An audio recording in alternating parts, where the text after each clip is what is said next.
please. Mayor Dunleavy. Here. Councilmember Schiffman. Present. Conklin. Here. Tomato. Here. Toots. Here. Short. Here. Yazdi. Here.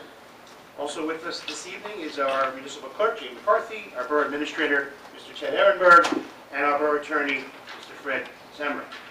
This is an official meeting of the governing body of the Borough of Bloomingdale on January 4th, 2012. Public notification of the time, date was posted at Borough Hall and faxed to all local news media. First State Fire Code, I am required to acknowledge there are two emergency exits, the one which you walked in through, one to my left. If there is an emergency, walk orderly through the doors and out of the building. Are there any questions on that issue? Please raise your hand at this time. Item 5, anyone on the council have an item to move off the agenda?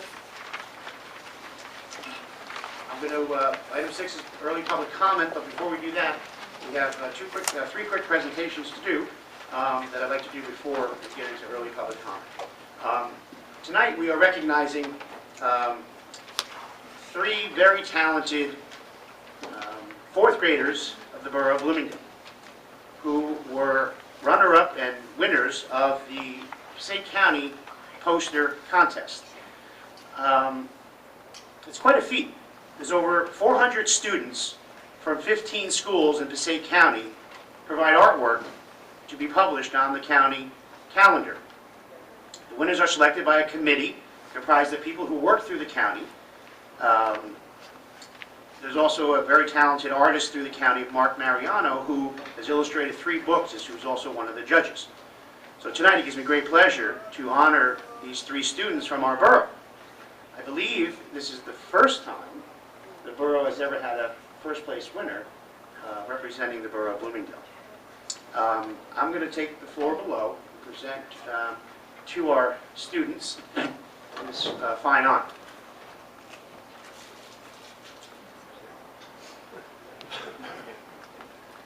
Like I said, out of 400 students,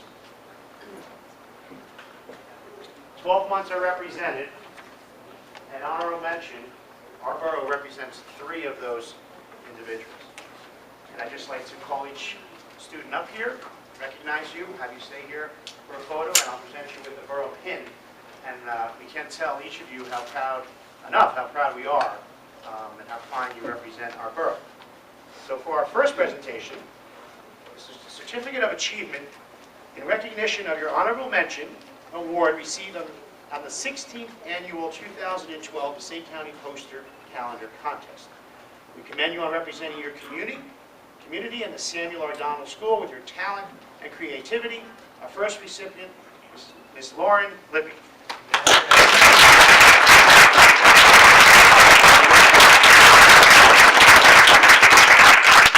Okay, the borough pin. Hold on. Stay up here, okay, so I get the other artist up here. They also have, the county sent us many of the calendars, so anyone who's here with us this evening, please help yourself. When we're finished with this presentation, I'll put these calendars out in the hallway, and on your way out, please take one. Our next artist, again in recognition of your Certificate of Merit Award received in the 16th Annual 2012 Passaic County Poster Contest, we commend you on representing your community, and again the Samuel R. Donald School, with your talent and creativity. This young man actually represents the month of June. And that I am pleased and honored to present Patrick Reyes.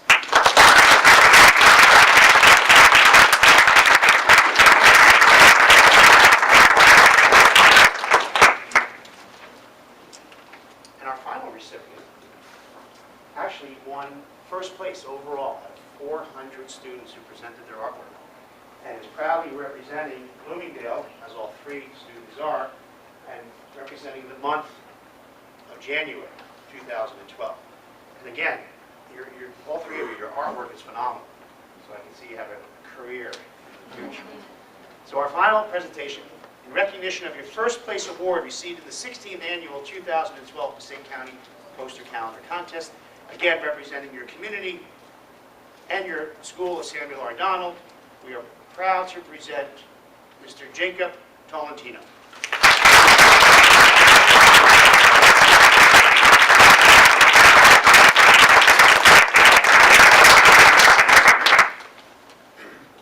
again, big round of applause for these fine artists.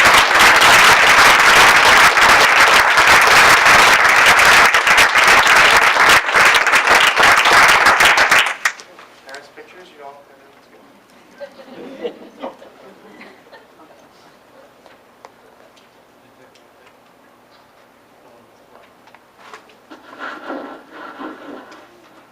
Again, thank you guys for coming tonight. We're very, very proud of all of you.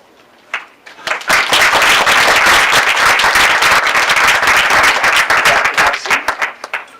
I'm going to put these in the hallway, so please take one on your way out. It represents our community very well.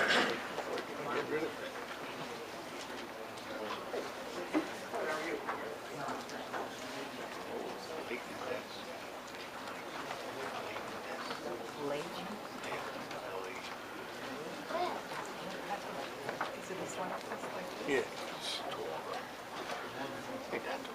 Thank you. Okay, item 6, I need a motion to open early public comment. So I have that motion, Councilman Schiffman, seconded by Councilwoman Kachush. All in favor? Aye. Open public comment is now open. If anyone wishes to speak, please approach the microphone, state your name and address for the record. And this is currently reserved for agenda items only. Anyone wishing to speak? Yes.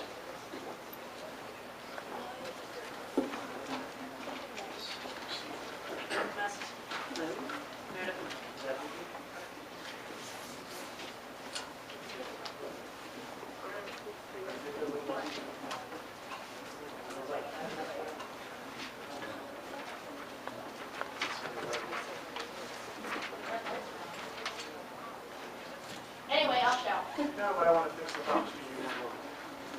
Nothing against the wires.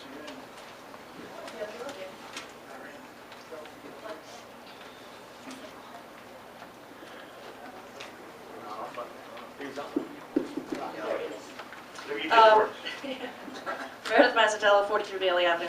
I just wanted, on the state redevelopment plan, I don't know what the attorney's going to say, so I was hoping that if I have any comments during that time, if I would be allowed to make them. Yes, rather than have the attorney's opinion and the memo he prepared for us on the 14th discussed now, I'm fine, if the council's fine, when we get to that item 13H, that would give Mrs. Macetel the opportunity to come back up and engage a dialogue. Is everyone okay with that? I see no problem with That that. was Meredith's Thank you. request at the last meeting. Thank you. Just a reminder. Anyone else wishing to speak to an agenda item? Going once? Twice? I need a motion to close So the moved. public comment. Second. All in favor? Aye. Reports from the governing body. Does anyone have anything this evening? From the governing body? Is this the appropriate time to make my report about the grant? Would you think? This would be the time. Okay. I'm not sure everybody is aware, but we applied for a Passaic County Open Space grant last year, and we were awarded $30,000 for a focus study to study a river walk. And we will be meeting and asking for input and hiring a company, looking for a company, talking to other towns who've developed river walks and having them, along with the 2006 vision plan that the Passaic County did, go along with that. One of this was their suggestion. So now they have also given us funding to study the river in Bloomingdale to where we might best, how we might best go ahead and develop it. I'd also like to report that there's a Rose Fund meeting this Thursday at 7:30, and Here in the chambers. here in the chambers. And I think that's all, other than, I don't know the appropriate time to schedule our committee meetings. Because I did send out some information on the ordinance committee, see if we can meet with the ordinance committee. And I don't know, sometimes I know at meetings, people are all together and they take out their calendar to schedule. I know Ray, I had asked, we're having a meeting Saturday on the budget. No. I thought maybe a half hour before that, if we, Let's reserve the budget meeting just to focus not the on the budget meeting, budget before the budget meeting. to speak about ordinance. Yeah, the ordinance. We were asked to review chapter 2. We all got copies of chapter 2. The code book. I had sent you the email on this. And I thought we don't need a lot of time. If you review it, we could sit down with it and in 20 minutes, a half hour. If you just review it, and I had asked Mark, who's also Let's on talk it. about that rate, just so I'm not, Okay. I had asked both of you. And I was just wondering, along with the reports, if the, I know our mayor is on the executive board of the League of Municipalities. I was wondering, haven't heard, I don't know what's happening there. I thought if your league board has met or if there's any information. The board itself meets 4 times a year. There's constant correspondence from the league coming through the borough, which I normally Right. copy everyone on. Right, we get that. Really nothing that is bring forth at this time to the governing body. The most recent correspondence was the governor's budget that he proposed today. The copy you comment on that budget. Okay. Council, pretty much, they're called mayor Is this what alerts, you're talking about Yeah. this? Okay. mayor fax advisories, that's what I Thought copied. you might give us a real inside report. Again, if there was something that I felt the need to do, I would. Things like, we discussed the logging resolution a few months ago, that came through that avenue. The fracking resolution came through that avenue. So, Okay. I may not have tagged it to the league title, but I bring it forward. Those are the kind of things that they talk, have you been to a meeting yet? Oh, sure. Yeah. Okay. I wasn't sure, you said 4 times a year. Well, that's when they have the entire executive board, then the subcommittees. Okay. Again, if there's pretty much any piece of legislation they deal with, they make an opinion on. So, again, when that occurs, I usually copy everyone on those opinions from the league. Okay. How about the Economic Development The Committee? meeting, our first meeting is Tuesday or Monday? Very good. There's a meeting, 7:30. I apologize, it's either Monday or Tuesday. Is that on the calendar? Monday. Is it on the calendar? I think it's Sorry? Monday. It's Monday? Monday, Thank you. Monday, 7 o'clock? 7:30. 7:30 is our first meeting. Okay, thank you. Thank you. Anyone else? Professional reports. First we'll start with Madam Clerk. Do you have anything for us? Okay. Mr. Administrator. Okay. And Mr. Attorney. Mayor, I did prepare a report regarding the new state plan, which is on the agenda for this evening. There was also an appeal that was filed, which related to a planning board, technically a zoning board of adjustment matter. With respect to an appeal from the zoning board of adjustment decision, I researched the merits of an appeal, and the municipal land use law provides that the only time that you may have an appeal to the governing body is if it is for an appeal of a use variance, and because the application in question was not for a use variance, then this governing body does not have jurisdiction to, in fact, hear the merits of an appeal. I spoke to Mr. Santori, who's the planning board attorney. He concurs with that opinion, so there'd be no confusion. But perhaps later on in the meeting, I could just be directed by way of a motion to inform the individuals who filed the appeal that the only recourse they would have would be to the Superior Court. And is there a time frame for that? It would be 45 days from the day that the resolution is published. I would imagine that if there's any concern relevant to time, I can't speak for a court, but I think a court would take into consideration that they first filed an appeal before the governing body. Courts are quick to understand that sometimes there's different routes applicants or appellants take, but I think tonight would be the night to then just have a motion to. I noted that, but I believe the 45-day window is closed. It may be closed, but they still can be left to their rights and seek redress from the court if they so choose and make an application for extension of time. That be the case. We'll deal with that as item 14G, new business. Okay, anything else? No, that's it. Thank you. Thank you. Mr. Mayor, may I ask under the administrator's report if there's any I know we didn't have a pending list this time, but it's in our folder. But I was just wondering, asking Ted if there's any progress on the job description. I had a meeting with Mr. Yaki and also John D'Amato today to go over that whole list of pending lists. And I'm going to update the list and then get some further direction from the council and move forward. Because of grants and some other issues, I have no time for job descriptions at this point. Well, I thought maybe we could work with department heads to develop that it wasn't solely you doing each job description. Well, I guess then we'll have a chat and go from there. Okay, I think we're going to try and plan for an administrative finance meeting too, and we'll discuss it. Okay, the only thing I have is an update on just some engineer items, so everyone is up to date.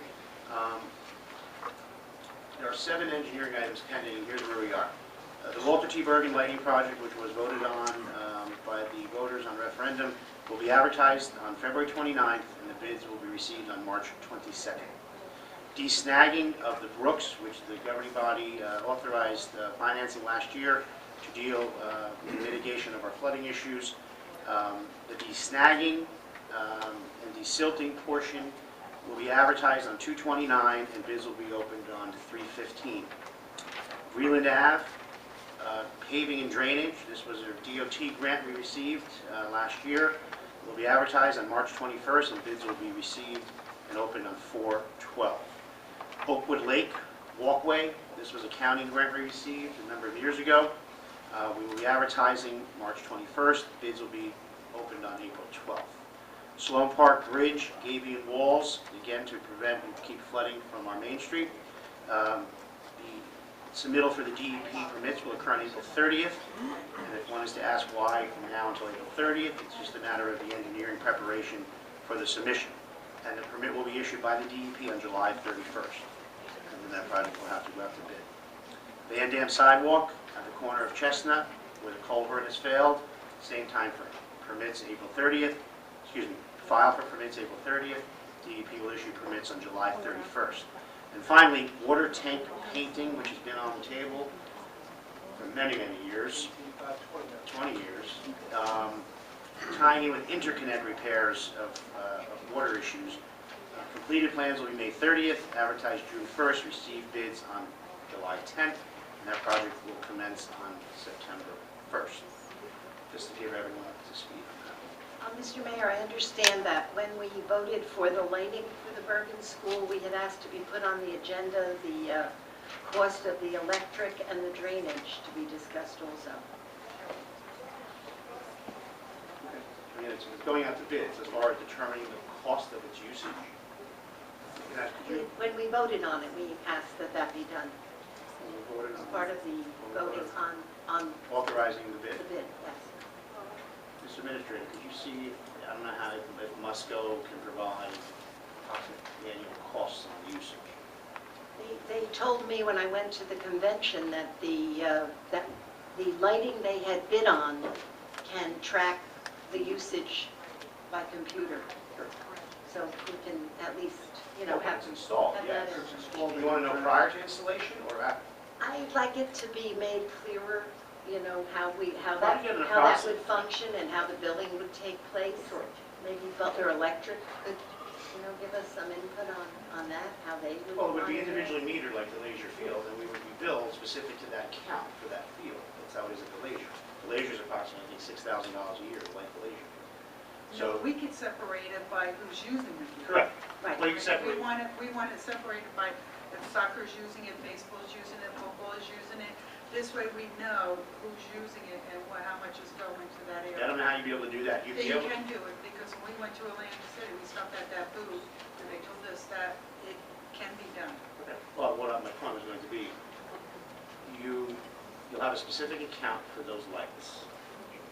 When you get a monthly bill, you easily can identify, it's seasonal. I mean, in the fall, it's all soccer. Right? I mean, in the spring, it's all baseball. Football doesn't utilize it.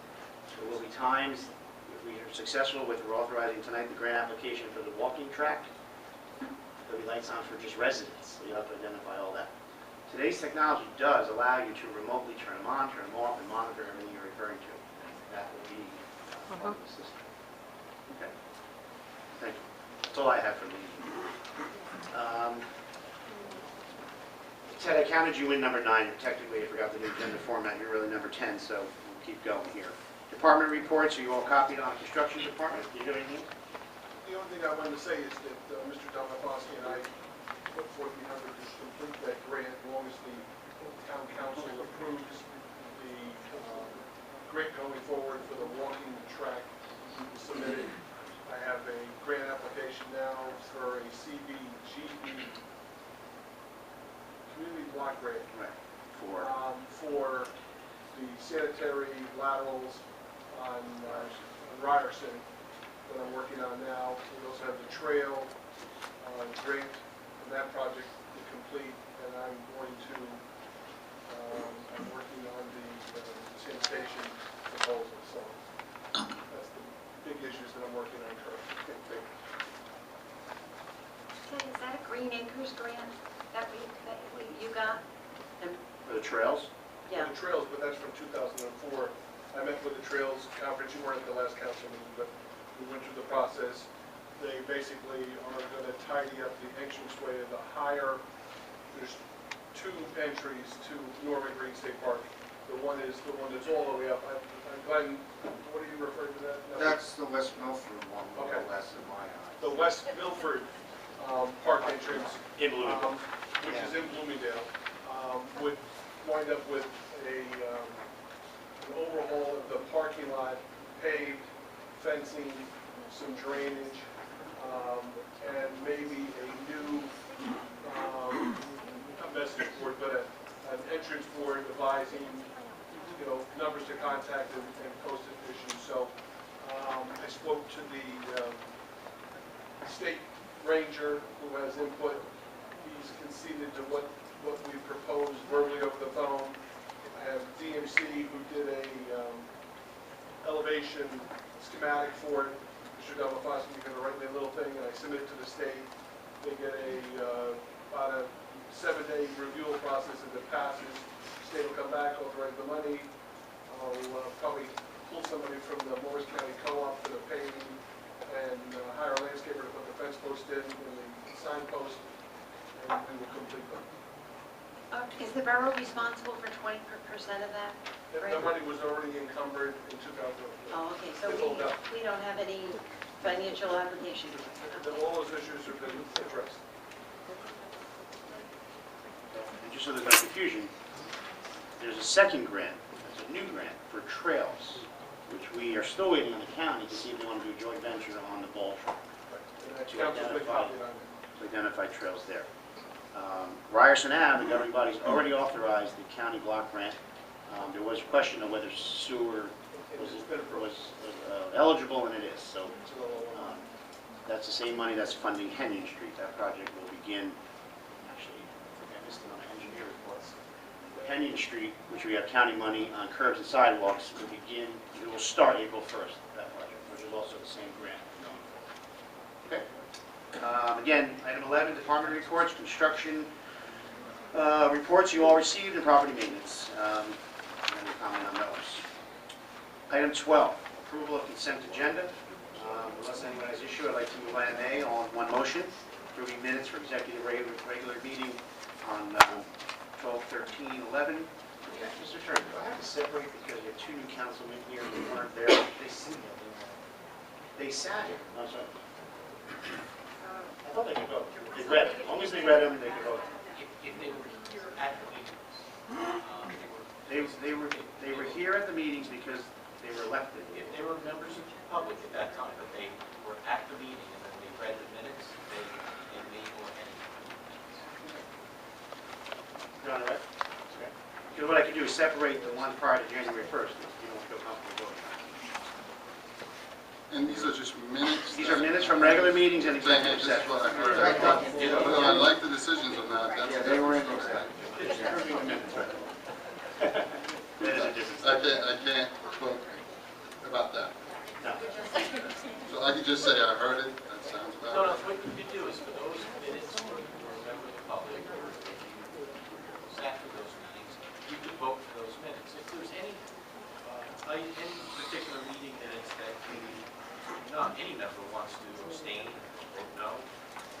during the roll call, you could just say yes, except for meeting 1227, which I abstained from. You just bring it up. So you can move I'd like to abstain from all meeting minutes prior to January 1st. All right, so do I need two separate motions? No, you can move them all in one group, and just for that particular vote, we'll just note that he's going to. Okay, all right, so I need a motion to approve item A. Do I have that motion? So moved. Do I have a second? Second, Mayor, I'd like to make a comment. Okay, we have a second, now discussion, yes. Okay, there was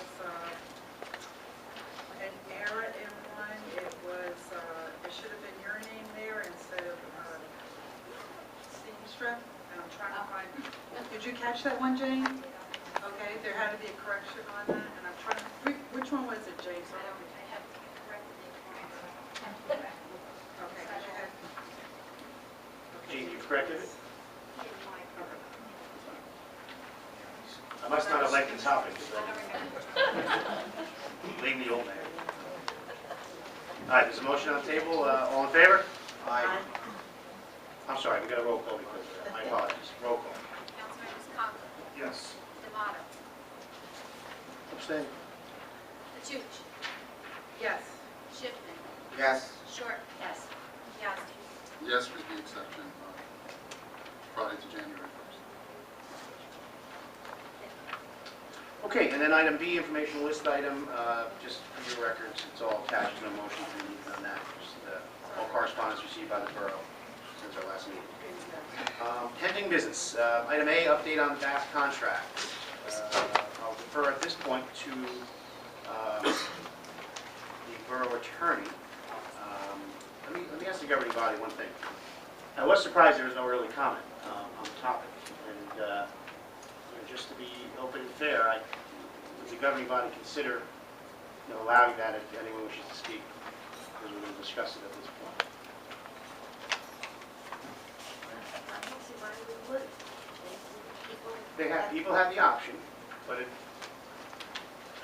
because it's a hot topic, I want to know people are going to want to speak to it after we discuss. Yes, they should have spoken, but to be fair, I want to open it up. Excuse me? Apparently, I don't think anybody wants to. That's fine. Well, again, we'll have discussion, and then I'll offer to the. So you want to talk? Wait a minute, I don't understand what you're saying here. We can't hear you back here. Okay, what's That's the happening? first thing. What's happening here is that nobody came up in early public comment to speak about this BAS contract. Speak about anything on the agenda. Right, anything on the agenda. So what the mayor is asking is that would anybody on this council have a problem with somebody coming up after we discuss this to speak about this, opening up to the public? Oh, Because normally the next opportunity would be late public comment, which could be, as it's called, late. And I'm just wondering, let me just show of hands. After the attorney brings us up to speed on his correspondence with Bass's attorney, is there anyone in the public who's going to like to speak to the issue? Did you show me hands? well, there's a lot of people here for Bass that are supporting Well, Bass. I just need to know if they want to speak. Because I'm just curious, why didn't anyone speak in the early public portion? Fine, so that would be, say, for late, and I'm asking the governing body, do you want to wait for late, or do you have a problem opening it at this point in time? I'll make the motion to open to public comment after the After attorney. we discuss, and then we'll get into the Absolutely. conversation. Okay, if there's a motion, do we need the motion? Just give me a, yeah, everyone okay? Give me a nod? Okay, come on. All right, I'll defer to the mayor on his recent correspondence with Bass. Mayor, at the last meeting, the question arose as to the status of the contract with Bass. And I took a look at the several documents, one being history of bid specifications with respect to the contract for services, and two being the communications that I had in my hand between the attorney for Bass and the borough. I corresponded with the attorney for Bass, and my correspondence was addressed in a particular manner. I think it's important everybody understands that the borough made a decision last year to place this contract out for essentially bid. I believe, and even the letter from Bass's attorney indicates that that's not necessarily required. I agree with that. It's not necessary that you place this contract for services out for bid, but it is an option.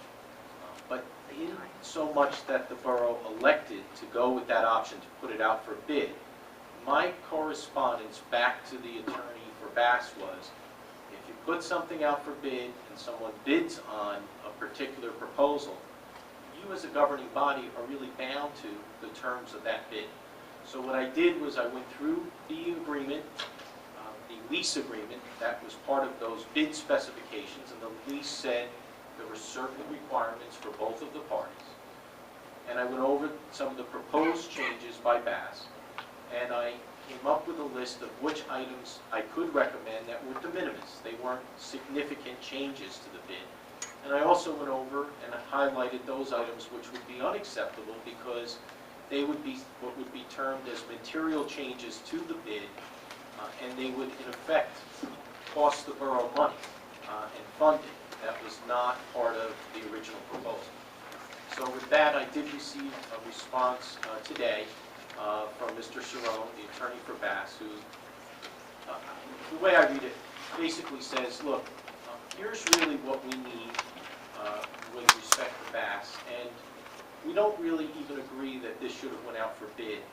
And I read it as if, could we not just negotiate some of these material terms and make an agreement with the borough? That's the way that I read this right now. What I say to the governing body is your options are, number one, we would need to resolve the fact whether you're going to proceed with the bid or Bass is going to withdraw their bid and then you're going to negotiate. Or two, you're going to consider any other options, whatever they may be. But right now, I think from a legal standpoint, it's trying to basically take care of these administrative hurdles. And again, one, the borough put this out for bid. Two, Bass bid on this particular contract in a certain way. And what the law provides is if you bid on something, you just can't come back and say, well, now I want to change material terms. And that, unfortunately, is what was happening when I read the history of what was going on. Now, with that being said, there still are options available to both parties. And I think we can have a lot more of this discussion in executive session, but I don't see any harm to say that if Bass wants to proceed with the bid in its terms as proposed, that is available to them, I would say, under the law, unless the borough were to change its course and keep something like this in-house. If Bass does not want to proceed with the bid, then they're going to have to withdraw their proposal, and the borough would have to accept that withdrawal. And then Bass would have an opportunity, and the borough would have an opportunity to negotiate terms, or this governing body could look at other alternatives if Bass refuses to accept the terms that they bid on. So it's quite a bit of information, but I think it's pretty clear that the options for each party are still in front of you this evening and going forward. I was also notified by the administrator that the services that Bass is presently performing, they, from what I understand, had left their location sometime this weekend. And I spoke to the administrator and the animal control officer to ensure, from a legal perspective, that the borough, in the meantime or in the interim, would have the requisite services to provide shelter for the animals. And I was assured, and we went over certain legal requirements, that in fact, in the interim, the borough and the residents and the animals would be cared for and protected. And that's really my report at this point, Mayor, and I think the council later on this evening would go into executive session and discuss in which manner would it like to proceed. Would it like to proceed, one, to just insist that what was proposed by way of the bid are the terms the council wants to accept, or two, the council would like for Bass to just put aside its proposal and withdraw its bid. And the council wants to investigate either negotiating with Bass and/or other organizations or considering in-house options. That's what I think is before all the parties at this point in time. Thank you. Thank you. Before I open the public, does this time any council member have a comment? Report? Okay. Thank you for getting up to speed as first meeting was our last meeting, so thanks for bringing us up. This time, I will ask for a motion to open a public comment specifically on the Bass issue. Do I have that motion? I'm sorry. I think I need to advise the Well, I just council of offered the it. current status where we're at Okay, first, okay, I apologize. before we move ahead. Okay? Yep, I have a motion. What I want to advise the mayor and council is on Friday, I went with our assistant DPW superintendent down at the Bass shelter to itemize the list of repairs that need to be made at the shelter. I met with Ellen, we went through the buildings, we went through the needs assessment. I explained that we waited to go respond to these. Okay, because we had another condition that the fire official was basically going to lock us out of the building that we couldn't use because it wouldn't meet the fire code inspection. So we went down Friday, we went through the list. I explained to Ellen that on Tuesday we would respond with crew, electrician, and parties above, and we did. When I went down there today, there are 2 dogs in the kennels, the latches are removed from the runs, and there's about 14 cats there, and Bass, for all intents and purposes, has vacated the building. So I have to say to the mayor and council, I don't think we have any services with Bass, because the old contract said they had to give 6 months' notice if they were going to vacate. They did not. And there was no notice and there was no conversation from Ellen to me communicating any changes of Bass's plan or their ability to serve the borough. So when you basically leave your post, in my opinion, you're done. So at this point, now you can make any agreement with Bass. But that's my opinion. If I may, Mayor, there's always the possibility of an agreement, as I laid out for everyone the path that it would have to take.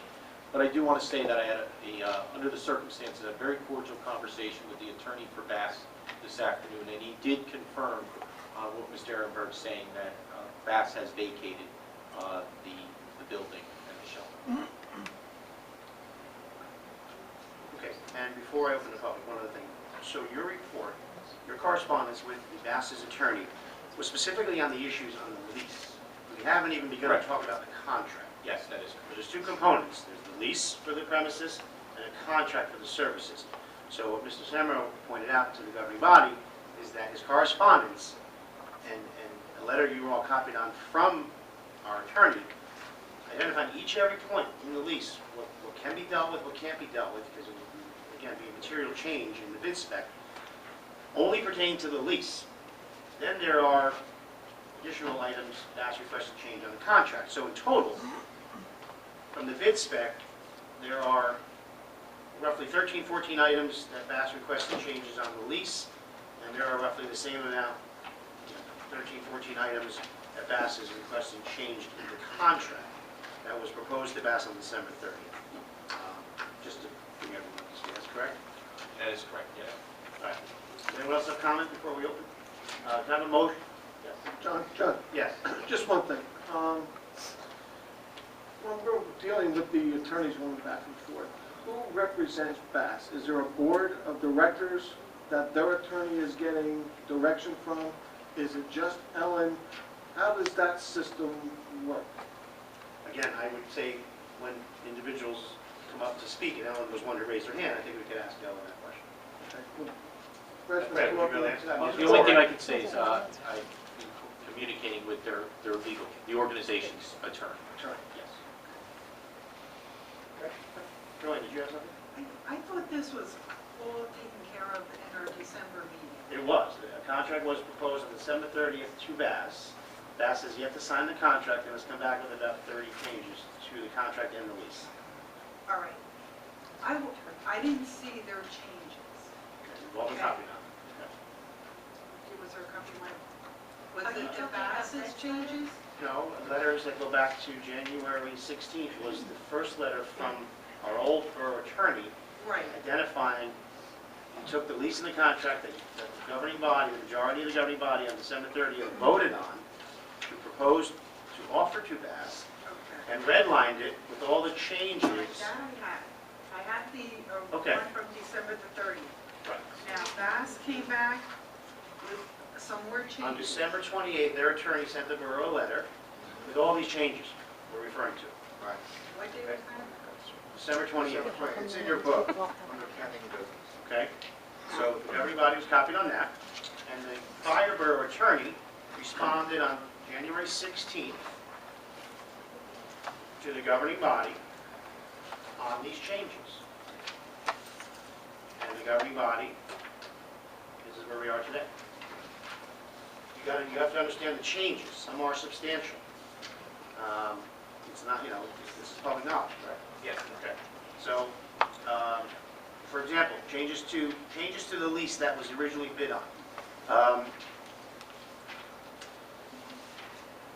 spit it out. Let me get No, it's- our legal response. Changes, and you're upset about it. This way I can recap it for the public as well. Is there one-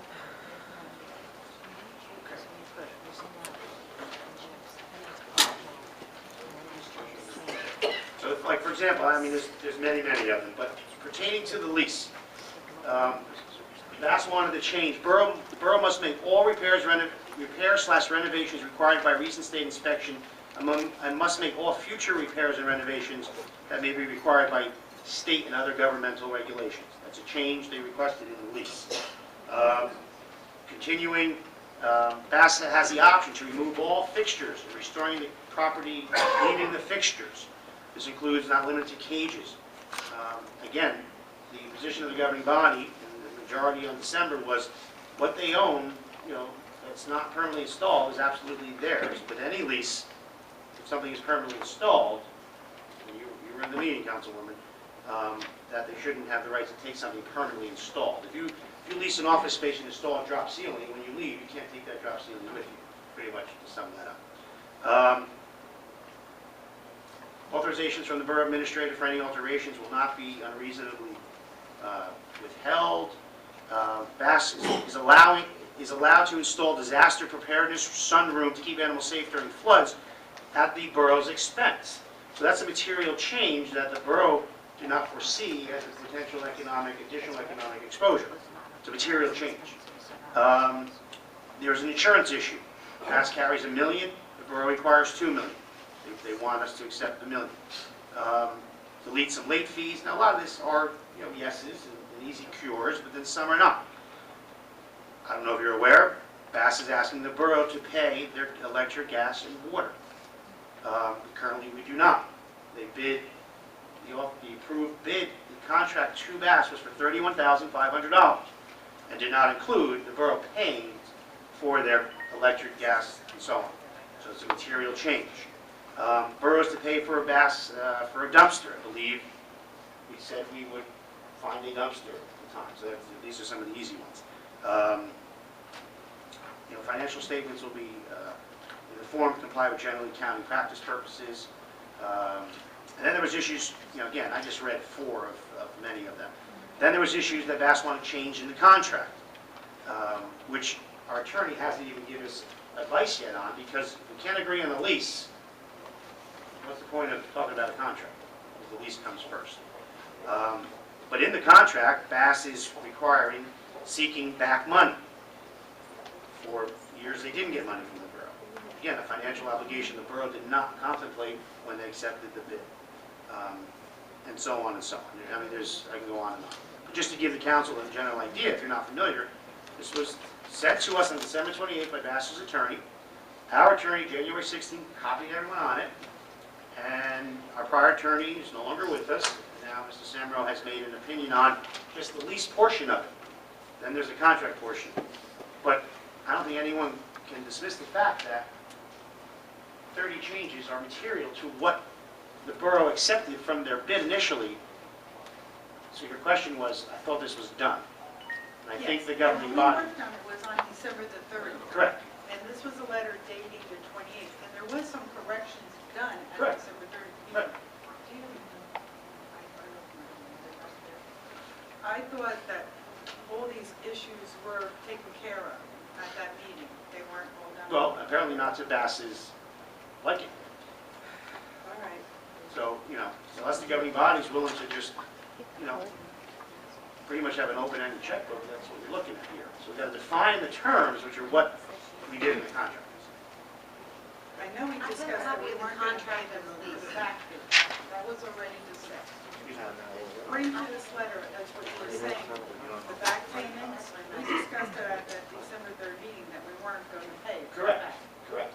So what? Is that still an issue? For Bass, it's on the table. It's on the table. So that's why we're here, because the borough offered Bass a contract for 5 years at $31,000 based on what the governing body on December 30th voted on. They have not signed that contract to date. And I'm sure Ellen will inform us her opinion as to why. Could I say that the confusing part for me has been to find the contract language and the lease language. I never saw it before today. I may have gotten it, but I didn't You see voted it. on Right, I did. it. December 30th, you voted on Okay. those two And- documents. Well, not these two. Absolutely. Not the Not change. these two. No, but this is what I have. The changes that Bass wants? The change came after the contract was approved. Exactly, exactly. The changes are after what we approved. And they are, Correct. Correct, that's why we have an issue. and when I look at, They rejected your contract.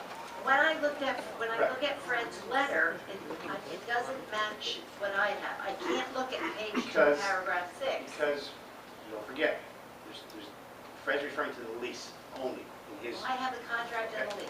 I mean, you should be able to follow it. I was able to. You take Well, that's why I'm asking, maybe you don't have a copy of what their proposal is, because many of those things aren't in here. They're all redlined, and they're changed in here. Well, there are additions. For example, you have the lease in front of you. One of the items was page 2, paragraph 6. So go to page 2, paragraph 6. Leasing shall be responsible to ensure the property is open to the public and operate an animal shelter in accordance with the laws, blah, blah, blah, blah, blah. And they, Maybe that goes. excuse me. And then, but no, they want added, borough must now make all appropriate renovations, That's not in here. because it's an addition. It's what Bass wants. What Bass is asking for added. Correct. I'm under the impression that what I am holding is exactly what they are No, asking. that's what was proposed. That's what was given to Bass. And Bass has taken that document and made 14 changes they requested. These are all the changes. But if you look at this is their change. They changed only in the leasee. These are their changes. Cages and kennels are the property of the leasee. That's not our changes. They changed on page 4C, 120 days. Right. Right? Is that what you're looking at? What I did was I just went back to, when the borough sent out the proposal for bids, they sent out a form of a lease agreement. So that's what I worked from, saying, that's the lease. And this is what the bid was for. This is the one without the red line. There were, I think I counted, there's 15 changes. 5 of them, I believe, are not material to the bid. It wouldn't change the way someone would say, well, I would have bid on this had I known that there were other obligations or benefits. And then there's 10 changes to the original lease that I said, look, this is material. This would be, as I mentioned, taxpayer funding that was not anticipated. That would make it a lot different than what was proposed. I think that's where I was trying to go from, with respect to the lease. This is, I took the lease agreement that was originally put in the bid packet when it was authorized, and I matched it up to the changes that Bass requested. And I think we've come full circle where Bass's attorney corresponded with me this afternoon and basically said, look, here's the material things we need, and you don't really need to bid on all of this, which I agree, but we did. And look, we'd like to go forward, in a very different manner than basically what's in this lease, but here are the material terms that we're looking for. But that, you can't just say, okay, you have to get rid of the bid process that was in before us. Well, and the governing body has to understand the changes. Yes. Before you It'd be decide almost to agree to starting do it. again, but it'd be less confusion. If this is their agreement, in fact, I don't have a single problem with this one. Paying the gas and electric bill. It isn't in here. Well, again, that's, So how do we move forward and sit down, do we sit down with them and discuss this one and put that behind us? Well, I think, if you're saying you have no problem with the agreement, it would be the agreement that was originally in the bid. There was a lease agreement drafted. It wasn't like a bid summarized the terms. There was an agreement. It's not much different than what you have, but the communications and even my return correspondence highlights the fact that there's some significant issues. I think one of them would be which organization is supposed to make the repairs to bring it up to certain standards, and which organization is supposed to make that additional room for the animals that's discussed. And both of those items, for example, are not in that lease or in the bid. So we can't modify the bid. We can either throw it out, both parties can agree to throw it out, or both parties agree that they're going to go forward as proposed without any material changes. That'd be like one way or the other. What happens if we throw it out? If you throw it out, they, I suspect that Bass doesn't want to proceed based on that bid that they proposed with that lease. And if they withdraw that proposal and the governing body accepts that withdrawal, then yes, you could go ahead, you can negotiate with Bass and/or any other organization in the interest of the borough to do that. The public bidding law provides that if you have been in service as an organization such as Bass for the last year in Passaic County or a neighboring county, you do not have to, in order to make a contract with the governing body, you don't have to go out through the bidding process. So Bass and any other organization who's been providing these type of services for the last year can negotiate with the borough, and the borough can set different terms, and so could Bass, and come to an agreement, or any other organization. so again, the governing body would have to, understand each and every change that Bass is requesting before you can say you don't have a problem with either document. Right. I'd like everybody to see these, because I can live with those fine. Well, Linda, None you of those just, things that you're talking about are in here. I think we have to, They rejected what you have in front of you. no, they didn't. No, Linda, they didn't. This has all of their changes, and I guess at this point we should sit down and say, do we agree with this, and do you agree with this? That's what we have to do.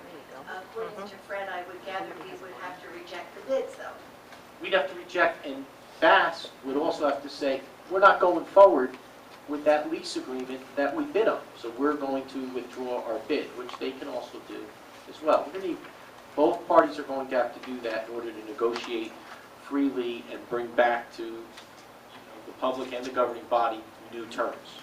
They may be more simplified terms. They may be terms with another organization, but they may be with Bass as well.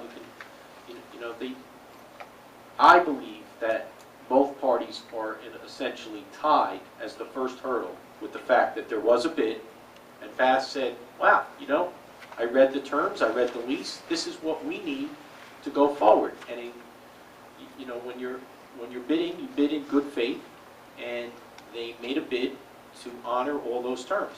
Now they're saying, on second thought, in my opinion, they're saying, we can't do this for whatever reason it is, or we don't want to do this. And I think the bid has the governing body in a situation where you really cannot start accepting other terms when you already have a bid out there. That'd be no different than if someone bid on a truck and someone came back and said, well, I really need more money on this truck in order to make this work. And then you say, well, all right, let's talk about giving you more money. First, you got to get rid of the bid.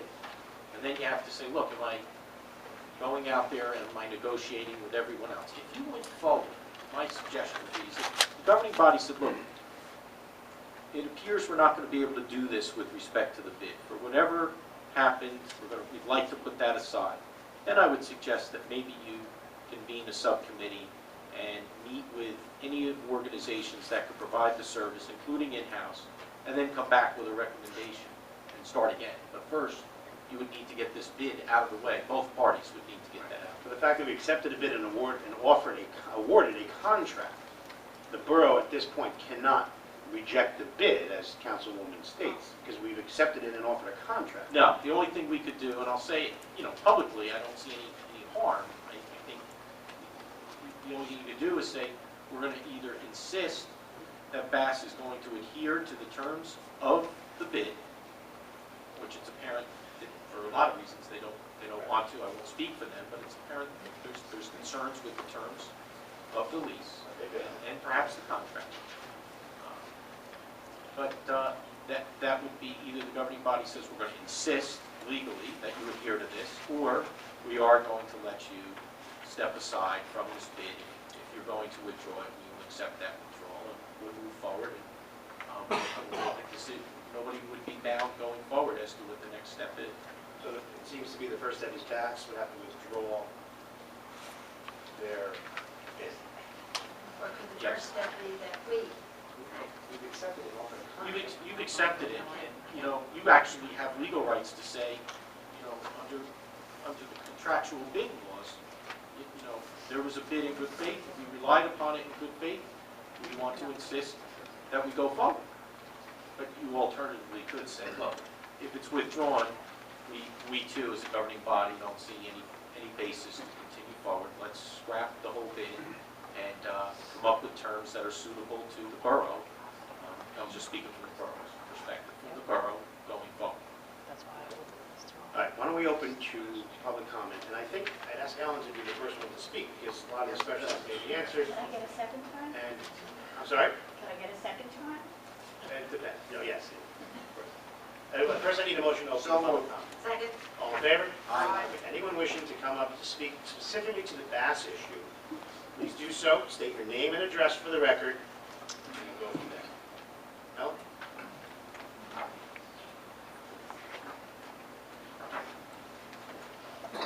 Can you hear me? Yes.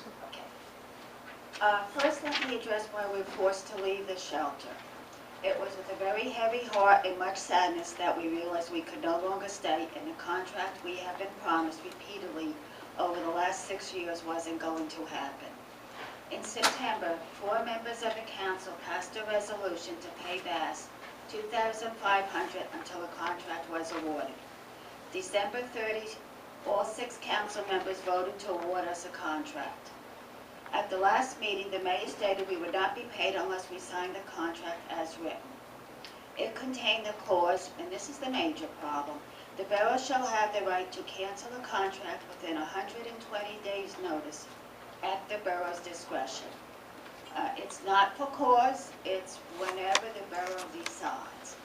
Considering the volume of animals we have, that puts all of our animals at risk, and we cannot plan ahead for only 120 days. We asked for a 5-year contract, and that's the only reason why we bid.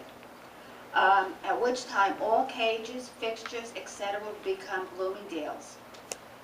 Those were all cages donated, purchased, and they still are. We would not be able to litigate for back pay to do enrichment or implied contract.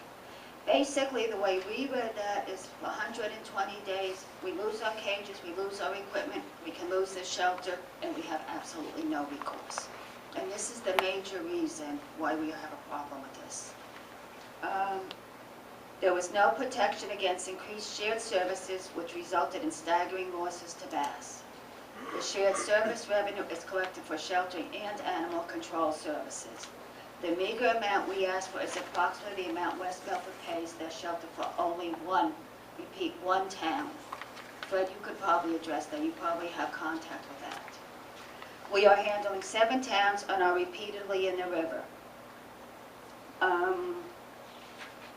And I believe West Milford also gets utilities. It's a comparable shelter doing 1/7 of the amount of volume we do.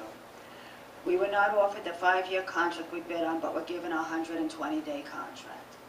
After 6 years without a contract and 3 attorneys, we are starting to think Bloomingdale does not want us at the shelter. This is why we could not sign it. This is why we left. Through no fault of ours, the attorney was also put out to bid. We still provided sheltering services. Another excuse was found to not pay us for January or February. The mayor doesn't know if we should be entitled to back pay. We've been through this one before, and it's always don't pay bass. February 16, we did receive Mr. Semmer's comments as to the lease, which among other things contained a comment, "We may have to begin this process anew." We do not have his comments in regard to the contract. Shared Services worked for 10 years. We have begged and pleaded for just a little help to save thousands of innocent lives. 50 cents per taxpayer per year, money already collected through Shared Services. The majority of the council understands the benefit of keeping bass in the community, the financial benefit to Bloomingdale, as well as our moral obligation to take care of defenseless pets.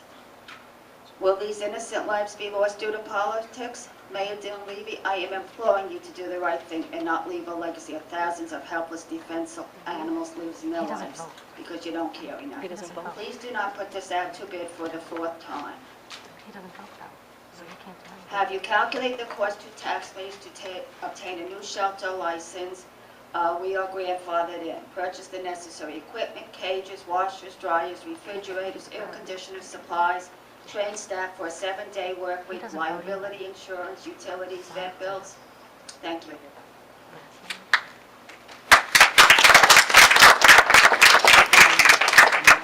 Look at him laughing. How could you laugh? You don't need 120 days to vacate the bachelor, but you needed a weekend, because you already did it. So if it takes only one weekend to vacate, and that decision was based on your decision, not the mayor and council, not anybody from here. It was based on, I had Ellen, money. Would you come back up if you're engaged, Council? Well, he said it was. No, it was based on the reality that in another month or two, we would be hit with kitten season, hundreds of animals coming in, and we did not have the money to pay for them and take care of them. We brought this up a couple times, that was short on funds. Wait a minute. We keep blurring the first part of the sentence. The first part of the sentence is that you said the 120-day clause was unagreeable. I've been asked this by reporters and other people. That 120 days notice worked in both directions. No, it's No. not in the contract, it's It did one not. way. Before we're gonna have this, we have this problem with you. You interrupt everybody. I'll speak, you Oh, I don't think so. You interrupt people all the time. So just let me finish my piece and then I will never interrupt you. We spoke Friday. Never indicated any of these conditions or any of these issues were a problem to me. When I went down there this morning, which is what I promised, with the electrician, with the staff from the DPW to fix this, there's no out. The latches are all removed from all those runs, which are fixed objects. They're the handles. Those aren't yours. You make those cages, so now we either have to wire tie the doors shut on them. It just don't make any sense to me, because it is clear to me, maybe not to the council, because I don't have a vote, but it will be my recommendation not to propose a contract with you, because I don't know how you make a deal with somebody that leaves in the middle of the night. The way we get notices in the newspaper, that was your comment about me. We read about North Arlington, North Caldwell in the newspaper. You show no actions or even interest to make this work. You just leave. Now, wait a minute, let me She's been here finish. for 6 years. Because you're going to interrupt me. 6 years. Your staff didn't even know that you had left. There are people that came there this morning to do their job, and they weren't even told that you did. So I don't make comments on how you run the shelter, but it was just disrespectful to all the people involved because you just left. That's my comment. Couple things. We've been telling you for 6 years we need a little bit help. The addition of North Caldwell really put us under with no financial help. We were not expecting that. We never agreed to that. Losing the Ringwood money hurt us badly. We have been telling you we have been struggling for 6 years. This is not a secret. I have been here more times than any of us here to remember. I mean, we've asked for very, very little help. We have done everything possible we could to get a contract. We have met with you for, I can't tell you how many years now, 11 times. at least. And here he's saying that she, And when we're promised something, it doesn't deliver. We were expecting to be paid January, February. We came to to work every day, we volunteer. This is not work, this is volunteer. We do not have to do this. We're there 7 days a week. Ellen, you mentioned that North Caldwell put you under, Yes.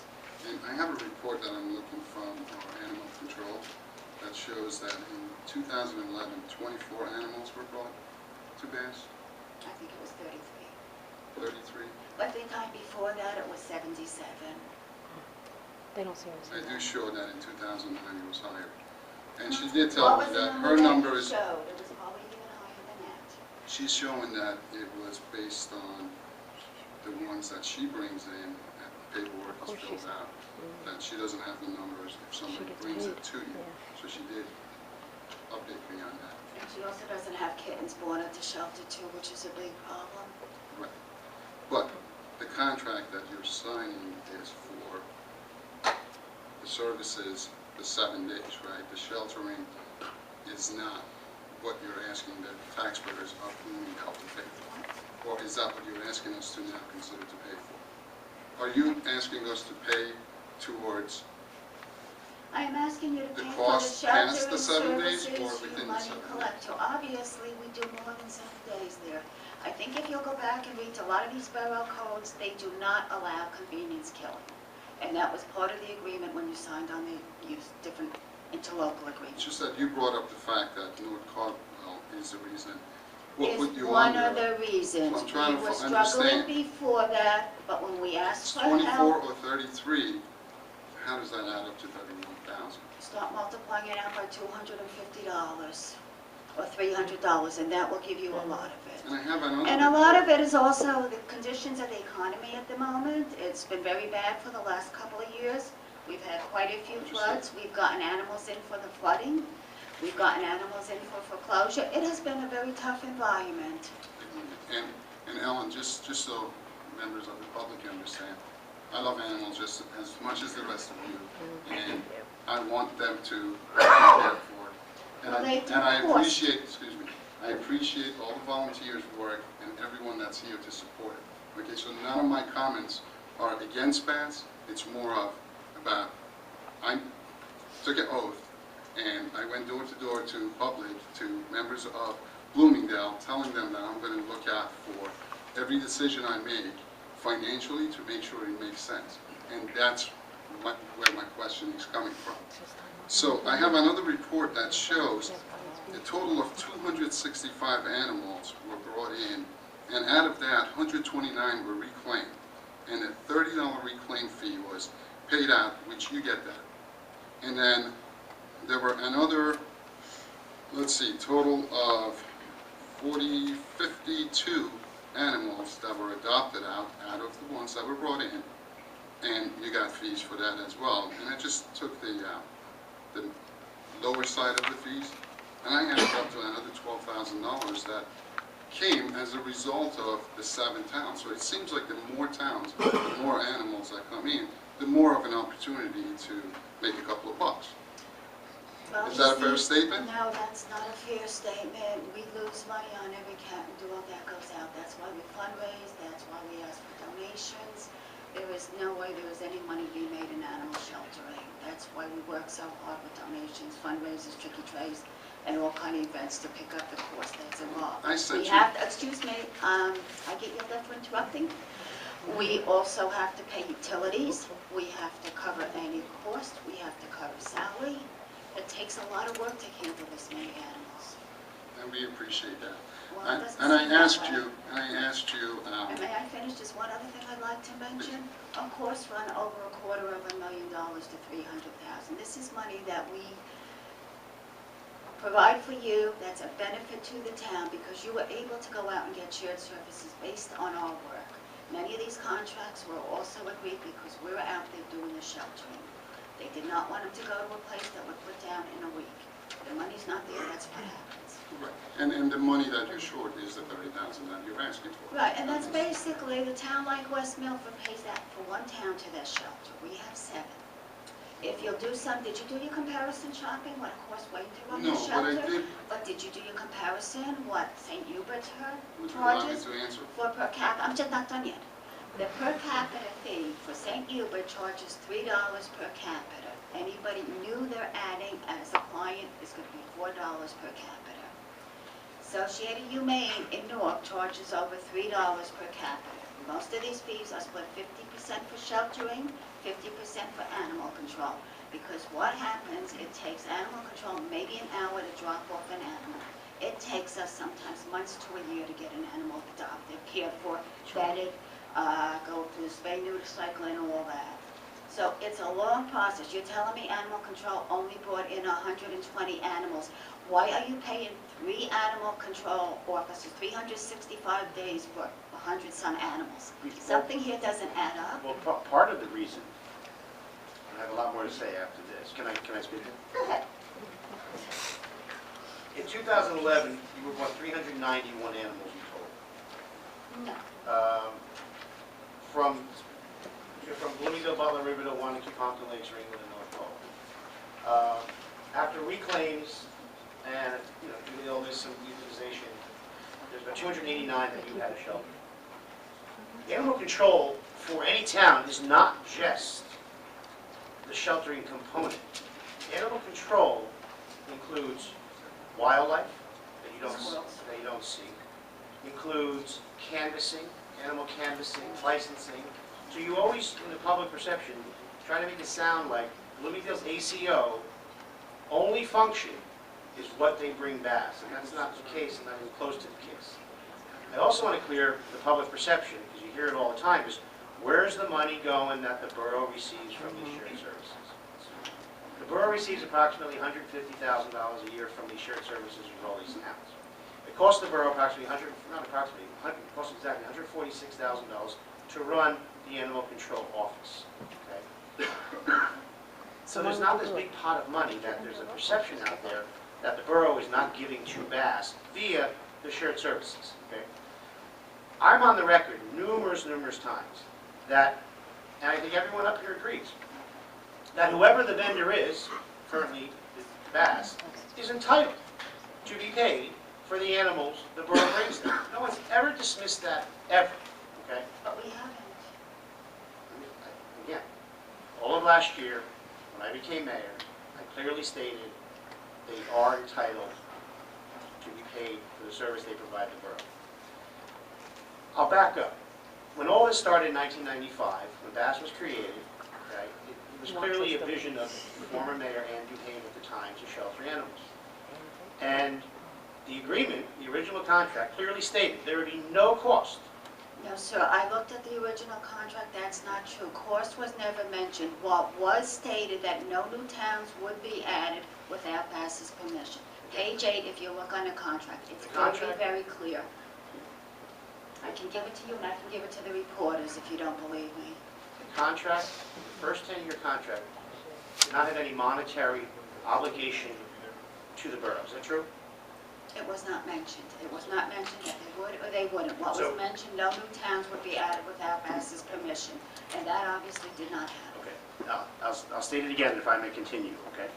The first contract had no monetary obligation to the borough. And just let me get to my point, okay?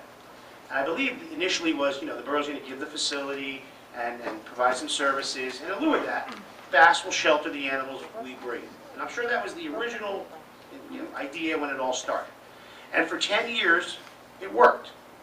The other thing I want to clear for the public is for those 10 years, there's always been 5 towns in that shared service. But Okay, but you have gone out of your way to paint the impression that this administrator added 7 towns causing this incredible problem to Bass. Let me finish, please. 5 towns all along for 10 years, Bass never needed revenue from the borough. 2 towns were added since 2006. So my issue, and before I get to my issue, the issue on the table now is there's a contract offered, you haven't signed it, there's terms, so the town you either have to reject your bid, and we sit down and negotiate where we can agree. Because how the bid was bid on and how the contract was proposed to you is what's in front of us today. But the fact that we're having this discussion, I'm sidebar to all these other topics that have gone on. I have held quiet publicly for a lot of the things you've stated in the press. For 10 years it worked. 2 towns were added.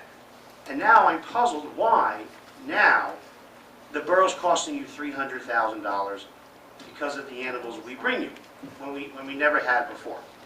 All that said, contract never had money in it, all that said, I still am on the record that Bass should be paid, even though they get the free service that was intended initially, even though they get all those, you're still entitled to get paid for the animals we bring you. Now, the issue, I think, is defining that number. You bid $31,500. We have a question, The cap- that's please, fine, we've please, accepted that, please. that's probably the easiest part of the whole contract. Please let me finish, okay? So, I would assume that's the number, okay? Is it true, just to answer me this question, by state statute, that the borough's only obligated to pay for 7 days? No, that's not true at all. The state statute does not say how long this town has to pay. What the state statute says, in 7 days, you may put down for convenience. Okay. You may put down immediately if it's an owner surrender. The But state statute okay. does not say you can only pay 7 or you have to pay 7. It's just your responsibility to provide that. But I believe the relationship exists with towns and organizations like Bass, that the town would you'd shelter them for the 7 days required, and then after that, it would be the mission of Bass, because that is your mission, to continue to shelter, rescue, or adopt those animals, okay? The problem I think I have with it, and I think, just answer me this question, if Bass has an animal that our ACO brings you that's there for 6 months, a year, or more, should the Bloomingdale residents, taxpayers, be responsible to pay full boat for that animal? Basically, most sheltering agreements are split 50-50 per capita, reflecting the cost of sheltering. Okay. It's no longer accepted in most places to put an animal down in 7 No one, days. and that's my next point. No one has ever, on this day, said that. And I've held my tongue because you have gone out of your way to paint a terrible, terrible public perception that this mean old mayor is going to kill 1,000 dogs because you haven't signed the contract. Not because we haven't signed the contract, you haven't signed the contract. And this really angers me. Because, no, let me, please. Because you have painted that perception. You have gone to the press, pulled the heartstrings, because it's a tough topic. I get that. It's all about the animals. But we're The the ones problem that is- are going to make the decision when there is no money. The problem is, if I'm not going to speak for anyone else, if I don't agree with you on how to get to that final end on the contract, then I'm an animal hater. That's the perception you paint, and that's the farthest thing from the truth. I preface my comments by stating I was on record very early that Bass is entitled to be paid for their service. Until January and February when we weren't paid. Because a contract was offered to you on December 30th, and you have not yet signed it, therefore, you have not received any money. Now, it is true that the majority last year authorized a resolution to pay you $2,500 a month until the contract was signed. Well, I don't make the rules, but a resolution is valid for 1 year. It expires 12/31 of that year it's adopted, okay? Why would a governing body authorize in January a resolution to continue to pay you when there's a contract on the table? Why? You had no attorney, Excuse me? because you had no attorney. He was put out to bid. We've been waiting for the new attorney. If you, Glad to have you, Fred, thank you. if you had signed that contract, would you have received the check in January? The answer is yes. We couldn't, there was no attorney. The contract was offered to you December 30th. It has nothing to do with the borough having an attorney. Go to home, go to sleep. You did not accept that contract. True? No, we did not. Correct. Therefore, come January, you didn't get payment. True?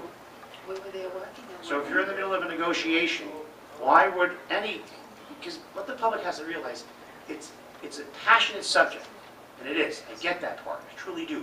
But it's also business. Business for the borough. It's business for us too. Okay, as far as We have to negotiation. pay bills, we can't. And that's where the difficulty is. Good? I'm good. Okay. So back to my point about you misrepresenting this governing body in the press.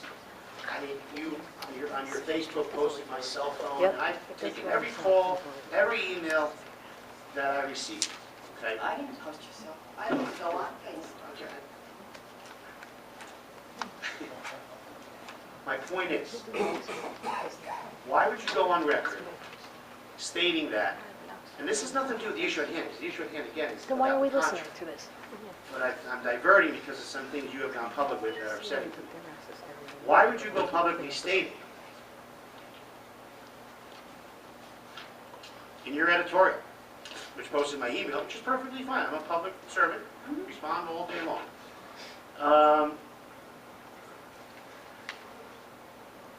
Let's see. To the effect of, that the mayor will be responsible for killing 1,000 animals. That's what's gonna happen if we're not there. No one else bid for this. Ellen, do you for a minute think, being that you've already vacated, you vacated the premises, I okay? cannot afford to stay there any longer without help. Okay, you vacated the premises. What would ever give you the impression that if you were gone, and we had to look at other options, whether it be another vendor, doing it in-house, please let me finish, please. Who's going to deal with this? Who's going to do it? Whatever gave you the impression that we would become a kill shelter, because that's all you're putting out there in the public, is that Bloomingdale will become a kill shelter without bass. Past history, last 15 years ago is why we started Bass, because that's exactly what happened. Bloomingdale would not put the money to save animals. That's why we were there. That's why we worked so hard, because we know What that's gave you the the impression alternative. that Mayor Dunleavy would turn it into a kill shelter and kill 1,000 dogs, is exactly what you said in the newspaper. Because you are not funding, if you're not willing to spend the small amount And you that we think- require, but- how are you gonna fund it any other way? So, and I'll be done in a moment. So, based on what you just stated, if we can't come to an agreement with you, okay, you think that this governing body is just going to hold animals for 7 days and kill them? You really believe What are that? you going to do? You do not have a shelter set up. You Well, this still is the need a first license. you've just vacated yesterday, so we have to explore our options. If we can't come to an agreement, which Mr. Semro identified, how we can get the options we have. Are you willing to come to an agreement? Basically, we have gotten nothing but excuses. I mean, we have tried for 6 years. We have offered almost everything. The amount of money we are asking is really nothing compared to Okay. 7 towns. I'll address that in a moment. Divided to Give- 7 towns, I mean, for the amount of services we provide, we're really not being treated very well as a volunteer organization.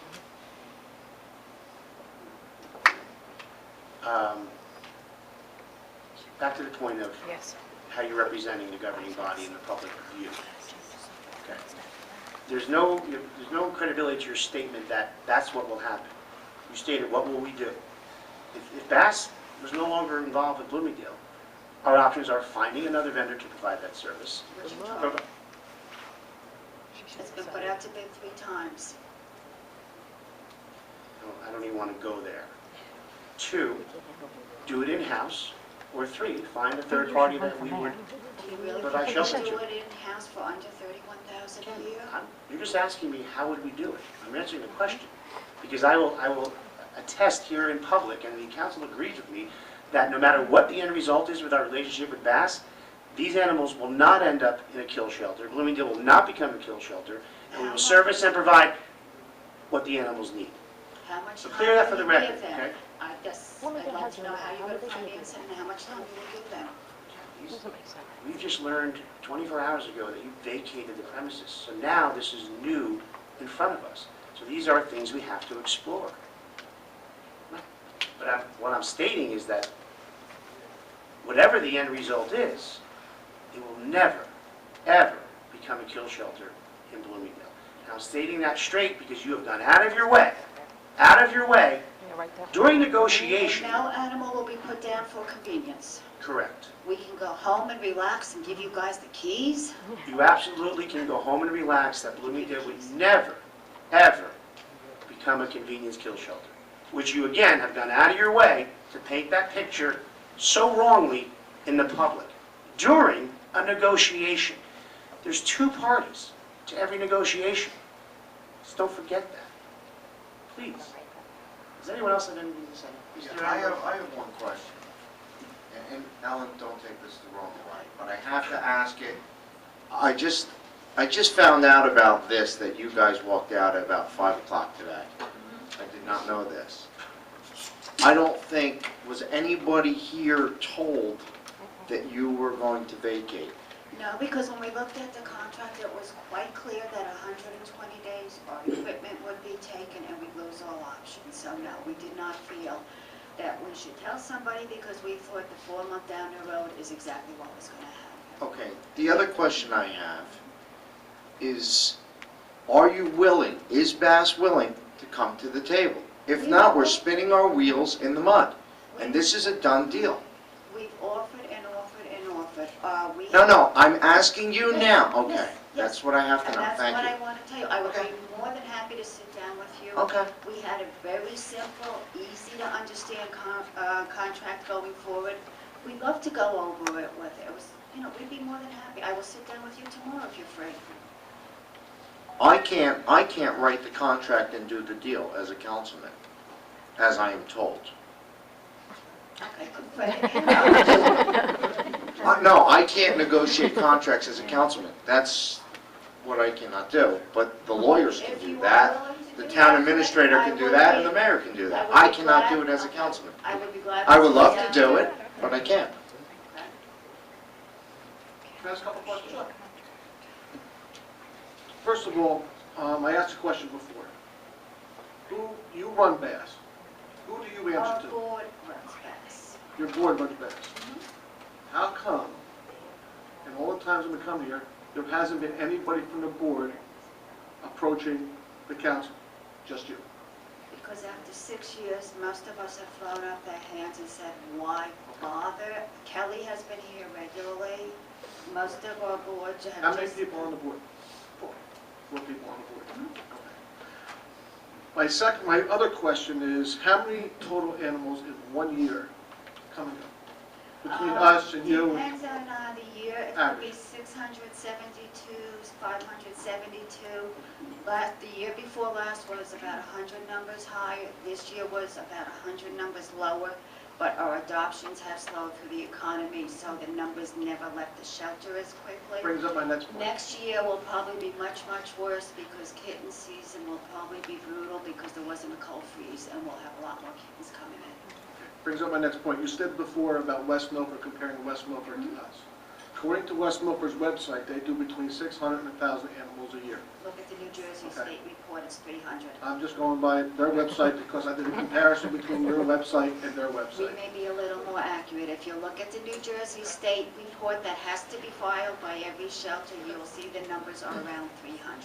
Okay. I used to volunteer there, believe me, we are doing a much bigger volume Okay. How come you're no longer there? because I could not tolerate a place that would leave empty cages and just let them sit. The other thing I have here is I was doing a price comparison between what you sell animals for in West Milford. I'm just comparing apples and apples. They pay Wes, can I please just, all right? Dogs and puppies in West Milford, no matter what kind, are $75. You sell dogs and puppies, adopt, $135 and up. Maybe that's why you might have a little bit of an issue, because if I'm gonna get a dog out of a shelter, and I can go pay $75, I might go there. That's definitely a valid point, but we have to meet our expenses and we cannot do it. West Milford is funded 25 to 30,000. I don't know the right Okay. amount, but in that amount, which we do not have. 25. So we have 25, this one, 25,000. all right, I was told between 20 and 25, but 25, we'll take 25. It that. went up every year. I just didn't keep The other track. side of that is a friend of mine that lives in West Milford just got a cat. That's how come I started looking, and they're $35 for any cat. We would love to adopt an animal out of 35. We just can't without cost structure. But if you can't adopt an animal and you're overloaded, maybe that is the reason. Maybe you need to work on volume versus the other side of it. The other question I have, We run special, we run senior for seniors. I've seen that. 50/50, two-for-one sales, we do a lot to bring that, it has not made a difference. We do get a lot of West Milford adoptees because we provide more services than we do. The next question or point is, you come up here and whether I'm sitting here or sitting down there and say you're out of money. You've said that numerous amount of times. You've seen I our think it financials, would- we're out of money. I have not seen your financials. That's my next step. I think you need to sit with us and bring out all your financials from your fundraising, how many fundraisers you do, how much money you take in, why are you at a negative balance? maybe there's some opinions up here that can help you become a positive versus a negative. I have yet to see it. I know there's been emails out requesting your financials so we can look at it. And to be honest with you, if you have no money, you put it on paper and you lay it out in front of everybody, maybe we can come up with that common ground. All that information was in our proposal. It was asked for and it was submitted. It's also public information. We're a nonprofit. We do need to report all these to the IRS. So it's very available to anybody who makes a phone call and asks for it.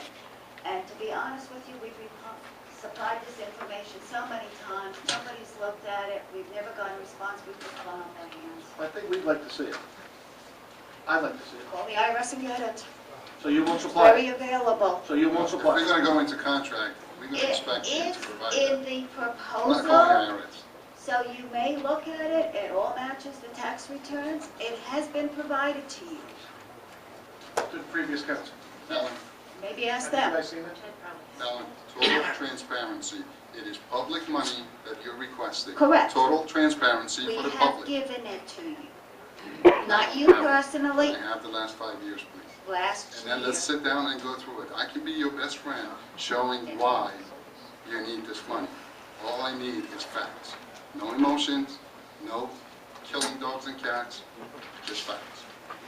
I can be Could your you best friend. ask one of your council people for it so we don't have to supply it I again? requested every single one of them. They didn't have it on December 30th. There was only one person that pushed for it. I came up here and I was very upset that we're pushing it through on December 30th without me seeing those things, but they went through.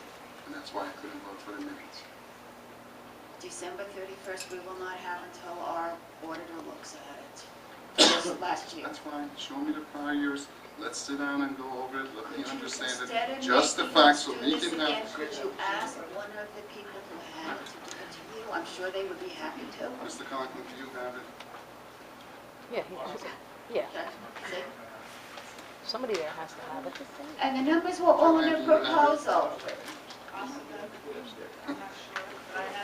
All right, you all voted for It's this. applied. Possibly is Yeah, not a good answer. exactly. You're giving away public money, not your money, public money.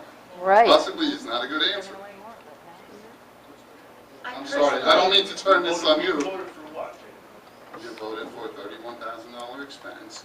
In addition, today, we give away, No contract set in place. today, we give $12,700 of collective fees back to Bass, in addition to other expenses.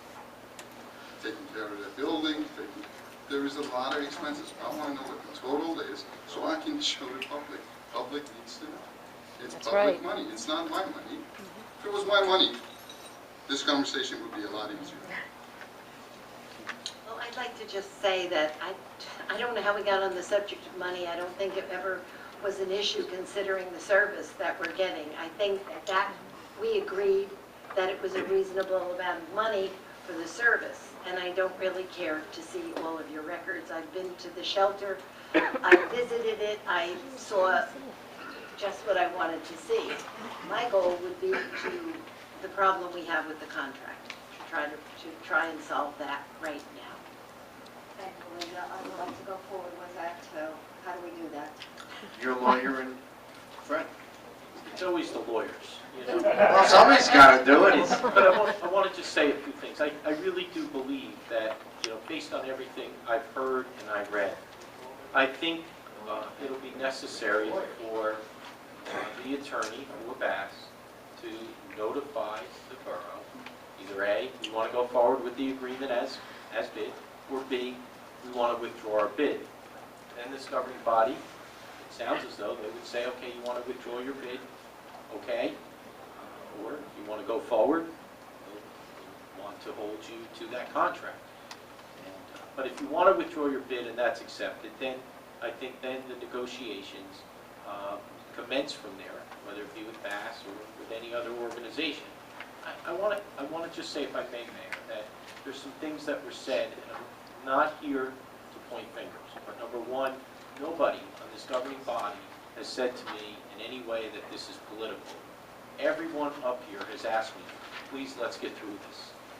And get the history in order. And, I'll say this, when a bid does say the borough shall have the right to cancel the contract within the 120 days notice at the borough's discretion, that's a tough thing to bid on.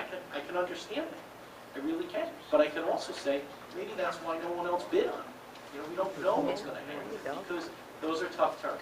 I understand that. No one here, based on anything I've read, directed that.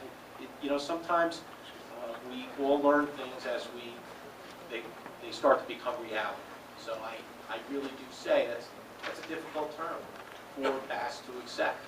I'd also say that in terms, if we were all to revisit this, it should have, what are the number of animals that are rescued? What are the number of animals that are really the responsibility coming from the borough's contracts? I'm just saying, those are just generic things that need to be addressed going forward. Same with the history. I understand, you're right. I went back and looked at what you cited to the mayor, that it talked about the exact paragraph and section. It was absolutely correct, that there was certain commitments as to shared services. But the old agreement also says that BAS was responsible for the maintenance and all the capital improvements and the utilities. And that didn't happen either. There's a number of improvements right now that the administration is working on at the facility, and the new bid said, again, that BAS would be responsible. It really wasn't a change. But can I understand the concern that you have? Yes. But I think those are things that really need to be in the right place. And right now, what happened was, and I don't think anybody up here is saying, well, you're stuck. But in defense of what everyone up here is trying to do, that's been on an agreement that had those terms. It had the terms, you have to make all the improvements, you have to maintain all the maintenance, and to the defense of the borough, whoever wrote the specs, that's the way the old agreement was. It also had that out clause that you talk about in 120 days. That's what we bid on. And now we're trying to deal with that. And I don't think, I would say, honestly, I don't think it's in the spirit of trying to negotiate a contract to say that anyone's trying to do any type of harm right here. I think we're trying to really step through this and be very candid. I didn't ask for an executive session. I'll say, look, these terms, there are some tough terms in here, there's some terms that are missing as far as, notification and accounting for animals that are in jurisdiction, out of jurisdiction, the amount of fees that BAS collects for the borough ordinance, things of that nature. They all really would need to be addressed, and if, in fact, the borough wants to address things in the interim, in-house, or with another organization, or with BAS, where the terms are finally not negotiated at a public meeting, but it just sits down and takes care of it. But could we talk about if we stop the bid process and negotiate a contract, some of the basic terms? Because right now, we don't know what we're doing, if we're staying, if we sign another lease, and we really need this resolved one way or the other. Can we agree on 5 years? I would have to say the most important thing is, I think I would need to just discuss with your attorney. I don't want to have a negotiation here or on behalf of the borough until we hear if your attorney wants to go forward with the contract or withdraw. And if it's withdraw, then it comes to ultimately, I think, that type of negotiation with any party, including BAS. And a lot of those issues I just raised would then come into discussion. Could we talk about a timetable? I was told by everyone here. Time of negotiations or a yearly contract, or how many years a contract would be? Basically, no, that this gets done instead of waiting 6 years again. No. I want this done in, Like days? yeah. Yeah. Okay, well, same This is not going to drag out for Right now, we have another year. animals forever, all over, everywhere, and it's really a very big burden on the shelter, not knowing where our animals are and trying to bring them back. We have like 120 animals to count for. I think there's really a number of steps that are involved. We're in this process for quite a distance, and the first step would be, we're going to need to hear, and I don't want to put you on the spot, I'm going to need to hear from your attorney as to what you want to do with the bid. And the only thing I could say is if I would ask this governing body, and I can say here, if BAS were to withdraw its bid, would you accept that withdrawal? And I'm not saying what you would do going forward, but would you accept that? And my sense is, based on some of the things I've heard, is that that would be the consensus. That's all I think we can do this evening, and that's all anybody can promise, because that first step would need to take place. Yes. Before you do, on the issue is, and I'll give the floor one minute, sorry. I just didn't want to lose my train. Like Mr. Semro referenced, the original contract had the same terms, so this governing body didn't recreate the wheel when it came to the responsibility of BAS. BAS has always been responsible for utilities and maintenance. All the issues that are in the current contract, which BAS bid on, I just want to set the record clear, were the same thing that was in the original contract. Even the out clause for both parties of 120 days. Matter of fact, the bid spec, No, it was The bid different. spec It was requested 90 for days. breach of contract, not at the borough's discretion. That's a world of what I wanted difference. to state, and then I'll give the floor to Mr. Ehrenberg. The original lease that you bid on stated 90 days. It only had 90 days. BAS had requested 120. I have an email from your attorney on January 16th that stated that everyone agrees with the 120-day notice, and that my client has requested that it be reciprocal, and that they also have the right to cancel 120 days, which the borough agreed to. So this 120-day issue isn't really even on the table. It was, At the borough's discretion is the part on the table. We understand breach of contract, and that I'm was just in the stating for the record, the borough has an email from your attorney that says his client, which is BAS, accepts the 120-day opt-out clause reciprocal for both parties. Period. That's what's here. No different than the original contract which stated, we're not being the meanies by saying you have to pay your gas bill, your electric bill, and do your own improvements, because that was already in the same contract that BAS had for 10 years. No There was different. extraordinary circumstances with the flood, and the borough does carry flood insurance on the buildings. And we were making all improvements when we could afford it. When we started having substantial losses, we saved the animals rather than fix up things, and that's where the problem Okay, came I just in. want to state, my points for the record on 120 days. And one other thing, I just wonder, BAS has 12 employees, correct? Paid employees? Probably 10 very part-time. And what is the need for paid employees? I thought it was a volunteer organization. It is a volunteer organization. The volunteers raise most of the funding and do most of the work. But when we grew so big with 7 towns, we could not keep up. And the problem is most of our employee volunteers work during the day. So Monday through Friday is a problem getting the cleaning done. We can cover adoption hours, weekends, So that's about a $50,000 annual payroll expense for the probably a little bit more than that. But that also encompasses the work they do on the rescue animals, BAS, for example, too, right? Not necessarily. So these paid We employees do nothing on basically do 7 days a week. Okay, the rescues actually provide about $20,000 a year to our bottom line income. When we could not do the rescues because we didn't know if we're staying or going, we lost $10,000 right away on that because we could not. What we have to do is we have to staff for a full shelter because quite often we have a full shelter with the town without any rescues. What we have found with coming into the town is usually very large, very strong dogs, and we were turning away adopters who had small kids or wanted a small dog and said, we have nothing for you. So what we started to do is we turned our office into part of the shelter, put cages in there, rescue small dogs to have people come in and get a steady flow of income. Okay, well, these are the kind of issues I think is what Councilman Yazdi raised. It's like you state, you're inundated because of what the borough brings. And, that's why I think he There wants were to see two the different numbers of, issues. excuse me, Some are cats and some are dogs. I know there was a week in January where there were 16 dogs in there, 14 were rescued, and 2 were ACO. No, that never happened. So, that's some of the stats we're looking at. One final thing, and then I'm sorry, Mr. Ehrenberg. I received from a volunteer at BAS a non-disclosure, non-compete agreement that you asked your employees and your volunteers to sign. Right. But you represented that this was something the borough wrote and requested. No, I never did Okay, that. so you're on the record stating, We you did that. never stated that your employees and volunteers had to sign this because the borough made you do it. No, There's no. no truth to that.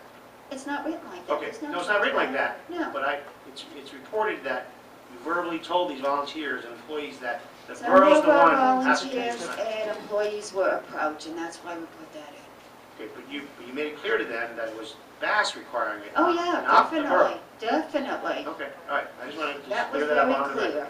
Okay, I'm sorry, Mr. Administrator. Okay. At some point in time, we're going to go into close, we're going to have discussions.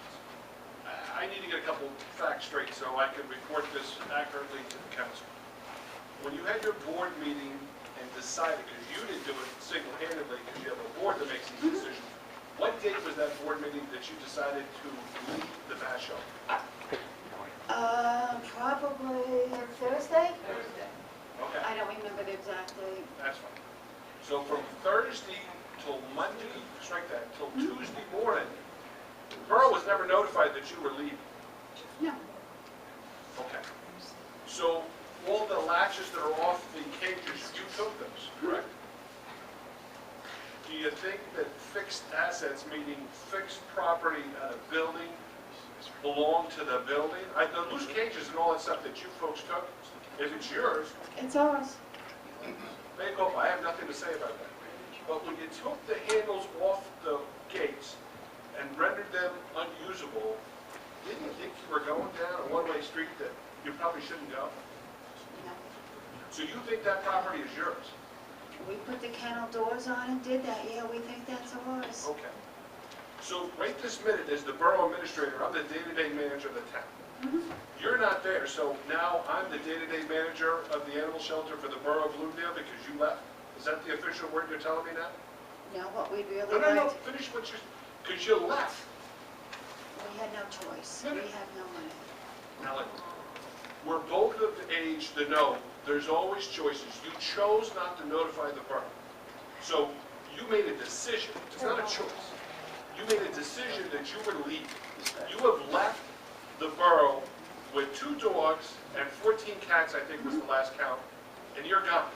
With no notification, your staff showed up for work today, they had no clue what you were Most doing. of our staff knows. One of them didn't read their email because their email was down. Okay. What you And do to this your has staff? all been discussed in the past because we're all aware that we've been struggling for so long and we just could not go on much longer. And we put it off until the very last minute until we just could not make it anymore. Ellen, I'm going to respectfully ask you not to interrupt me. Just let me finish the sentence and then it'll be your turn, I promise. So you had a meeting, you never notified the borough, you decided to leave the borough, and now you took the latches off the door, and those animals are down there. Who is caring for those animals? Our volunteers are caring for them. They're still caring for them. Okay. How long are we going to care for those animals? Well, I hope we get a contract within the next couple of days, get this resolved, and everything will be back to where it was. I don't know if it's going to happen or not. Ellen, I'm going to tell you, I think that's an unreasonable thought that in 2 days or by the end of Friday, we're going to have an agreement. So my concern is, because now I'm faced with this, because I didn't ask to be the animal shelter manager, but by default, I will be starting tomorrow morning. Are you going to look after these animals? Are you going to put those lever and the door handles back in those cages? Or am I going to change the locks and you won't be there? Will you be paying us for any of the services we've been providing?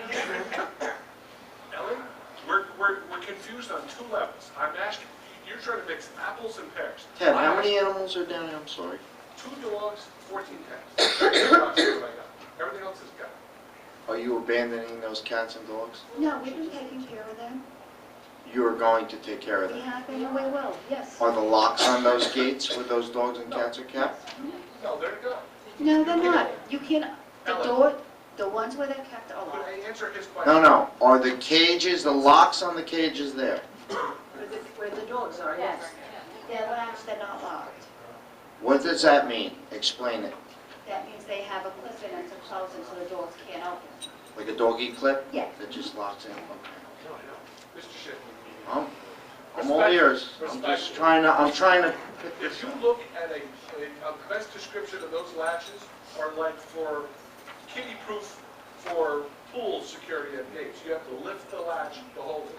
When you take those levers off, there's 2 pins there. There's nothing to hold it. So other than wire tying them or wrapping a chain around them, you can't secure those gates. If some child went down there and got that open or reached in there and got bit, the borough would be exposed. They have the latches. Put the latches back on the gates. It's very simple. They took them off. Okay, if I may, I think as we stand right now, Bass has vacated the premises. Correct. I think that should remain the way it is until we resolve the contract. I think the borough should show responsibility for the cats and dogs that they left behind. We deal with that until we resolve the contract, because that's how they go, anybody wants to go. Bass can't, leave, you're not gonna take ACO animals until this is resolved, so you can't have it both ways and come back in and take care of what you want, and put locks on what you want. No, you're done.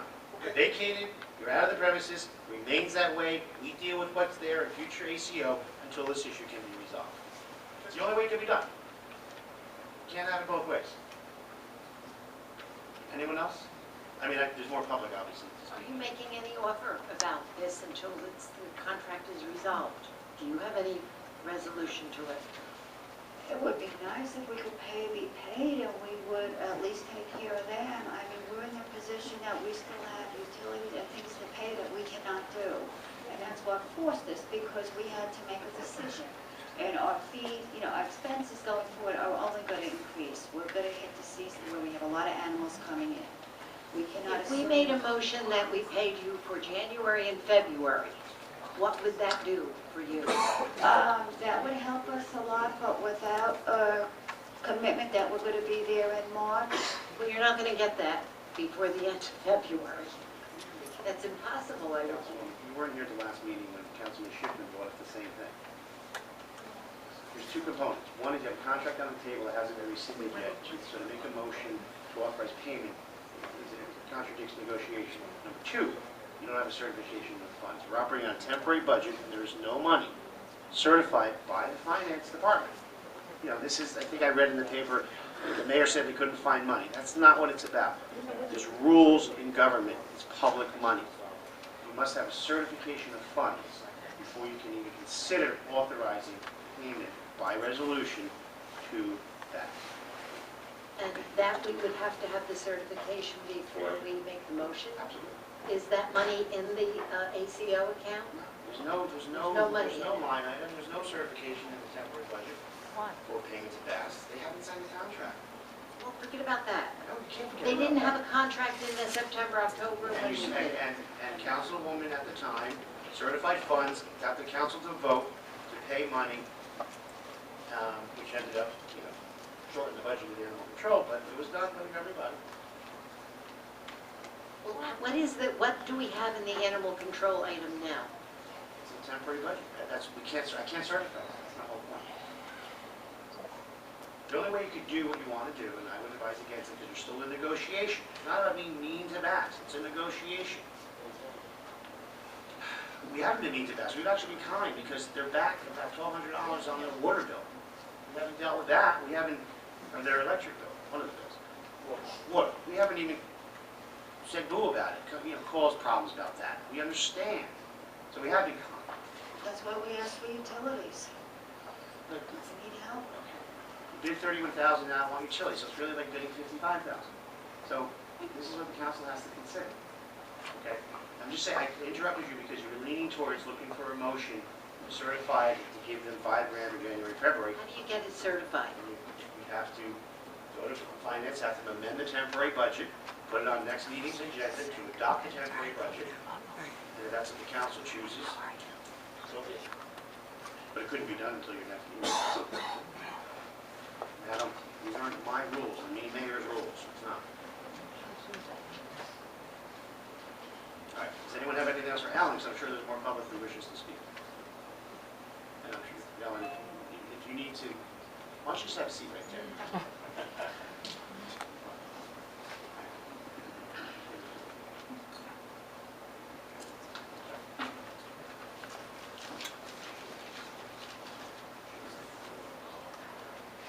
Anyone else wishing to speak?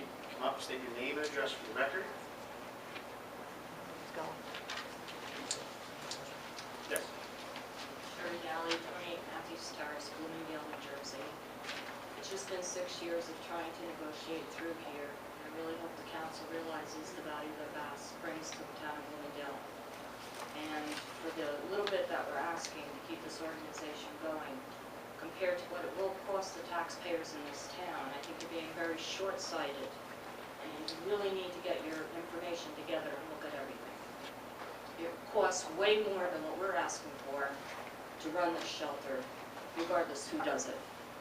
And you're going to spend a lot more taxpayers' money if you don't do this right. We have been waiting. We have no more money to offer. We have just our services, and we are trying to get this resolved. When we said days, we mean days. We don't have more time. We've waited 6 years through 4 or 5 liaisons at this point, and we can't continue to educate everybody every single time this council changes. We have stated our case for 6 years. It is time that this council starts to make a decision and deal with us fairly. And that's all I have to say. Can I respond to you? You can. What if my taxes don't go up because of this decision you're making? Yes. Well, actually, they are going to go up on the original. 30 grand is nothing, believe me, compared to operating the shelter. I'm not dismissing 30 grand is nothing, but it will increase, it will go into the general operating I know where budget. it's It doesn't going. exist now, so it could increase your This taxes. is already collected from shared services, so the money has to be Excuse me. collected. I asked you to stay there so you didn't shout from the audience, but let's only engage if we need you. Otherwise, you go back to your seat, please. What I was going to respond, Sherry, is the borough has made the move. We have made the offer. That's the part I don't understand. Not fairly, you haven't. Okay. There was a bid spec, there was a lease, we bid on it, we offered the terms on it, and now you want change. That's the fact. No, Don't, it isn't. It's not the It fact. is I'm the sorry, every time we receive a response back, there were always additional items to the contracts that we had to negotiate and look at. There's a resolution that authorized the award of the bid. That was action by the governing body. And while I understand there's issues that have come up in the terms, factually, the governing body approved the contract and the bid. And when I went back through the record, there was one set of bids where another organization bid substantially less. And that bid was not accepted. So, I want to just say, again, I'm not pointing any fingers. I've only been involved in this for about 3 or 4 weeks. But I can tell you that when I went back and looked, the governing body, I believe it was at a special meeting, where they adopted a resolution back on December 30th. And you usually do that because you have an emergent matter you want to bring to a conclusion before the end of the year, and it was done. And that's where we are right now. If tonight Bass signed those bid specifications, this would be over. And I think no one up here is saying, I just want to be fair, no one's saying take it or leave it. That's usually what happens with a bid. I think the governing body's saying, look, if you really don't want it, let us know. So I say that to you. but I raised the point because you were clear in your statement that, May I say something? Just to address Sure, the yeah, please. lower Yeah. dollar figure that they did before. If you read closely, you would see that they were sharing all of the expense with the town, not just the dollar amount that they had in there. If you share all of that expense, it would run close to over 6 figures for this town to bear. So we were actually the better option. that had bid you wasn't considered accepted. everything. It wasn't accepted, that's a new point. It Yours wasn't was. accepted, however, we constantly hear about it. The other issue I have is with our borough administrator signing interlocal agreements for way less what most boroughs are getting for the same service. Most interlocals back when, and when we started this discussion was about 4 years ago, most interlocal agreements for animal control and animal shelter services were made at $3 per capita. Ours, I believe, is at $2.29. Now, that was 4 years ago. Now, they're being signed at $4 per capita. It's not our fault, Bash. You're holding our organization like, whoa, back 16 years ago, we did it for nothing. Times have changed. Things that we pay for is out of our control. The utilities have gone up double digits. Insurances have gone up double digits. That's out of our control. Everything within our control is managed, and it's been managed down, and very effectively. So when you really look at some of these these bids that you have going out there, I question, why did we go to bid at such a low amount when all the other boroughs are getting $3 and up to $4 now for the same services? The reason why you may not have money to support us is partially due by the decisions you made to sign these interlocals for shared services. And now that shared services can't support the service, that's what I have a problem with. Okay, but no one said we didn't have the money to, we offered you a $31,000 contract. True or false? You were offered a $31,000 contract. John, can I ask a question? Wait, I I just think want to there go are back to the items that point. Ellen addressed in those contracts of reasons why we could not sign at that point. Okay, right, but then those We were, still can talk through, we're willing to work with okay, you. and that's the next step, but we're having this discussion That's the tonight. next step. The issue is, yeah, I just want to continue to make it clear on the public record, you keep stating we haven't done anything for you. We made an offer of a contract based on what you bid. And nowhere in there did it say we would pay gas, electric, and utilities, now that's what you want. That's a material change. That was in what we replied back for the bid. All that was in there was what we reported back. It's called negotiating. Right. Okay? And we've been through these negotiations. We're trying to arrive at a fair dollar amount for both, for the service, a fair amount for the taxpayers of Bloomingdale to cover these shared services that the council has gotten us into, and also keep the shelter going. Well, two additional ones from the past, all right? I'm just, again, it's always clouded. There was 5 all along, there's 2 new. So it's always been a shared service. There's always been a shared service, Right, correct? right. So, I agree. Now But we I'm never confused. agreed to the last 2 with no funding. Now I'm confused. We've You're never coming agreed in to front of the regular council government saying, law. I'm losing $30,000 a year. I need $30,000 a year, so I can break even, right? Because I'm a non-profit organization. I'm not looking to negotiate to make money here. I'm just looking to break even. Why go in and ask us to pay for electric and water when you were paying it previously and you only lost $30,000? Why ask for more? How did this become a negotiations rather than, hey, this is the real money we're losing, that's what we're asking you for, full disclosure. We have provided full disclosure. You have all of our You financials. just said it's in negotiations. It is in negotiations, okay, and we have lost this amount. However, as Ellen stated, we haven't invested in the buildings, which you're also saying we have to now do. Having these negotiations with this council over 6 years has run our balance sheet down to nothing. We have nothing left. Understood. And that's Okay, why you're and here that's why we asking for got money. days left And to we're make this saying that, happen. no one's saying that you shouldn't get money, but don't turn it into a negotiations. Full disclosure, you bring your books, you say, here's the way I'm It's raising all money, publicly available, and we have provided it in the past to no and I would amount. Should appreciate not it if you provide never it get. to half of this governing body. We provided it to the council, and I would think that the borough council, 6 years, Mayor Dunleavy, 6 years. Every change, I mean, it's been 6 years. Do you know how many liaisons we've been And to? I think this governing body is the one who's got it closest to a possible end. Possible. Let me ask you this, you keep saying we have it. Can you get me, and I know it's online and it's public, you're a nonprofit, can you get me your financials by tomorrow? In Borough, bring it to Borough Hall by tomorrow to help the process. Don't have them. Oh wait, can you get me 2010's financials? We should have those. Okay, detailed, okay, shows the breakdown of ACO costs versus rescue costs, all the things that Councilman Yazdi wants to see. We have financial statements for the cost of the shelter. That's what you, I just think, Absolutely. I we mean, keep saying, that's- here we have it, I don't have it. So It's let's- all in the proposal, if you guys would just look, I mean, that's what we say, we keep giving it to you. I can even tell you the page number, you asked for it before. Page 13, detail, 2004, I'm sorry, I can't read this. 2004, 5, 6, 7, 8, 9, 10, 11 projected, and 2012 projected. It's 1, 2, 3, 4, 5, 6, 7, 8, 9, 10 years.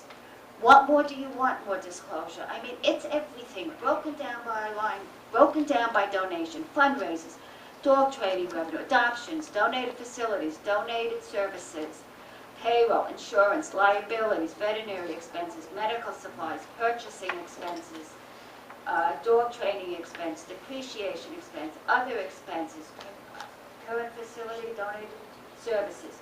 Everything you've asked me for has been sitting here. We have spent weeks preparing this stuff for you guys, and nobody looks at it? No, But you know, after 6 years, please But just that- open that up is the true. book.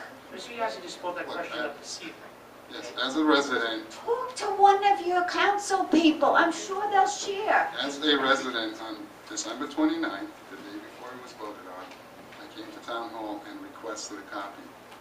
No such Oprah thing it. was We given. can get anything by Oprah. Yes, I Oprah'd it, Okay, Oprah, talk to them. and there was no such thing. So, I'll make you a copy and fax. Do you have a fax number? 973-838-5115. 5115? I've never received it. Do you have a copy of that, Ted? I don't, you have to remember, the original bid package went to the attorney, didn't go to the council.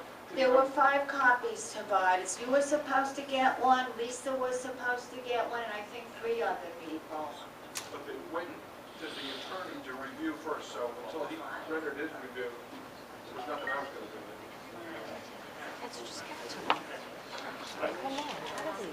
Everything else? That's why I only said I don't want to work with. Yeah. yeah, that was good. Anything else? Thank you. Anyone?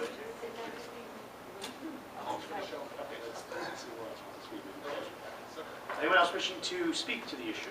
Please come up, state your name and address for the record.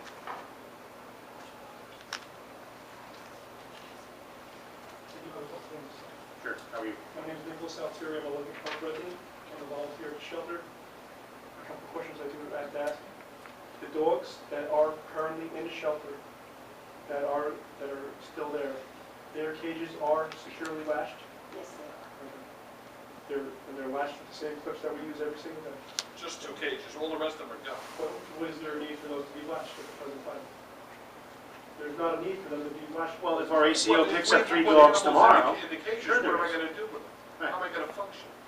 Well, but you're putting it on Bass to function without providing money for food, for shelter, for anything for the dogs. Okay, can I just, I'm not trying to interrupt, I just So want no, to but I just want to make it clear that you guys are trying to turn it around and make it seem like they just abandoned the dogs and the cats.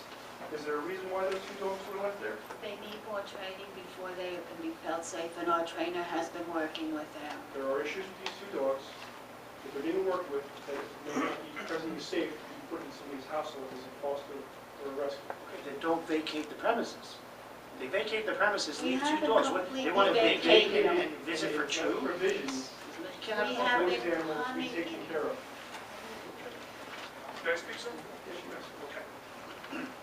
Those 2 animals that are left in the runs have the proper latches that work those gates. Yes. All the rest of them are all removed. Yeah. Obviously, I personally think that that was just smart, but we'll get to that in a minute. If animal control brings an animal down, which Bass has a responsibility for 85% to have gates and runs open for these animals, there's no way to secure them, so what am I gonna do now? That's the point. They removed those for what purpose? In a borough-owned building with a And permanent... the borough owns the permanent building. fixture. We're down there having an electrician, DPW workers to fix this building, and the thanks we get is we vacate the building, take all the latches off. It's like you rent a hotel room, and I'm leaving now, so I'll take the door handle off the door of my hotel room, I'll take that home as a souvenir. Makes no sense. But these are properties that belong to them. I can That's in understand. dispute, to be I clear. can understand if it was something, a doorknob added, or a window added to the building, or that would become property, or a light fixture would become property. But cages and things that have been installed and provided by Bass, and donations and volunteers should remain property. So the things that are in the lease agreement, that say that upon, any sort of decline of future possession of Bass, that becomes possession of Bloomingdale, I think needs to be very clear on what remains property of Bass and property of Well, Bloomingdale. again, that's a dispute now. I personally think a permanent fixture should be in a building owned by the borough, in any lease. You may not agree with it, but that's in any It lease. should be very clear, because they spent thousands of dollars on all the outdoor cages, as far as the front cages, everything that was not there previously. And if you'll read our attorney's comment, he did ask, The borough's property, So- anything that was removable was the... So you rent a building from me, you decide to put granite countertops in, and you decide to move out. you get the right to go in and take all those granite countertops and basically gut my bathroom or kitchen? No, you don't. It becomes part of the property. The point is, you're telling me that Bass is done with the borough, because the minute, if you're telling me that that's the property of Bass, then we're done. I'll get somebody to make new stainless steel gate covers for them. Bass will move on, the borough will move on, and have a nice day, because it doesn't sound like to me that you're telling me that we're actually negotiating or trying to make a deal here. We left. If you did this in any other service, you're off your post, you're done. Once you walk out, you never gave any If there was any other notification. service that the town pays for, that the town does not pay for any period of time, I believe that service would be discontinued also. I believe that the police officers, if there was a contract not agreed upon with the police officers, and they were not paid for 2 months, I believe you would have police cars sitting over there that would not move. Police officer can't strike, but that's another story. But in this arrangement, We can. It's the same thing. Bass has made a decision. The word to me that we were forced to make this decision, no, we're not.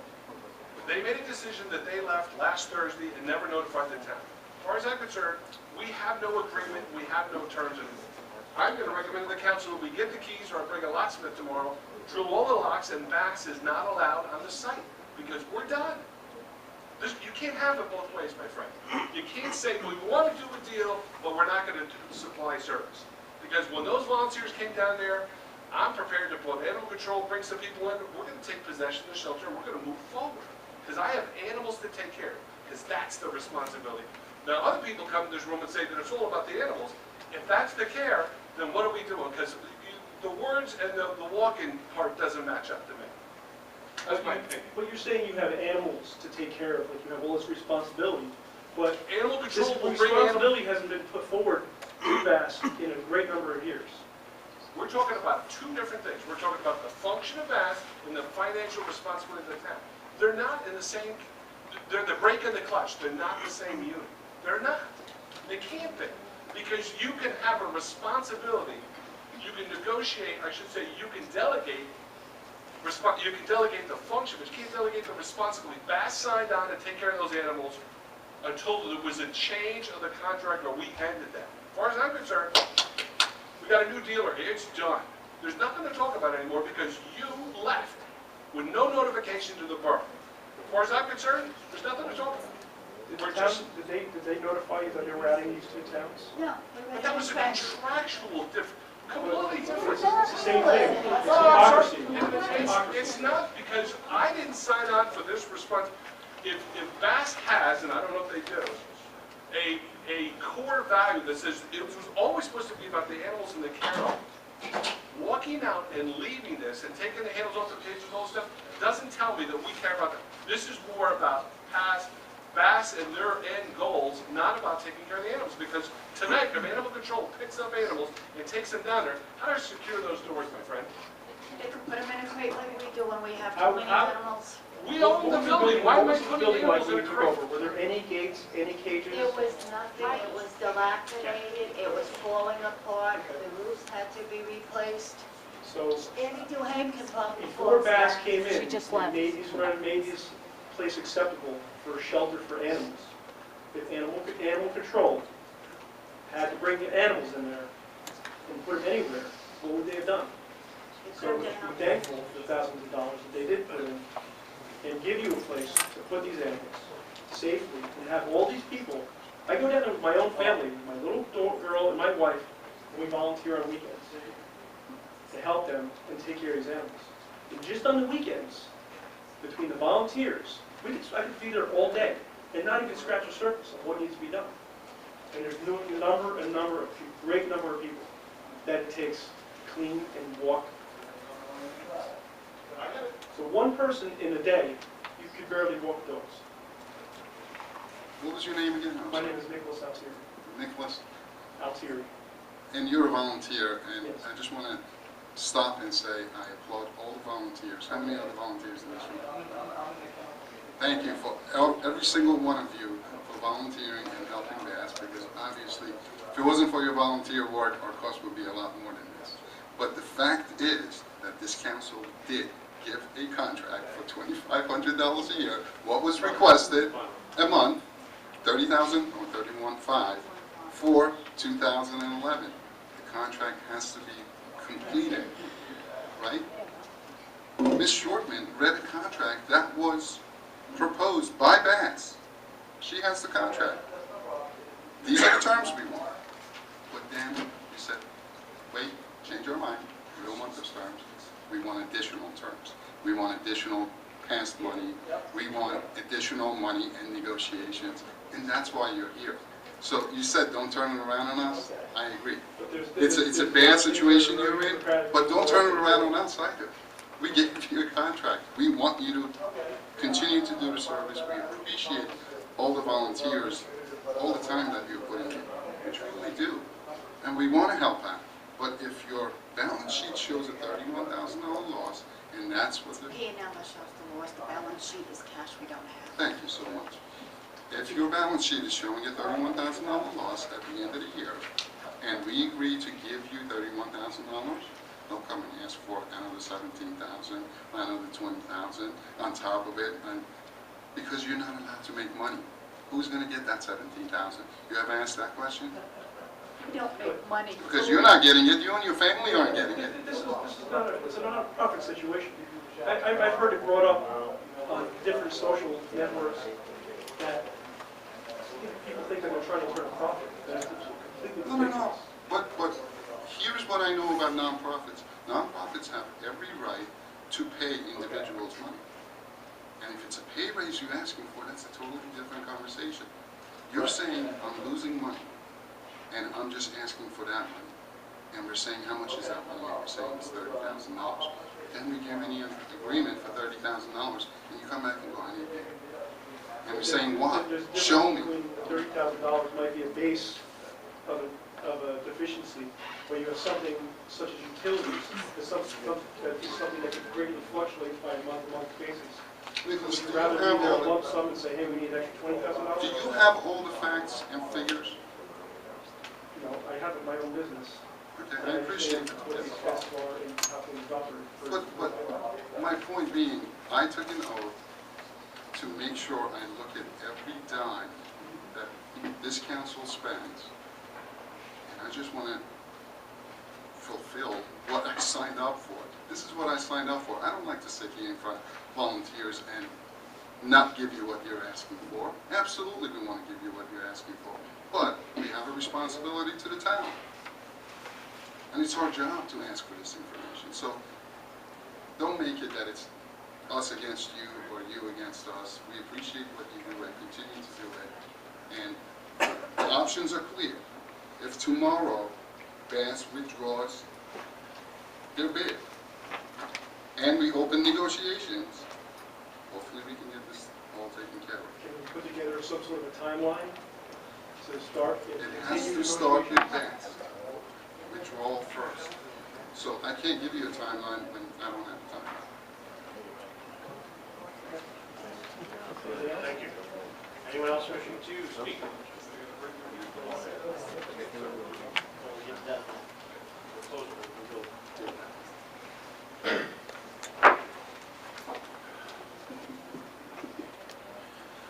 Paul Bastante, 113 Red Tree Trail, Bloomingdale. I just want to first start by saying that I am an animal lover. My wife and I teach our children to love animals. My home is practically a shelter in and of its own. We have Reggie, the Labradoodle. Okay, we have Pinky, the guinea pig. All right, and we have Selena Gomez. That's our lady bearded dragon. Okay, we got Selena Gomez with a broken arm. We rescued her, and my daughter held her every day until she was healed. We teach our family to love all animals. So I'm just going to say that right off the bat. Secondly, I am also a Bass volunteer. Yes, I am. I've never done any of the dirty work that a lot of volunteers in this room right now have. Excuse me, you've had your time to speak, now I'm going to speak. Ellen, why don't, Ellen, That is the truth. It is the truth. excuse me, Ellen, take your seat again, please. Yes. No, Ellen, in the audience, and please, if you need to speak again, you can come back up, and please do not cross-talk. Oh, I volunteered my time for Bass, yes I have. Actually, more importantly, I volunteered my time for the animals. There's no one that can dispute that. I will give you undisputable proof of any of that. It's a fact. Because of this, I respect the volunteers that regularly turn in long hours, their free time to care for the animals that are less fortunate. I've seen the actual work that they do. In no way am I attempting to disparage the volunteers that work for BASS here as I make my comments tonight. My issue with BASS is the management of the shelter operations for the town. It's been a contention by many for a long time now that the resources of the shelter are being stretched to the maximum because they are taking in rescue animals from other parts of the country. Kentucky is one state that I hear there's a pipeline from. While I'm sympathetic to the plight of Kentucky's animals in need of rescue, I'm not sure that it's my responsibility to pay for it. All right? I believe it will be the state of origin's responsibility. I was at the shelter one day when a van pulled up. In the van were about 7 puppies, and they were really cute. I did not see the shelter representative take any of the dogs from the man in the van, but after shaking his hand and talking with him a little, it was abundantly clear that this is a stop that he was accustomed to making, having dropped off dogs and cats to them before. The town's representatives, I understand, have asked the president, Mrs. Rubitsky, for audited documentation for the last 5 years as to the split between shelter dogs and rescue dogs that the shelter takes in annually. It appears as though, and I got confirmation again tonight, that this request has not been met. If it had been received, we may not even be here talking tonight. I don't know if it's required by law for BASS to hand over that type of information, but if they had nothing to hide, then I imagine it would have been handed over post-haste. In reality, though, the town already knows how many animals were brought to the shelter from our community and the member communities of the interlocal shared services agreements because the ACO is required to submit that information. In my opinion, BASS needs to determine what they are. Are they a shelter or are they a rescue? If they're a rescue, then these efforts should be funded by the raising of funds through public and private sector on their own. BASS president has also accused this council of not bargaining and not dealing with them in good faith. I would question Ms. Rubitsky again regarding her understanding of the term good faith. I'm pretty sure that overseeing an organization who posts on their own organization Facebook page the mayor's personal cell phone with the instructions to personally pester him, okay, until he caves, okay, I don't find that to be good faith. I find that to be outrageous. I'm also pretty sure that stating in public that the mayor will kill thousands of animals if the BASS demands are not met is also not acting in good faith. Negotiating through the papers and the media is also not something that is typically associated with good faith bargaining, and that's exactly what's happened.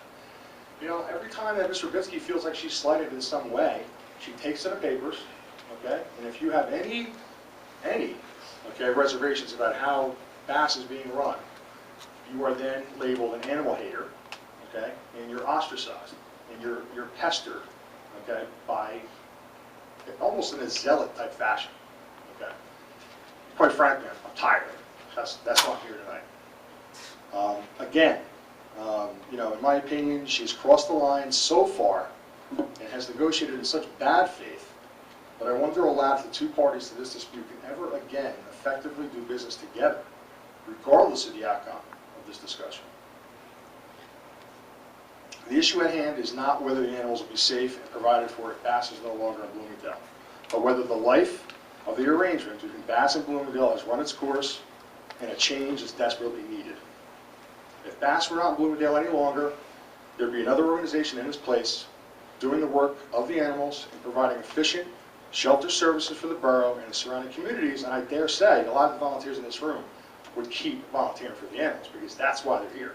Regardless of whether it's BASS that's over there in that building, regardless of whether it's another entity that's in that building, I can almost guarantee you, and I want to speak with the people in the room, but you know what? They love animals. They're going to be there helping the animals. That's what the bottom line is. It's not about taking animals, using them as a shield, okay?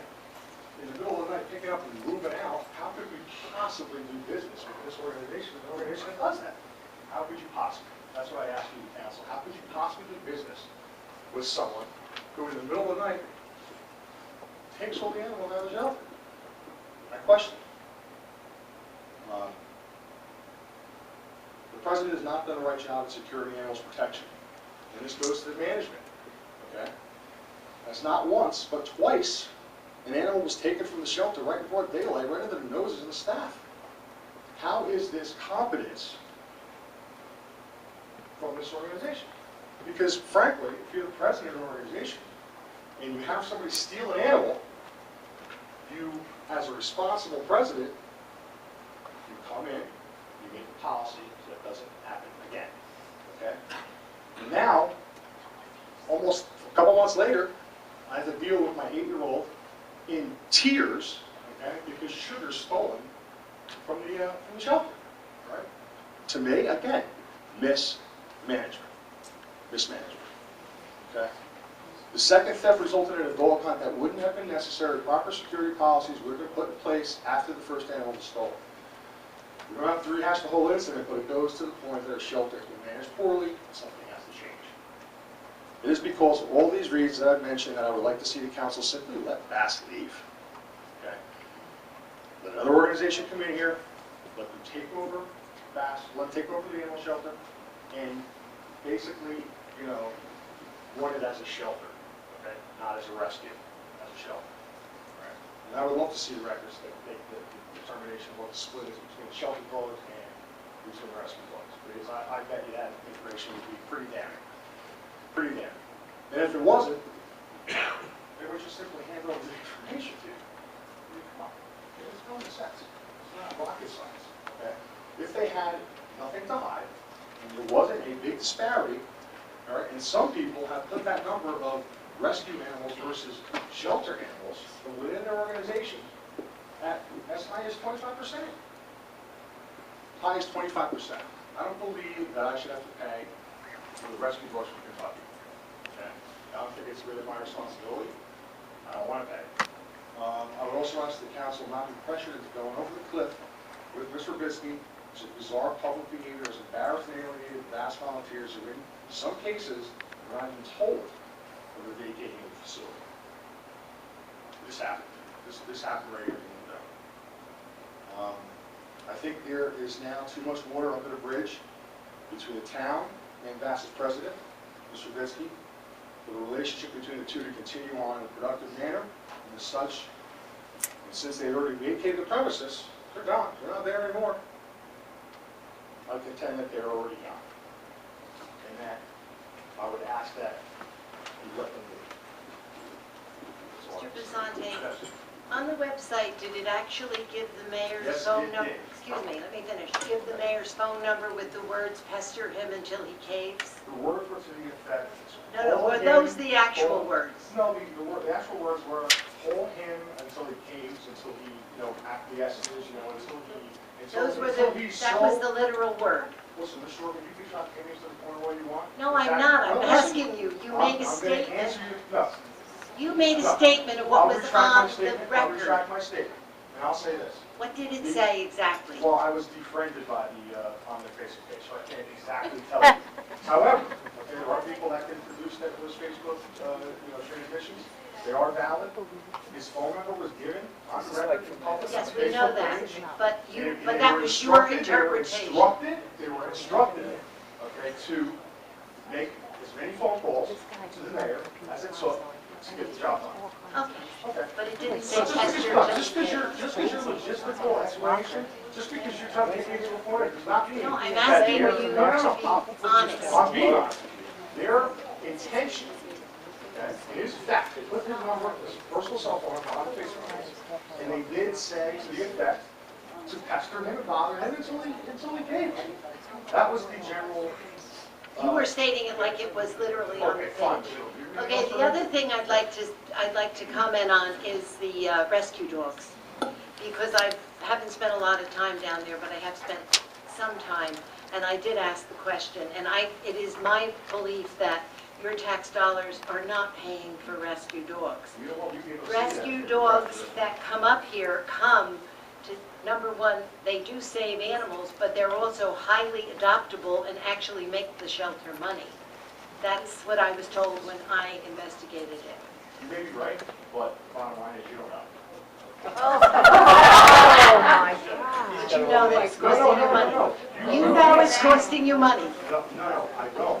Okay, however, I have been told on the inside, I didn't want to go there because it's hearsay. you can go over whatever way. I'm asking you questions about what you said. No, I'm telling you. We see you go back afterwards. I'm asking you Let me questions. ask you a question. Is it right for a public organization, all right, to give out a public official's personal cell phone and with instructions to call them and bug them? Okay, But you're paraphrasing, and the mayor has even said, he gladly gives out his phone number No, he and... said his email was short. Go back and check the Oh, I record. He thought did he not said say his his cell cell phone, he said his email. So you're not always correct. You are not always correct. Oh, absolutely not. If somebody actually wants it read from Facebook, What it it's not, said. it's not from the organization. Yeah, But it's one of the then volunteers excuse me, posted the number, you not can take the floor. Ellen. Excuse me. The woman's name is Lori, and she is a very, very active member of the, Yes. of the BAS. What does that mean? Of I BAS. don't know where you're The going. person who is the person who posted it is a representative of BAS. Not Ellen. It's not Ellen. Excuse me, Not sorry, Ellen. Mr. Vasselli. Mr. Mayor, I'd like to exercise 5 minutes per person, if I may. You have an earlier in the year. Yeah. Ellen was there. I was here for 2 hours. Same topic.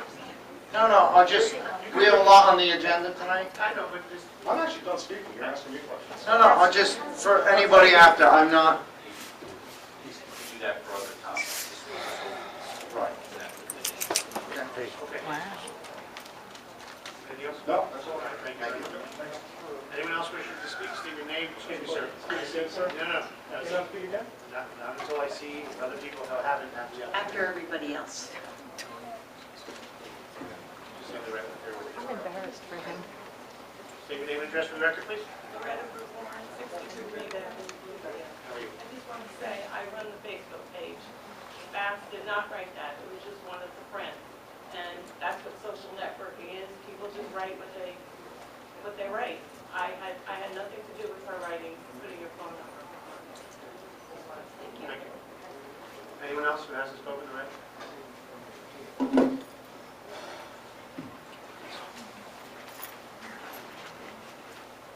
Janet Molinaro, 108 Grafton Road. I've lived there for 10 years. I've used the services for the rescue, for saving an animal in my yard, taking it out of my yard. I've used you guys twice as far as that goes. I have not been a volunteer. I've rescued kittens on my own and placed them in homes on my own. I know how much it costs to do so. I'm appalled that this town is not paying for the last 2 months for a contract that they've been providing. I find that appalling. And if my taxes end up going up for this, and I struggle and work 2 jobs, okay, 3 jobs at times, I wouldn't mind it going up if I had to pay for the animals at the shelter. I think that it's appalled that they don't have a contract. They didn't abandon the shelter, they did and they did not. They're feeding the animals. They're feeding the animals that are there and their parents, the 14 that are left. They just couldn't take them with them and put them into a home. I think it's honorable that they are caring for them and that they place all these animals out. And I don't think that you, sir, could actually care for the ones that are there. And they want to go in tomorrow and care for them, so I think that they should be allowed to do so. I find that, you guys have belittled her, and I've never met Ellen before in my life, watched her stand up here before. I found that the mayor and I don't have my glasses on me, the borough administrator have belittled her at times, just from the point of view of watching this whole entire thing going. I'm amazed that you guys don't have your documents, that everybody on council does not have the full documents in front of them. I find it to be kind of a clown show at times. Just from the point of view of sitting here and watching it, that nobody has the documents that they've given, and they've given them, and they've given them, and they've given them over 6 years. It just sounds like it's a clown show going on. And I'm amazed that things actually do run in this town. And I've lived in this town, and I have seen things work, but I'm just amazed that things are working the way they are. And then I think somebody should have, the secretary to this, board should have had it out to you guys, and you guys should have had your documents. And I'm surprised that you guys don't. And now that you keep asking her for more documents, and she's a volunteer organization, she doesn't have a secretary that just keeps, faxing and FedExing and, putting the documents out there. If the borough attorney had 3 or 4 or 5 copies, why wasn't that given out to the council members to read? The request, if I may, the request was for Mr. Yasny for 5 years of audited financial documents. Those have never and have not, to this day, been received by BAS. what Ellen was referring to was in their bid spec was a spreadsheet prepared by Bass showing their numbers, receipts, etc. The request was an audited financial statement. And when you guys voted in December at the last meeting where you guys approved this thing, and you didn't have those then, why did you? I have to ask those who voted. I didn't vote on the contract in Okay. December, nor did Councilman Cassidy, nor did Yeah, I mean, Councilman and I Demott. actually like the fact that you're asking for those documents. I'm surprised that the council before did not have those documents. I mean, if you guys are making an educated decision up here as far as that goes, I'm shocked that you didn't have the documents to begin with. And if they're public record, then why didn't somebody just get them from the public and bring them in so that you guys would have your information? Because they're available in the office, and we have the opportunity to go there and examine What the bids. I Oprah every document, The bid spec's there. It has their Oh, not what spreadsheet you of asked for, finances. is It it? doesn't I'm have looking it all at in the it. even the document that she was just showing us. I mean, the reason I raised it, and not to continue the conversation, is you made a statement. It's clown-like up here. 'Cause you don't have the- I want you to get your facts straight. We have never, to date, received what has been requested, which is an audited financial statement. That is why no one here has it, therefore, not clown-like. She's Please. talking about the document Ellen had. But you signed the contract No. without having No. these documents. We don't have a contract. John, A lease. can I just make a comment? Nothing's been signed. Nothing's signed by Bass. Offer was made to Bass. Bass has not signed it and returned. You have signed it, and you're waiting. No, I wouldn't sign it until they do, and it comes back like any contract. Here's your offer. They chose not to sign it. Correct. When it's signed, it comes back, then the mayor signs the contract. Not before It that. just sounds so, I mean, they've been running the shelter without being paid for 2 months. Do you go to work when you're not being paid? You know, I mean, But, okay. I couldn't, I mean, honestly, like, as I said, I work literally 2 jobs. I've had 3 at times to live in this town and to keep my family supported and to keep my animals that I have in my house supported. So that they're not at the shelter, okay? And it amazes me that if I couldn't go to a job every single day if I didn't have money coming in. Like, you know what I mean? Like, I don't understand how they're not being paid. And I know it's negotiations, but even if right now you signed it, you said you still have to go to financial and still have to figure out where you're getting the money from, because you guys don't have the I money. did not say that. I said, for the governing body to make a decision this evening, in lieu of the contract, to authorize money to be paid to Bass immediately, that could not be done without a certification of funds. That is not my rules. That is the rules of Correct. government. That I understand. I mean, you just can't take a checkbook out and send a check Correct. out. Correct. That I actually like checking out. That's the good. point we made. Correct.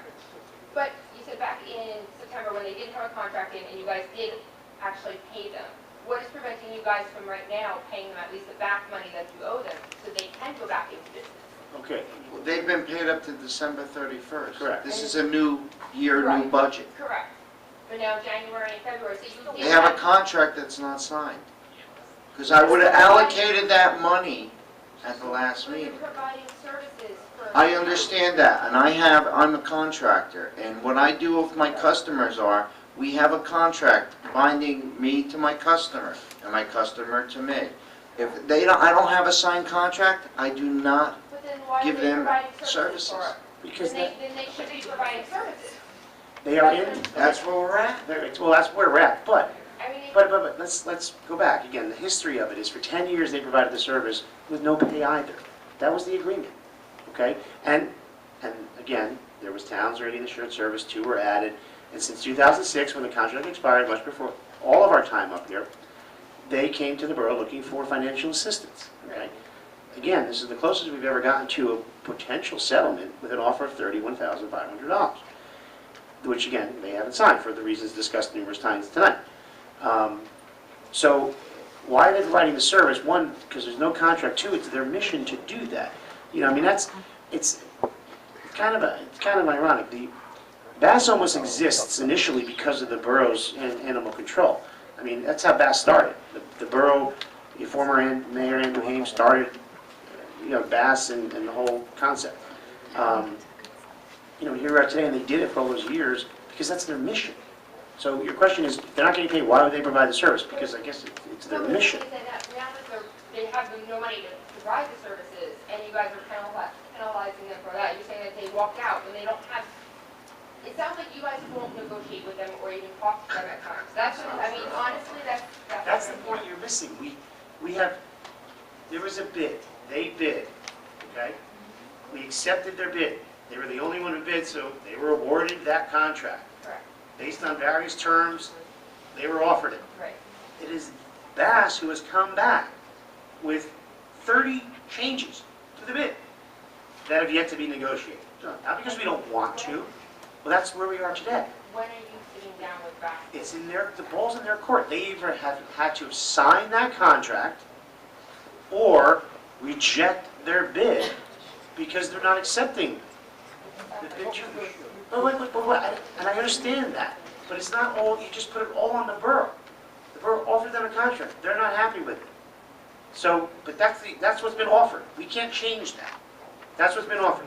So they either have to reject it and say, we withdraw our bid, because we don't like it, or sign it. One or the other. If they reject, if they withdraw their bid, then the governing body has the option of going for more bids, sit down, because it is a humane society, we don't have to bid, and sit down and negotiate with Bass, or whatever the options. Do it in-house, do it with someone else. Those are the options. Can I just make one comment? You made a comment. I've been married to the same woman for 30 years. If I came home tonight and every stick of furniture in that house was gone, I'd have a sneaking suspicion she'd gone. When I went over to Bass, everything is gone. So when you say, well, they didn't leave, where'd they go? No, but I'm saying is that they didn't abandon it. It's not like they left the children and they're not feeding the kids. Like, you know, yeah, they moved into a different room of the house, more or less. Because they're still in Bloomingdale. I mean, they're all over the place. They're throughout probably 7 or 8 towns that are now caring for these animals. So it's like moving to the mother-in-laws until the husband actually gives in, you know? Well, I don't think you take all the furniture. You know, there's got to be some sort of negotiation. It sounds like you guys don't want to even talk to them. There's no negotiation with Bass because they don't want to negotiate, because if you did, let me finish that. If you did, you wouldn't have taken all the animals out of there, you wouldn't have taken the latches all the doors. Oh, I would have. I've been married for 10 years. My husband will not, you know. In a negotiation, you would do that? Yeah. Can I ask you a question?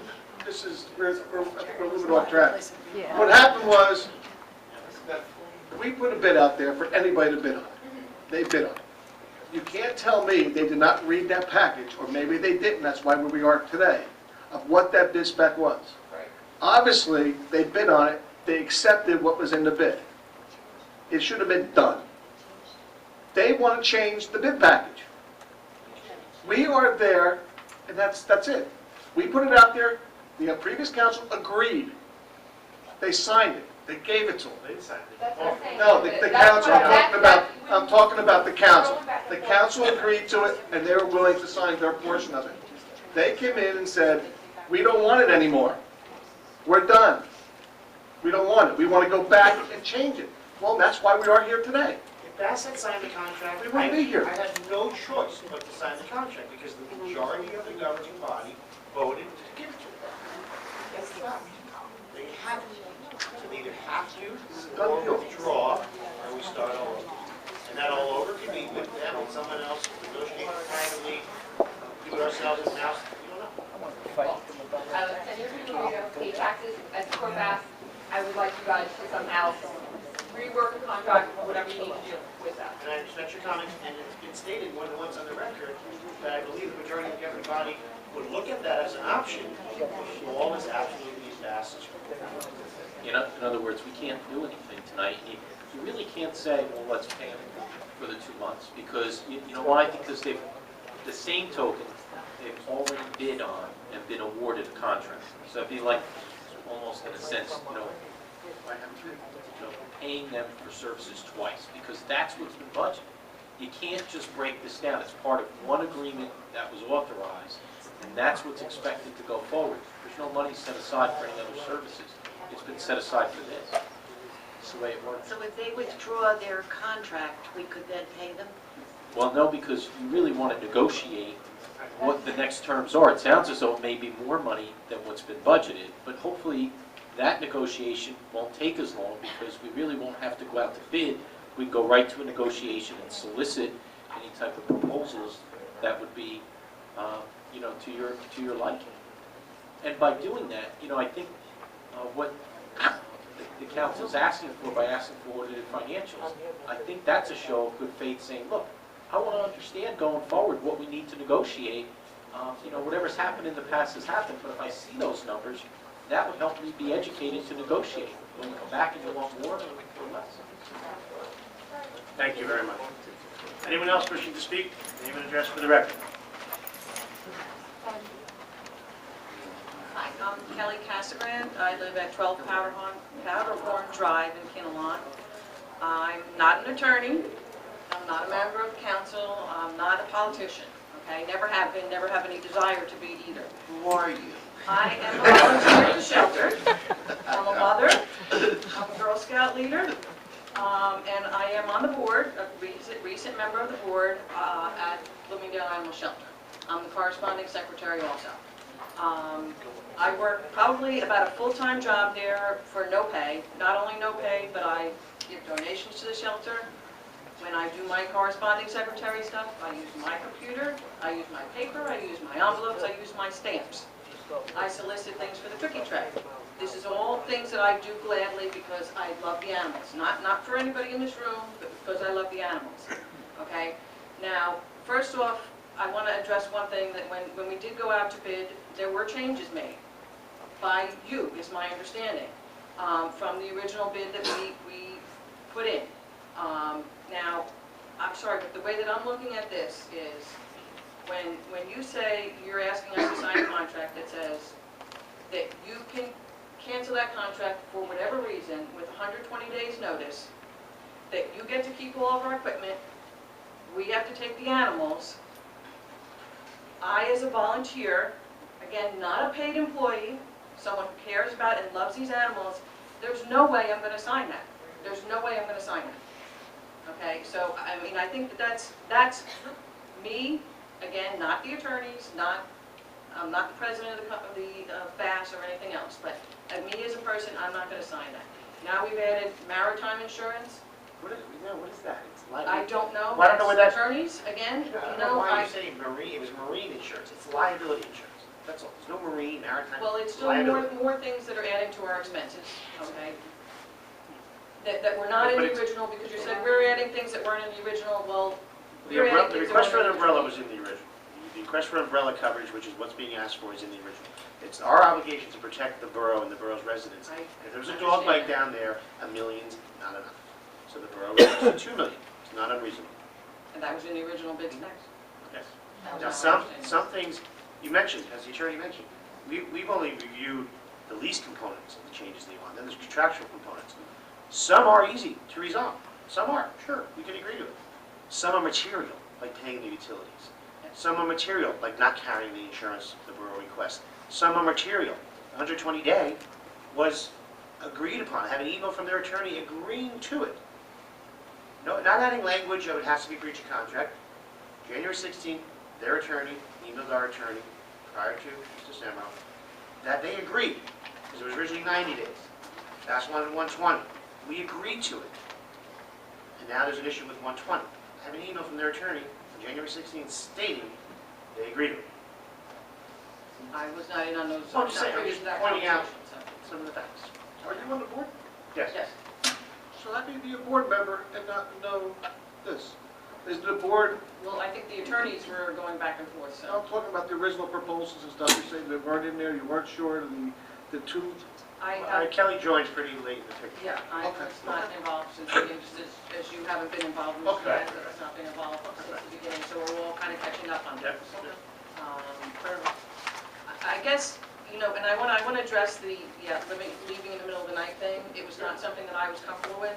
However, I got to tell you, sitting here, again, being a volunteer, just trying to help out here, you guys go into executive sessions, we wait around, you come back in, you don't tell us what you decided, we don't know what's going on, quite honestly.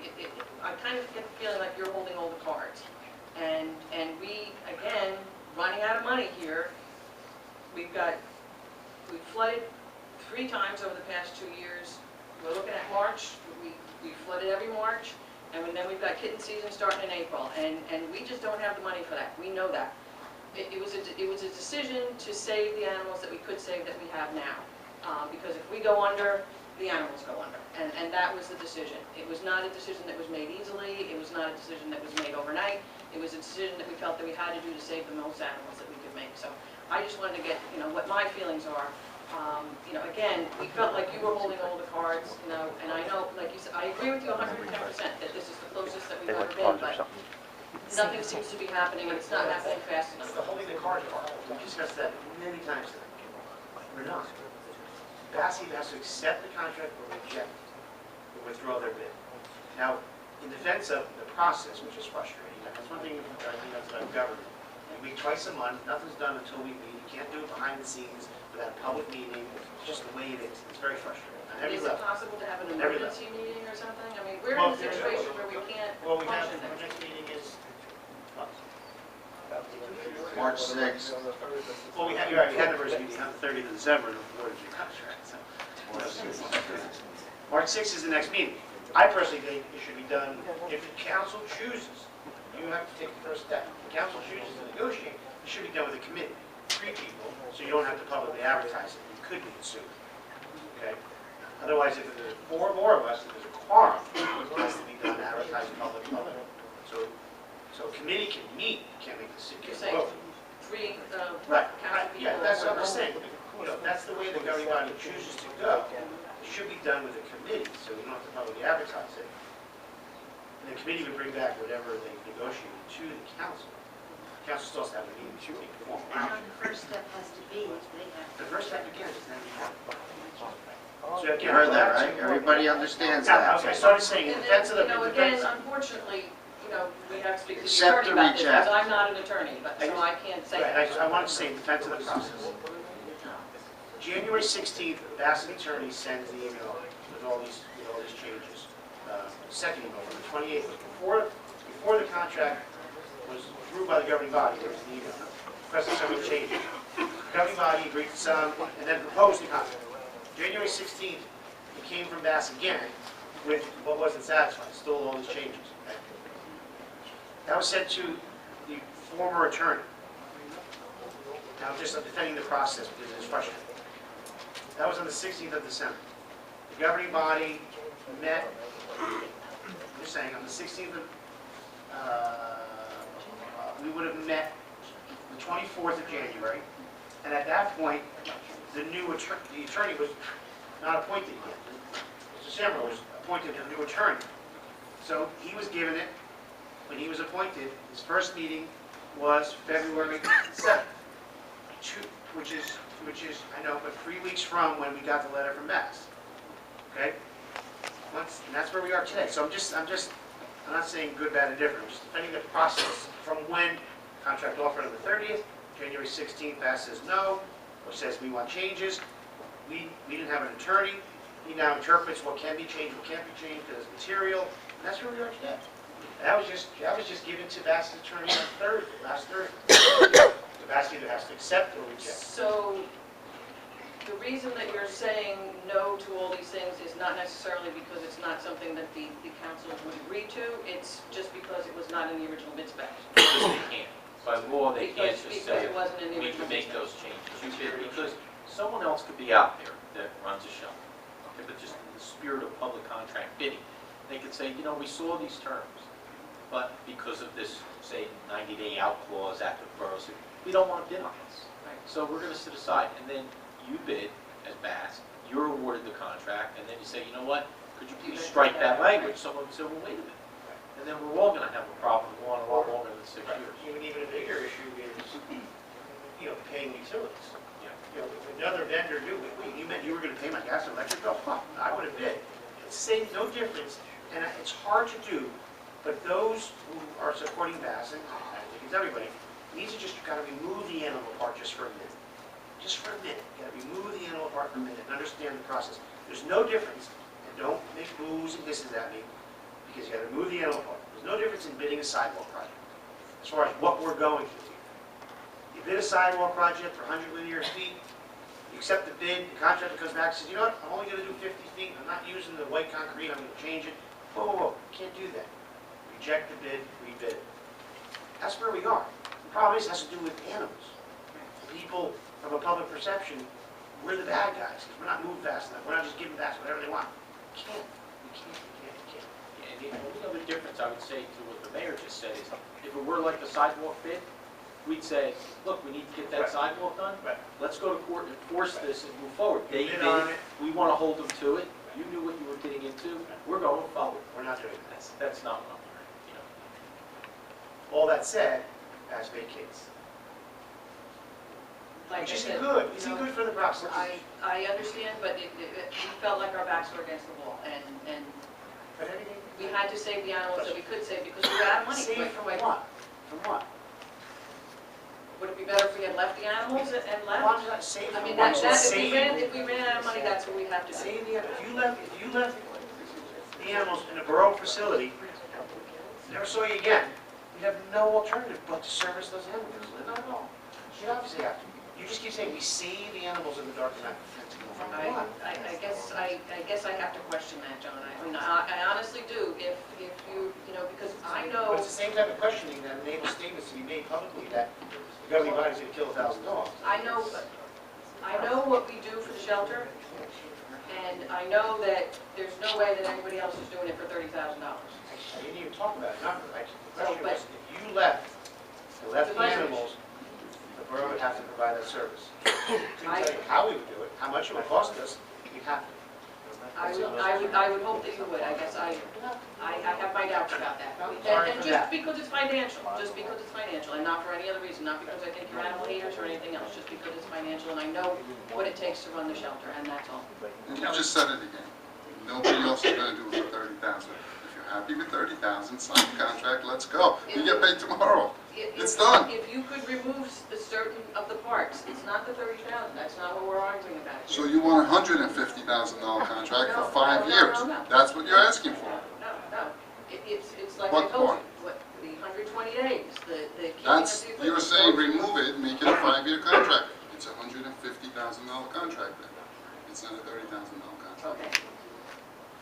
If you're saying over 5 years, yes, then yes. That's not what we bid out.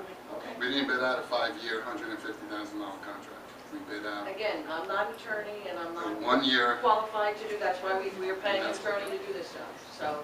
I'm just saying, you just said it's very difficult to run a shelter for $30,000 and you have your $30,000.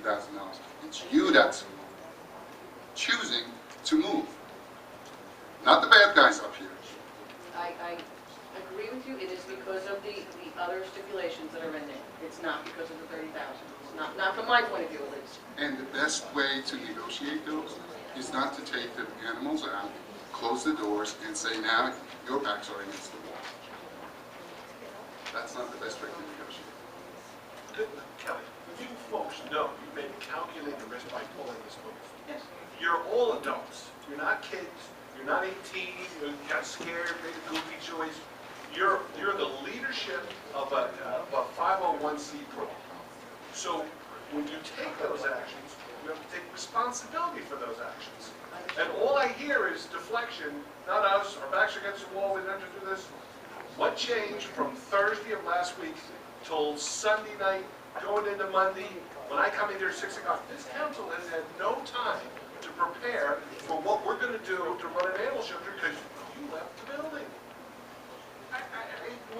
We can bring everybody on the Bass organization and every friend of Bass up here and have the same conversation over and over again, but we take no responsibility. So when you tell me, let me finish, we're almost there, and then I'll shut up, is that if we're going to move forward in concert and work together, there's no working together here because it's either our terms or there's nothing to talk about. Because when you now come to the council, because the first time Bass didn't bid on the first contract, I remind you. Then they bid on the second one, and then that was rejected. Then they went out with this, we're going to see who's qualified. But at the end of the day, when all this was done, nobody stuck a gun in anybody's head and forced anybody to bid these terms. Now, we want the utilities covered, we want the water bill paid, we want the electric bill paid. When you add all those up, I know what those figures are because I see those bills, and those bills are coming to me because you haven't paid them. So I know what those are. So now it's not $32,000, and what the attorney's trying to explain to you is That changes the deal, because this is like going to a car dealership. I bought this car, it's the blue one. So I see the shiny silver one, I want that one at that price. They're not the same car.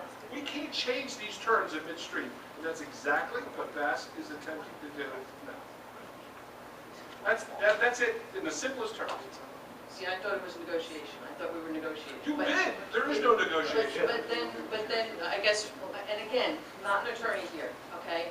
Why couldn't the attorney tell us that a You year have an ago? attorney. What? You have an attorney. I He know, can tell well, you that. why didn't your attorney say, there's no way, there's no negotiating? Instead of going back and forth with saying, Your attorney's supposed to tell you that, not our attorney. You ask your attorney tomorrow, but they were negotiating, was my understanding, that the two attorneys were You were negotiating. bidding. He supplied the bid, you bid on it. Well, no, I think there was some Was there no correspondence going back and and forth? forth. Mr. Cerrone was a very fine attorney, had a number of communications on behalf of his client. prior to the bid. Prior to the bid, and I guess after, we saw, the letter as well, so, he was advocating for his client. No, absolutely, but it was, but you guys did on specific. I understand all that, but if there weren't any, to be any discussions, then somebody should have said that, so we weren't spending all this money on attorneys. That's my only feeling about that. But, and then I'm just gonna say one more thing, is that I think we, yeah, okay, maybe you pulled a childish prank, whatever, but we have gotten more action tonight on this than we have over the last 6 years, possibly because we did move out, okay? So, we felt we needed to do something drastic in order to either continue or be done with it, quite honestly. That's not a really, So- that's not a really, what's the word I'm looking for? Good way to negotiate. And I'm thinking, actually, if all you stood there, you stood there, we would have the same conversation tonight. And I'm afraid Yes, we would. we'd be sitting here and having the same conversation 6 years from now Well, with another group of that's people. what you That was the Ms. concern. Scott, I was specifically, once I was appointed, told that this was something that needed to be addressed right away, and at the last meeting, I was instructed by everyone up here to make sure I was, prepared to brief the governing body at this meeting. I just want you to know, irrespective of anything that happened, that's what I was told.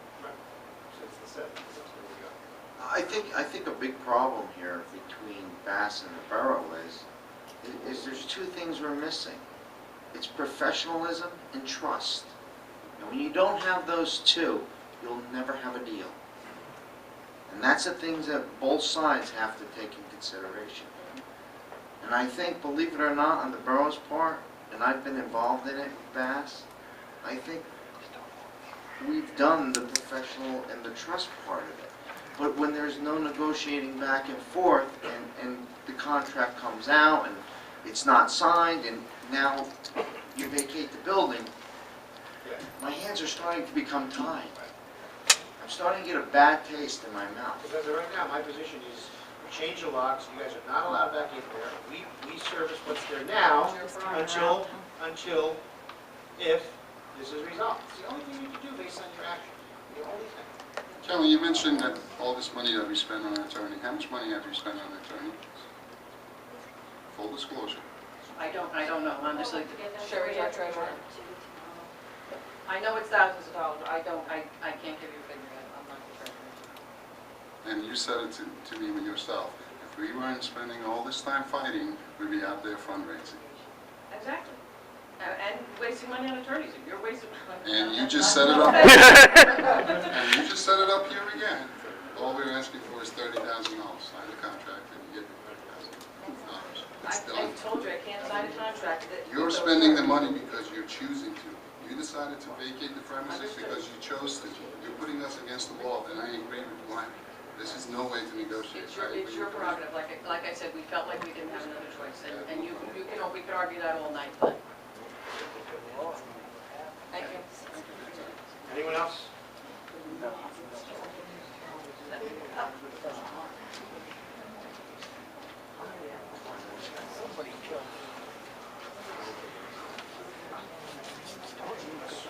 No shit. A little louder. My name is Kathy Serlak. I live at 567 Summit Ave in Franklin Lakes. I'm an employee of Bass. If they run out of money, they don't have anyone to pay me. And I'm out of a job.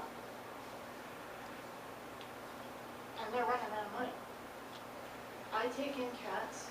I have where I can get a call at 9 o'clock at night by animal control because they have a 7-day-old litter of kittens that can't be left in a shelter to be taken care of. Not every volunteer that works there knows how to take care of a 7-day-old kitten. That's basically like taking care of a toddler. Those kittens have to travel because they have to get fed every 4 hours. Otherwise they die. Multiple litters that are not put through animal control on their sheets, that are born in our shelter in the volunteer fosterers' homes, that are not accounted for, that aren't on those sheets. Our kitten numbers are well over 200 last year, and I can imagine what they're going to be this year. You know, we have multiple kittens that aren't kept in the shelter because we don't have the room. If we said we ran out of money and we can't support all those kittens and we have to leave, are you guys going to be able to do it? Are you going to be able to have people that are knowledgeable enough to go in there and do it? To take care of 7-day-old kittens? They've only gotten this challenge since 6 o'clock this morning when I got the first phone call. How is anybody going to react to a situation that's been thrust upon them? They've had no chance to even prepare for this. How convenient is it for me to get a phone call at 9 o'clock at night? Kath, we've got a litter of kittens in. That somebody brought in, that decided to call animal control at 9 o'clock at night. We didn't create the condition or the problem. I'm thankful that people like you put this time forth and have that expertise, and I think all council members are very respectful of that. But at the end of the day, we didn't create it. You folks took on this challenge or this responsibility. But you adding on extra towns, the 2 extra towns, okay? And also, the problem that we have on the other side, well, if we decide to have an animal put down, sometimes it takes animal control way longer than should be to put that animal down. For full-time functions is not euthanasia. Then we have to bear the cost of euthanizing that That's why animal, which she- is an additional cost. I understand that, and that's why Lisa Perry does that. But at the end of the day, we could debate this issue till 2 o'clock in the morning and probably till 2 in the afternoon of tomorrow. But the point is, you're trying to make it sound like because North Colwell was added, all these kittens came from North Colwell.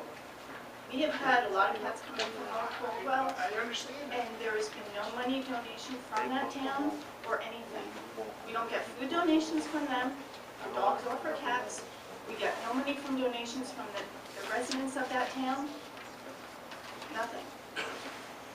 At least the other towns help support the shelter. North Colwell does nothing. But the thing is, if we said to you, look, we're out of money, we can't do it anymore, it's on to you now. Are you going to be able to take care of You've already done that. 130 cats? You've No, already done listen to me. I am listening. If we said, look, we're out of money, you guys have to take it over. We can't take care of the cats, we can't take care of the dogs. Are you going to be able to hire people that are qualified to do that? As I explained at the beginning of this conversation, I just found out that I may be running an animal control shelter 6 o'clock this morning when I got my first phone call. I am not prepared for this because I wasn't looking to start to run a shelter. But if forced to, or faced with that challenge, the mayor and council will make it work. Who I'm going to use, how I'm going to do it, I don't have all that plan made out. And I'll have that discussion with them in close. But this is a self-inflicted issue that you folks have prepared the borough. This didn't, no, let me finish. This isn't a flood. You planned last Thursday to pull those animals out and leave. This is self-inflicted. You created this monster. Then you come before the council and ask them to feel sorry for it. I tell you what, I can't join in on that because you created this. If you get called up because somebody dropped off a litter of kittens, there's nothing in your control to prevent that. But this one, you pick. So please, come here and try to plead this case that somehow these council members are now faced with this challenge because it's their fault. We're not the one that loaded up all those animals and left. I sat with Alan since last Friday for 45 minutes to an hour. She never said a word. Nothing. So please, don't waste my time coming in and trying to make me feel bad that somehow These kids are gonna get dropped off. This responsibility is now the mayor and council's thing, and we owe you some apology. We had a contract negotiation. They bid the contract. They chose not to sign the agreement. Now it's our fault? I'm sorry, ma'am, I don't share your Sir, statement. what I'm asking is if, not considering what has happened in the last 48 or whatever hours, if we came to you tonight and said, look, we're out of money, we can't do it anymore, we can't take care of the cats, we'll take whatever ones we can put in foster, put them in foster, you know, or people that are willing to take them on, or a rescue to take them on, are you able to, as of tonight, take care of, and take care of the ones that are left behind? Yes, I am. I'm prepared to do that. And I've already made those plans to do that. Because waiting for my direction from the mayor and council, I will take possession of the animal control shelter tomorrow, and we'll start to run it. Because if there's not a change, I can't abandon those animals. What Bass is gonna do, I don't know what Bass is doing. They didn't let us in on the secret. They packed up, they left. We told you several times. No, that no, we no, were running- you didn't tell us anything. We had told you prior that we were running out of money, and if we didn't have something by a certain time, we would be considering leaving. And that translated into packing up, taking everything that wasn't nailed to the floor and the latches for the gates and leaving? If we had given notice, would you have locked the doors to prevent us from taking our equipment? You'd have, this is illegal, that's why we have an attorney. As far as I'm concerned, you took everything that you could, let me finish, except the fixed assets of the building, and that's the gate levers to those pets. Other than that, all the stuff that you took out there, I think it's Bass's property and possession. They took it, that's up to them. I'll figure it out from there. Yeah, but when you put in the contract all the equipment, that's left open. We never even got to that part, remember? We don't have an agreement yet. You folks have jumped way in front of this train. You put into the bid that all of the equipment would become Bloomingdale's. Was it itemized what equipment would be? We don't have it. We don't have an inventory from you folks. This has never been determined. This is why we have an attorney. That's why we had to move forward with this. But we didn't wait for the end of the movie. We jumped way ahead of it. So now, you folks are all adults. You're the leadership or responsible parties of Bass. You made this determination, and now, with the thought of, this may not work out exactly the way we thought it was, because we had our aha moment when there's no latches on those gates and I can't put any animals in there securely. Now we're going to deal with the responsibilities of those actions. Because you don't get to pick and choose what you're going to be responsible for or not when you're running an organization. You picked. Have a nice You're day. saying you said me personally. Well, I the picked Bass you. organization. Because Don't say me. okay, but you're telling me it's my fault. The Bass didn't sign a contract. You I didn't didn't get say, paid. I did not say that. Then what are you saying? Did I say that What do you you were do? at fault for not allowing for us to sign a contract? What you just said, I did not, those words did not come from my mouth. Your words were, if the Bass doesn't have any money, they're not going to pay me. That's the first comment you made. Let me finish. As an The- employee, yes. Right. How The are sec- they going to pay me as an employee to work in that facility if they have no money? I don't run Can I this. ask you a question? Did you your help lawyer. them vacate the building? Did I what? Did you help them vacate the building, the animals out of that building? Good question. Did you help them vacate the animals out of that building? I helped with some of it. Okay. Did I help with all? You weren't worried about your job then, were you?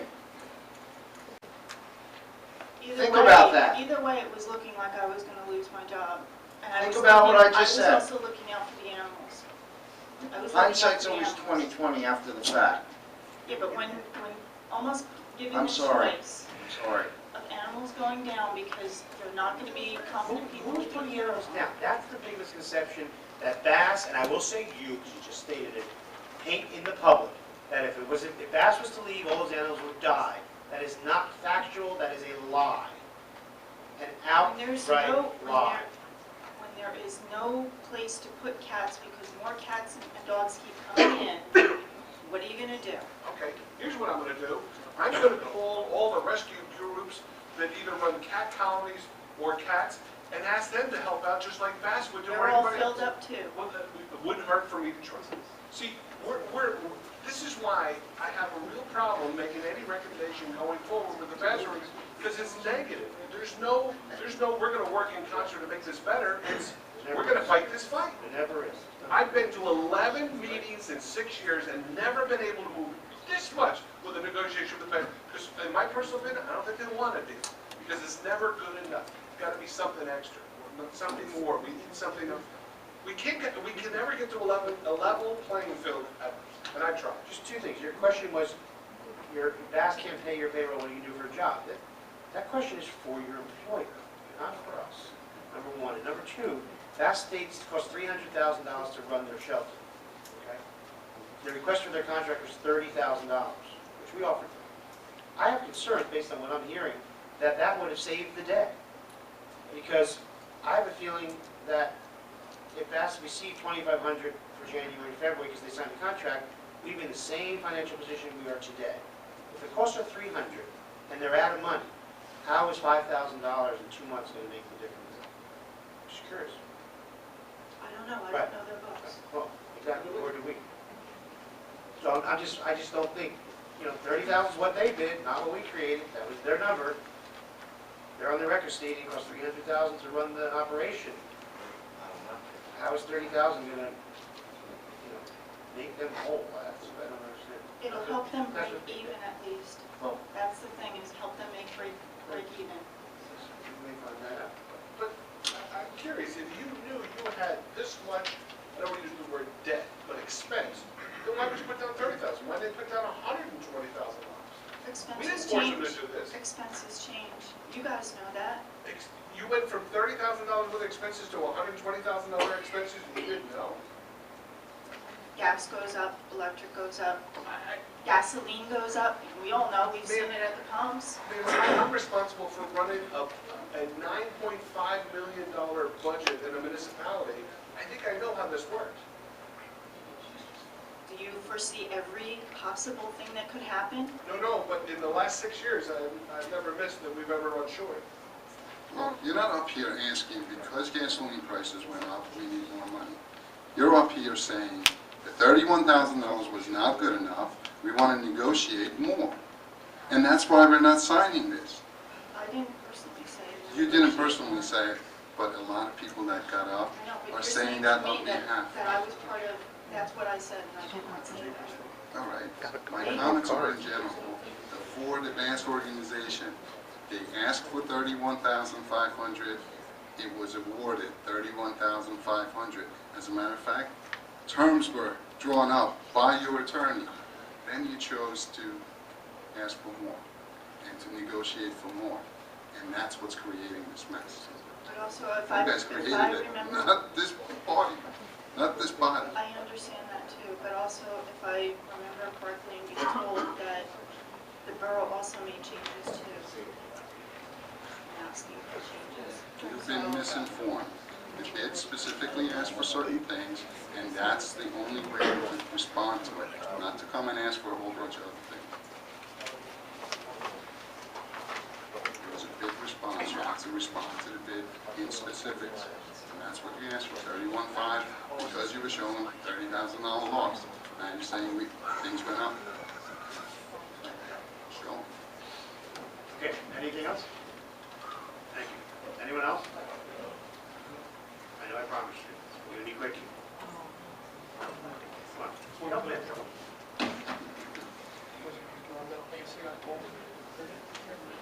My wife and I also, just to clear up a couple things, we also volunteer our time to help transport some of these dogs from Kentucky and West Virginia. And we do that free of charge with our own gas, our own treats, our own crates that we purchase ourselves.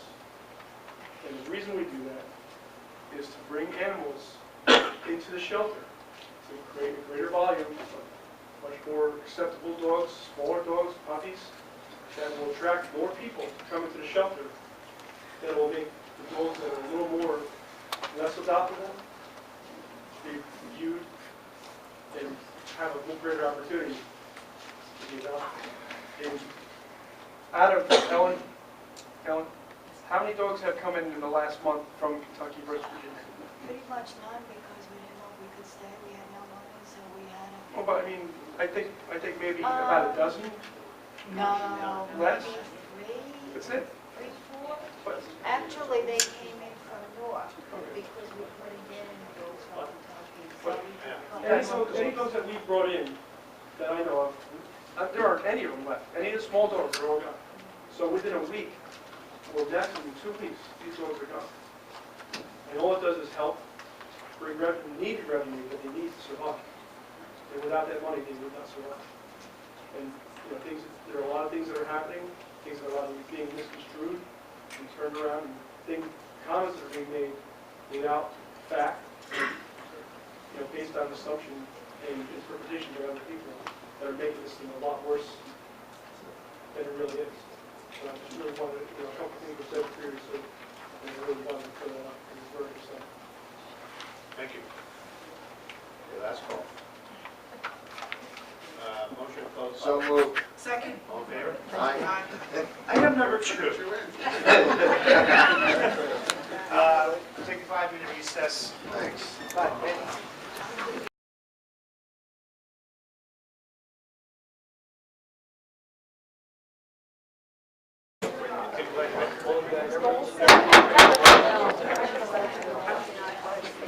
Resume at 10:41. As I was saying, item number 2. 13 Bs. We're going to run through this. We're going to table Rock and roll, let's go. discussion, goal setting. Again, they'll stay on pending. Come up with your thoughts to the committee, and we'll keep setting our goals. A lot of that is set on where the budget goes. Item C, Wait a discussion. minute, you have to go back to B, I know it's late. Okay. But I talked to Donna today about this when we were discussing the budget and things that I had been discussing that were my goals. And she said that in the past we have goal-setting meetings.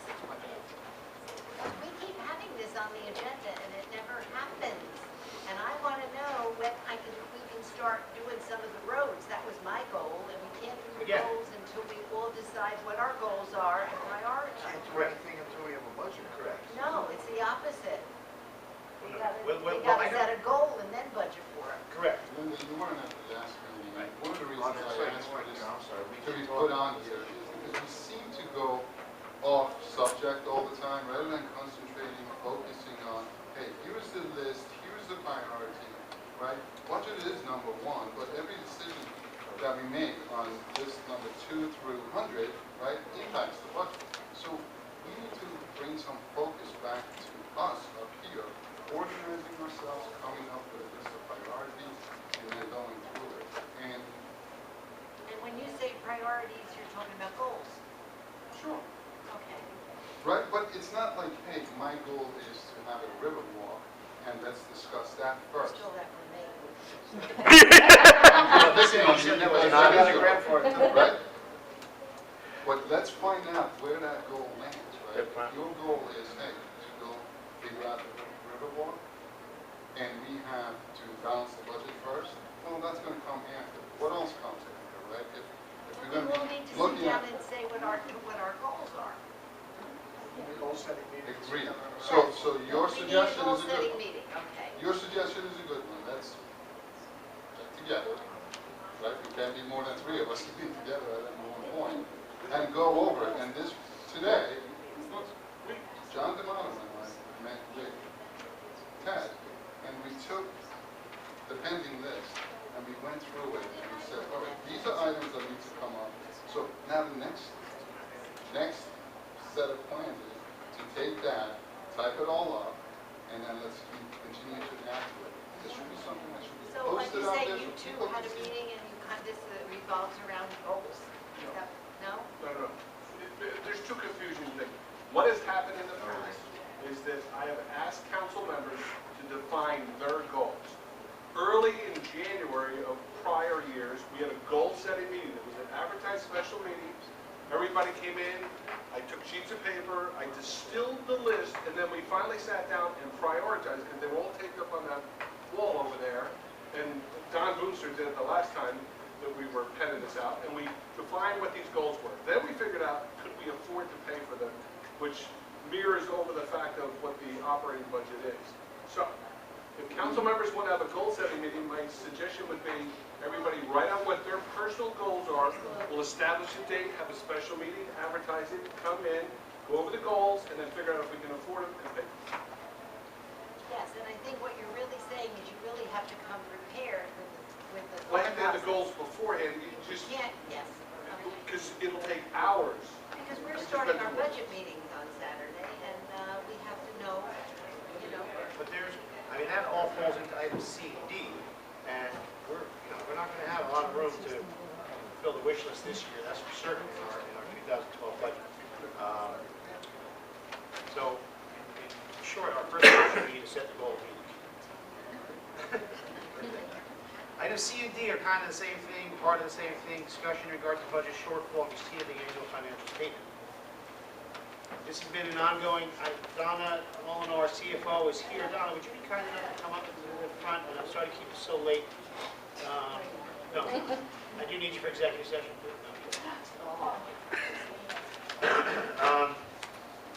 Since all of last year, I was on the record of recommendation of finance about our budget problems. And there was much debate on what is factual, what the real numbers are, and so on. Well, we received the annual financial statement from the auditor, which you all were copied on. He's pushed his mic up. Councilor Yazdi and D'Amato had a meeting with the auditor last week, the CFO and administrator. And I'll just recap a few things, and then there were some additional requests at that meeting, which the auditor provided today, which again, everyone was copied on I have it here. in their box, and Donna has it in warrant because it came in late today, about 3 o'clock from the auditor. Okay. The annual financial statement. The annual financial statement shows what the balance is on the books December 31st. Right? It does not mean that's what is left out of 2011 budget because the borough's still paying bills, so really, who knows when, in 2012 for 2011 expenses. But at the end of the year, December 31st, there was $176,388 in the budget. Okay, left in the budget. But then, that does not include what was encumbered and spent after that for 2011 expenses. So that was the one item that out of the meeting, they wanted a clear understanding of then what was left. So today's memo states that as of today, there's a balance out of a $9.5 million budget of $75,441. But there still remains $44,094 of encumbered expenses. Okay, some which we're paying tonight. And bottom line is leaving a balance of $31,347 out of last year's budget.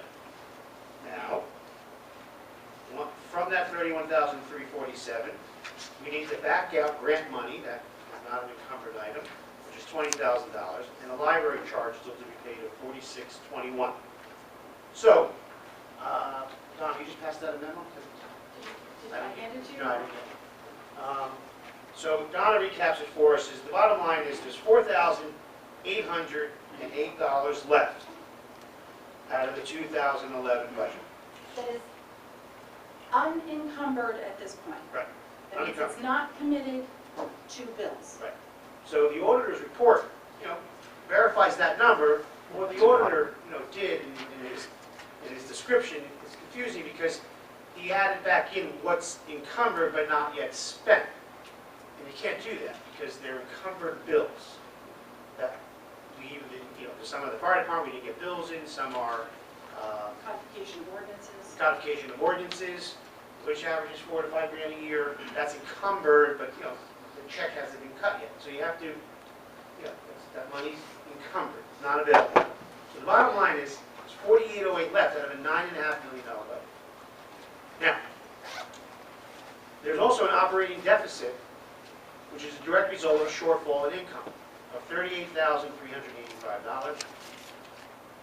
There's also special emergency appropriations in 2011 totaling $320,000. Now those are the revaluation And accumulated absence. and accumulated absence. Tax maps were done before. Tax maps were done previously. Okay?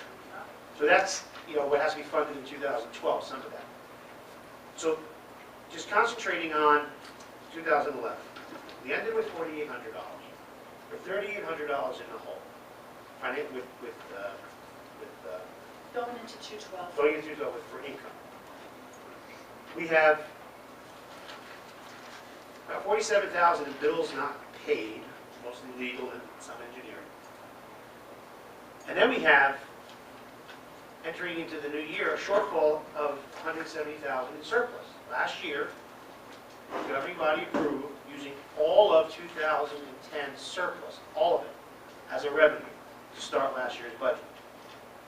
So when you start the new year, you're short that 170, you're short the 38,000 in revenue, you're short the bills not paid, and then you had the 30,000 you borrowed for Social Security and the 20,000 for the hurricane, which brings us to a shortfall of 307,000.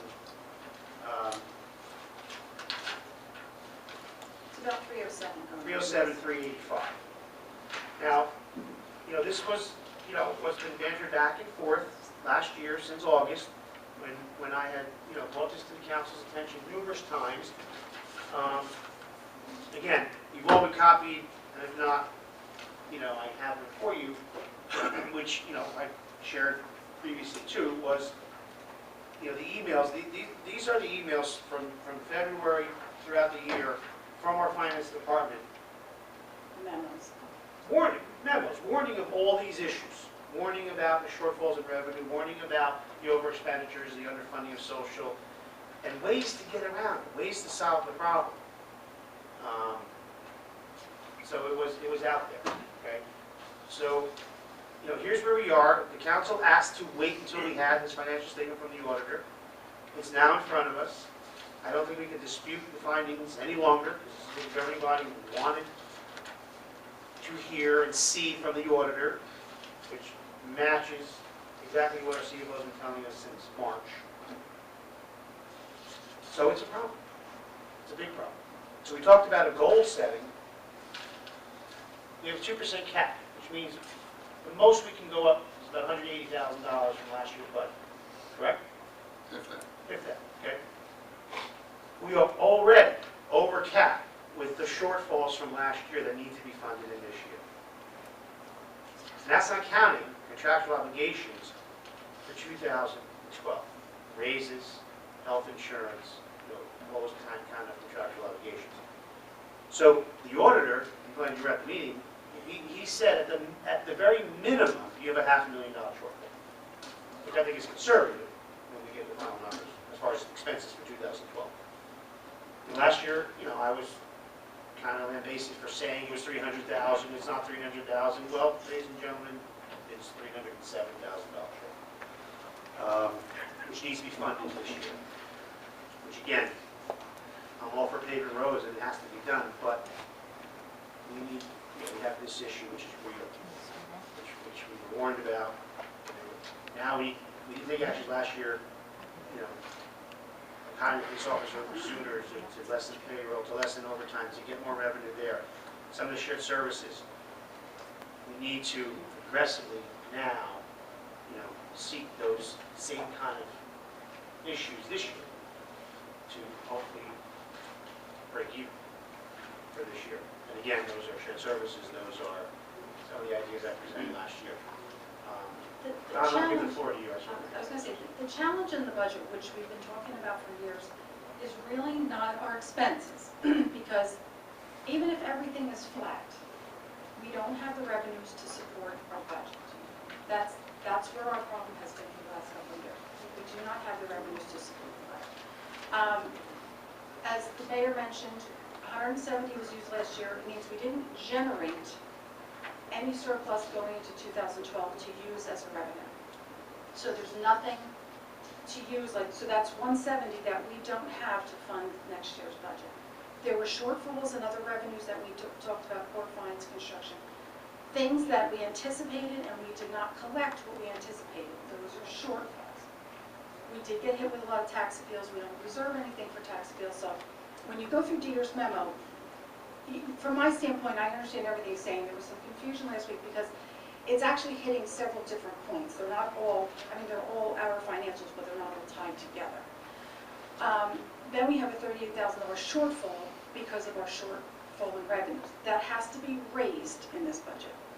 So not only we don't have the 170, we now have to raise an additional almost $40,000.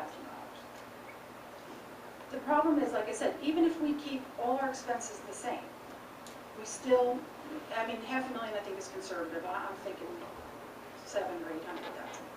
which means unless you're planning on getting rid of entire departments, you have to find a way to support this budget. If you want to continue services, then you have to find a way to support that. You know, we're hoping that there's something coming in from, you know, construction permits this year. That would certainly lessen the impact. But the other thing is offsetting those expenses with shared services. I mean, that's our only options. We've talked about some that would be substantial to the borough, but I don't think you can really wait much longer to make that decision. Well, there are some big ticket items, shared services, that we can't get into publicly because they're a negotiation that the governing body has given the nod for the administrator to begin, and he has begun working on. Some real big ticket items that we hope can work. Like you said, there is, we're going to have Avalon Day. We're approving the developers agreement tonight. That was, you know, through the courts and whatnot. That's going to break ground this year. There's some fees from there. We hope to realize that can help. And what you do is, because it's really more than last year, because you know they're coming in, you receive them, you can have a certification sent to the state that will allow you to recognize that in your budget. Anticipated revenue. Yeah, it's above what you collected last year, but if you have a certification that, yes, we are acknowledging that this additional money is coming in or has come in, they will allow you to use that in your budget. So if we get the fees from Avalon Bay, we can apply that to our budget?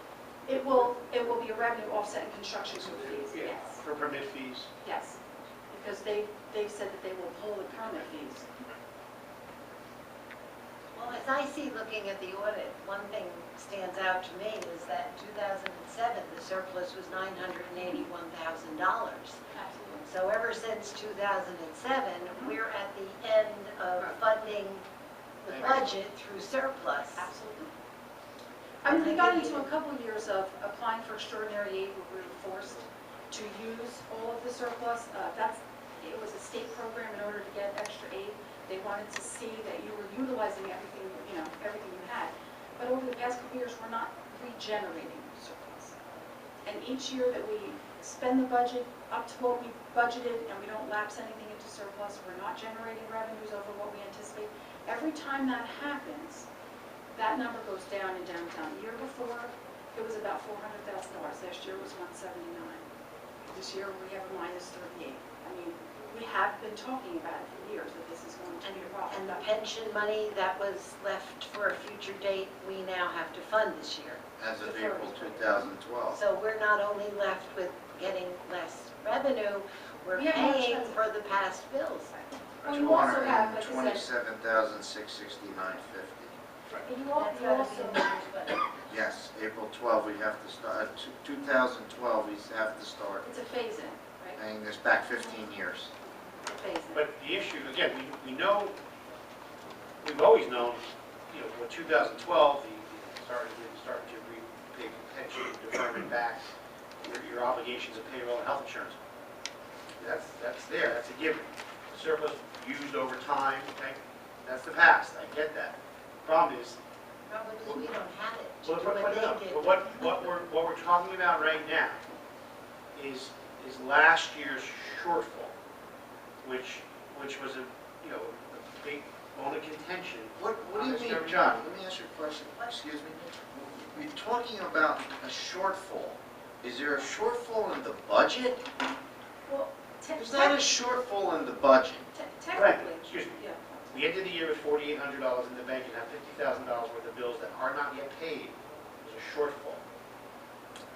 You add to that the surplus we used last year, $38,000 in revenue. You've been using a surplus for 5 years. You've been on the council for 3, not me. I'm new here. 2 in 2 months. Okay, but I mean, you know, whoa. I didn't vote on last year's budget. I was against last year's budget. We were warned about these exact problems. We were warned we're going to be short Social Security. We were warned we're going to be high on revenues in construction and police. And the council ignored the warnings, at all costs got to 2% cap, and now we have a problem. And it's not the only problem. We have a problem for 2012. I get that. Okay, I'm not talking about that. We didn't create that. I'm talking about what is going to impact 12 that this governing body created last year. That's what I'm talking about. Because that was, and you'll agree with me, since August, when I came out here and said, we're gonna be short $300,000, you guys beat me over the head. And said, you're wrong, wrong, wrong, it's terrible, terrible, terrible. Are you talking about the revaluation money? No, We have to no, do that? no, actually, Because that's only really, I mean, it's 57,000, but it's only 1/5. right. So I mean, it's not, We we had, wouldn't even add it into the, you yes. had that has- emergency appropriations of 320, okay? I'm not holding that against last year's council. Those were reval and Accumulated assets. accumulated assets, okay? You have no control over that. You only have to fund 5% or One-fifth, so it's. 1/5 of that, if it's 57. over 5 years as a special Yes, emergency. Okay? That's not even in the formula. Here's the formula. We used all of last year's surplus anticipated as a revenue to the budget. Okay, that's how you started the budget. You took the 170 and put it in there, okay? Which we were told, don't use all your surplus. Surplus was what, 160? 179. 179. Okay, take $891,000 over the course of 4 years. Divided by 4, what's it work out to be? I'm not refuting. We're coming up short that much money every year. We're just at the end of the road. Right or wrong? Glenn, Okay, but my point is, hold on. we were One given second. options to avoid the final outcome that were ignored, and when I said this to the council in August, I was told that I was factually wrong. And here we are at the final hour with the reports that the majority of everybody asked for, and I was not wrong. We are $307,000 short from 2011. That now has to be funded, not counting the reval, separately, in 2012. What are the items that come to the It's $40,000 shortfall. For what? In That revenue. was because we ended the year with a negative number. 15 years ago. When you go through the financials, what would generate a surplus would be your previous budget 2 years back, like that would be 2010, whatever balance lapses, revenues collected over anticipated, so if you anticipated 100,000, collected 200,000, 100 would lapse, and generating, anything that would generate more surplus. So at the end, when everything shakes out, you have a positive number. That's how you generate surplus.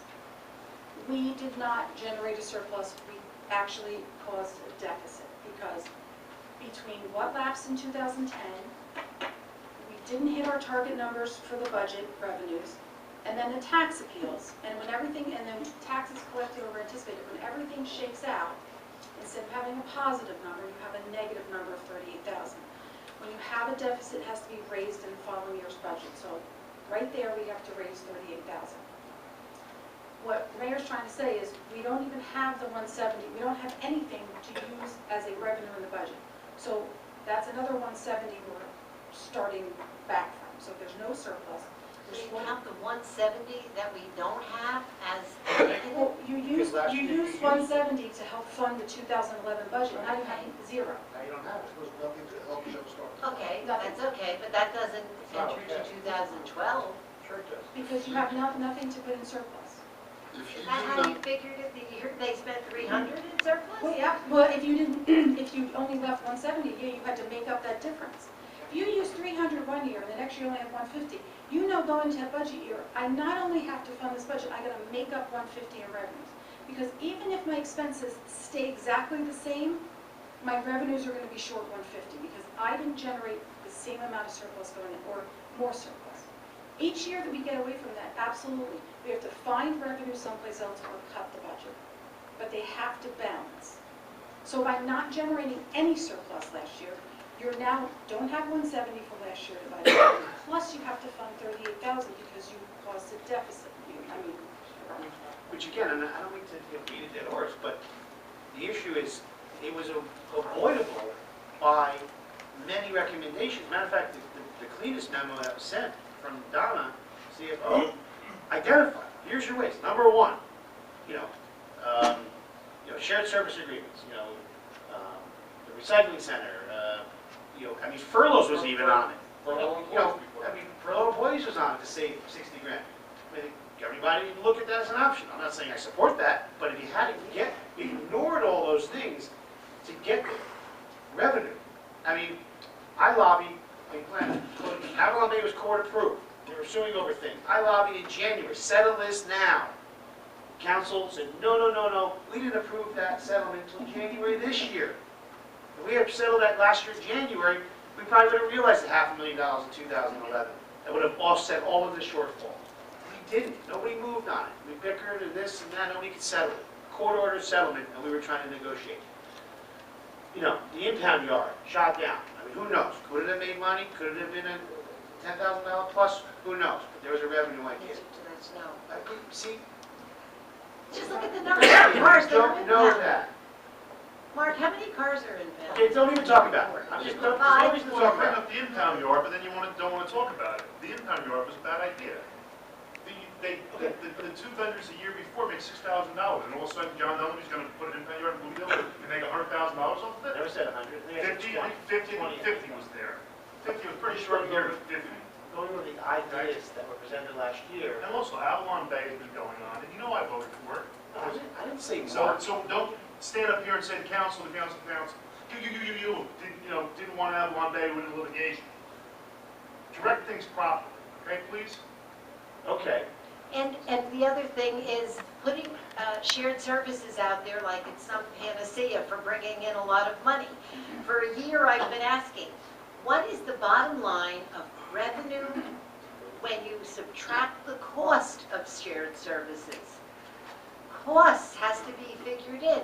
You don't say, and you know we've had this conversation, we're always going to see it, but we've never seen it. So to say one of the things that would have, opened the door to all this revenue would Can I be shared can I services. just put this one to bed? Because we know shared services, you're not supposed to generate money. No, you're not. You're supposed to You're offset your supposed to operating use- costs. Right, Which and is so outside cap. you don't buy garbage trucks, and you don't hire people and buy into their pensions, because that isn't saving money. But If you have a garbage truck sitting there, then you say, okay, let's share a service. If you spend $200,000 on whatever services that it is you do, right? And you go through 5 other towns, and now you're spending $800,000, right? Your costs went up. But those towns are giving you $700,000 of it. Net, you're saving $100,000 a year. That's called shared services. Your costs will go up. So there is no cost savings when you do shared services. There is additional costs that you're taking on, but the costs are offset by the revenue that's going to come That in. sounds very theoretical to me. I don't know how you... No, that's the concept. If all, so if, let's just say, whatever the service is, you're spending $200,000 a year today. Go ahead, you can use a live example. Here, I'm going to use a live example of something that I've tried to do since I started here. I spoke to Mr. Landman from Butler. We have an issue in the borough of Bloomingdale for I&I. Infiltration where water's being leached in and we're paying on our sewer. Right. Based on the best estimates that we can come up, we're spending between $750,000, probably to $850,000 in back charges for sewage that's really just people pumping their basements out and putting them in the cleanouts of their sewer lines and going to the sewer plant. So the concept was, that Mr. Landman and I come up with, is for the town to hire a person, get the cameras, get the equipment in a van, and towns through shared services could pick by basically one day. So let's say just for cost, it costs $60,000 to have this person employed. That's under the price. But each town would pay $12,000 of that cost for that employee. He'd work for one town. We'd pay the pension of it, and we'd be the host of it. Now people are going to say, now we're paying for this guy's pension. So if you take $800,000 and say that during the duration of a 25-year career, it's $200 million that we would save by doing it. But because we're so busy counting the pennies, we're not looking at the big picture and trying to save this money. There's where shared services, it would absolutely pay for itself beyond belief. But we never get to that point because all we do, I'll use Mrs. Shortman's answer to this question. When I came to the borough in January 2006, the borough had 2 shared services. Aquatic provided health services that we paid them for, and we had 5 towns under animal control services. The borough earned $55,000. Since January of 2006, we're at $755,000 of the revenue side coming into the borough. And every shared service that's been established since I've been here is still in place. Now, let me finish. If I'm wrong, and let's say $755,000, 50% of that was cost. I still brought in more money than anybody has come up with through shared services. Or any source of revenue. Any source of revenue since I've been here. And it's outside cap. And it's outside the cap. So I'm still trying to figure out why everybody is not for shared services. Just my personal opinion.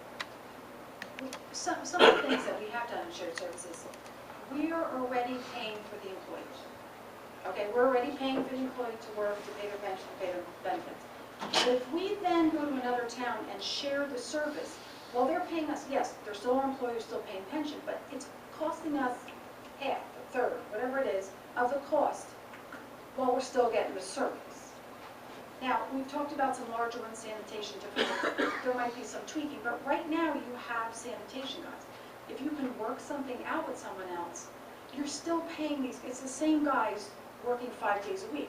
The difference is another town is now offsetting our costs. You're right, but the difference is if you have to hire more people and you have to change out your equipment at a quicker rate, where's your savings?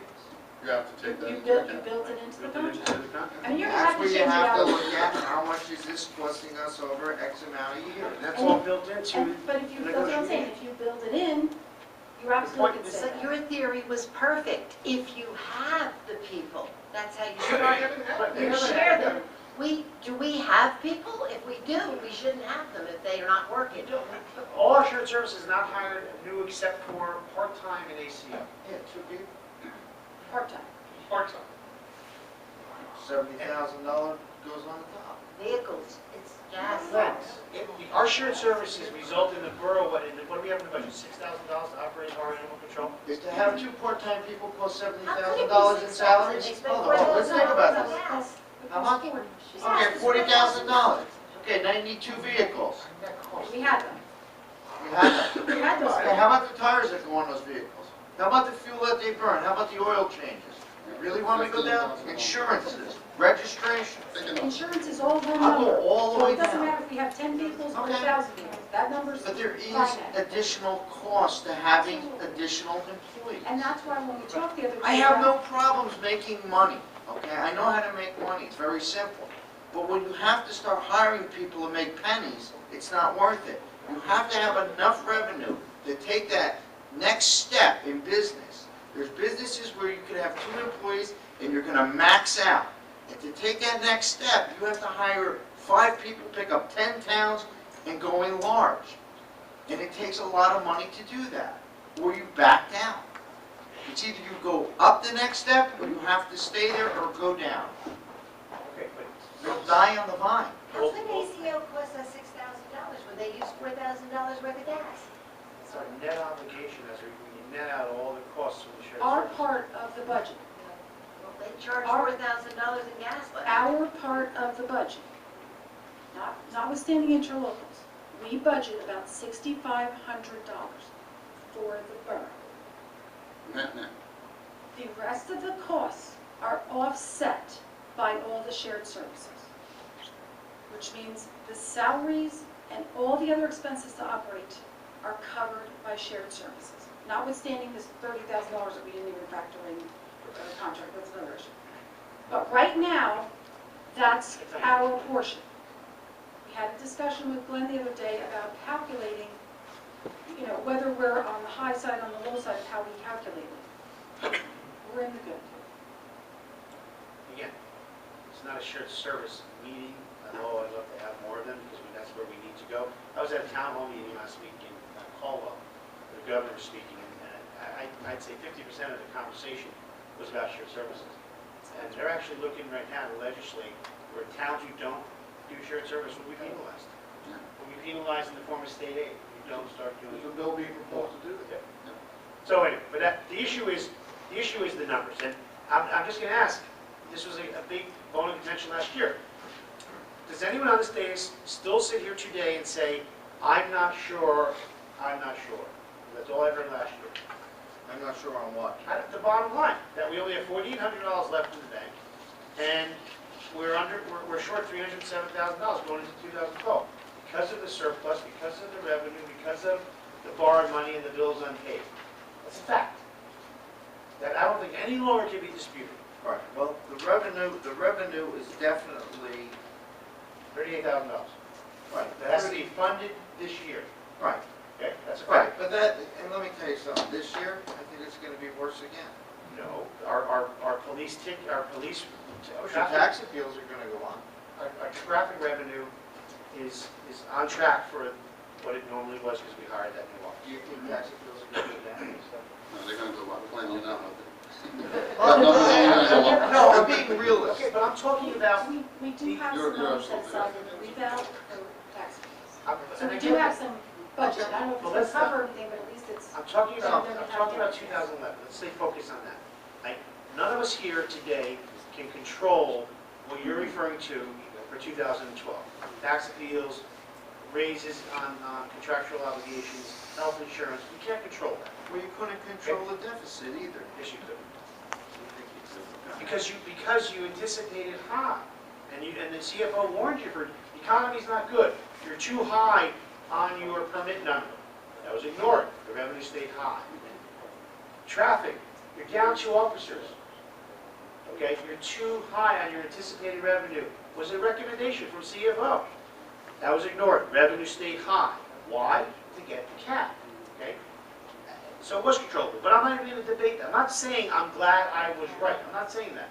I want you to understand the issue is real, and I need this governing body to tell me that you see it now, because you still don't see it. Well, I see we spent $170-something thousand surplus money, which we've been spending for the last 4 years. That is a given.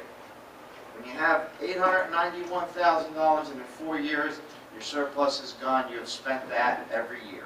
Correct. So I don't care what you're telling me, if we had it, we were spending $170-some-odd thousand in there, John.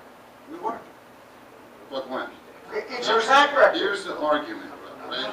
If you're a household that lives on $100,000 a year expenses, but you only bring it in $50,000, and you got $50,000 sitting in the bank, you get by 1 year. But if you did nothing to bring in more money for the following year, you did something wrong that year.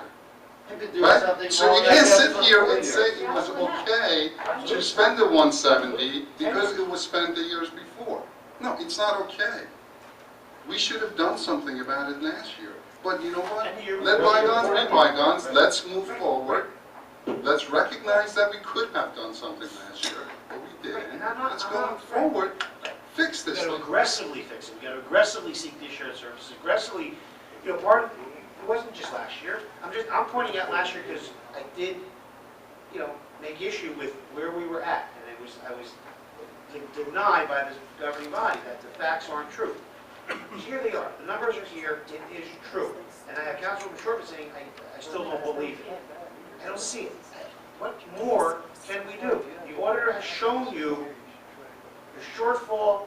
Okay, let me ask you this. Maybe this will be easier. In October, did our auditor sit here and say, don't worry, Bloomingdale, you're overreacting, the mayor's overreacting, you'll have 4% of your budget at the end of the year, which is $400,000. Did he say that? He did. And we have $4,800. That's a problem. That's a problem. And it ties to, this topic ties to, two things. What we need to identify and fix in 2012, and 2, it ties to the appointment of the borough auditor. Because that was part of the discussion. I asked the governing body, would you table the appointment? I made a motion that was declined. And I asked the governing body, would you, because the majority can take action after 30 days. I asked you if you would not take action on the borough auditor until we had the final numbers. And you all agreed. And Councilman Shipman, you had said on the public record, if the numbers prove to be true, you would agree with a change there. And that's just 2 reasons why we're talking about this again. One is that we know our impact for 2012, which is substantial. And two, we have to hire an auditor, we haven't hired one. And my recommendation would be that we need to change them because our prior auditor said you'll have 400 grand left at the end of the year, we have 4,800. Our prior auditor with Councilwoman, with Ms. Huntley was part of the budget committee that got us to this point. No one else. No one else.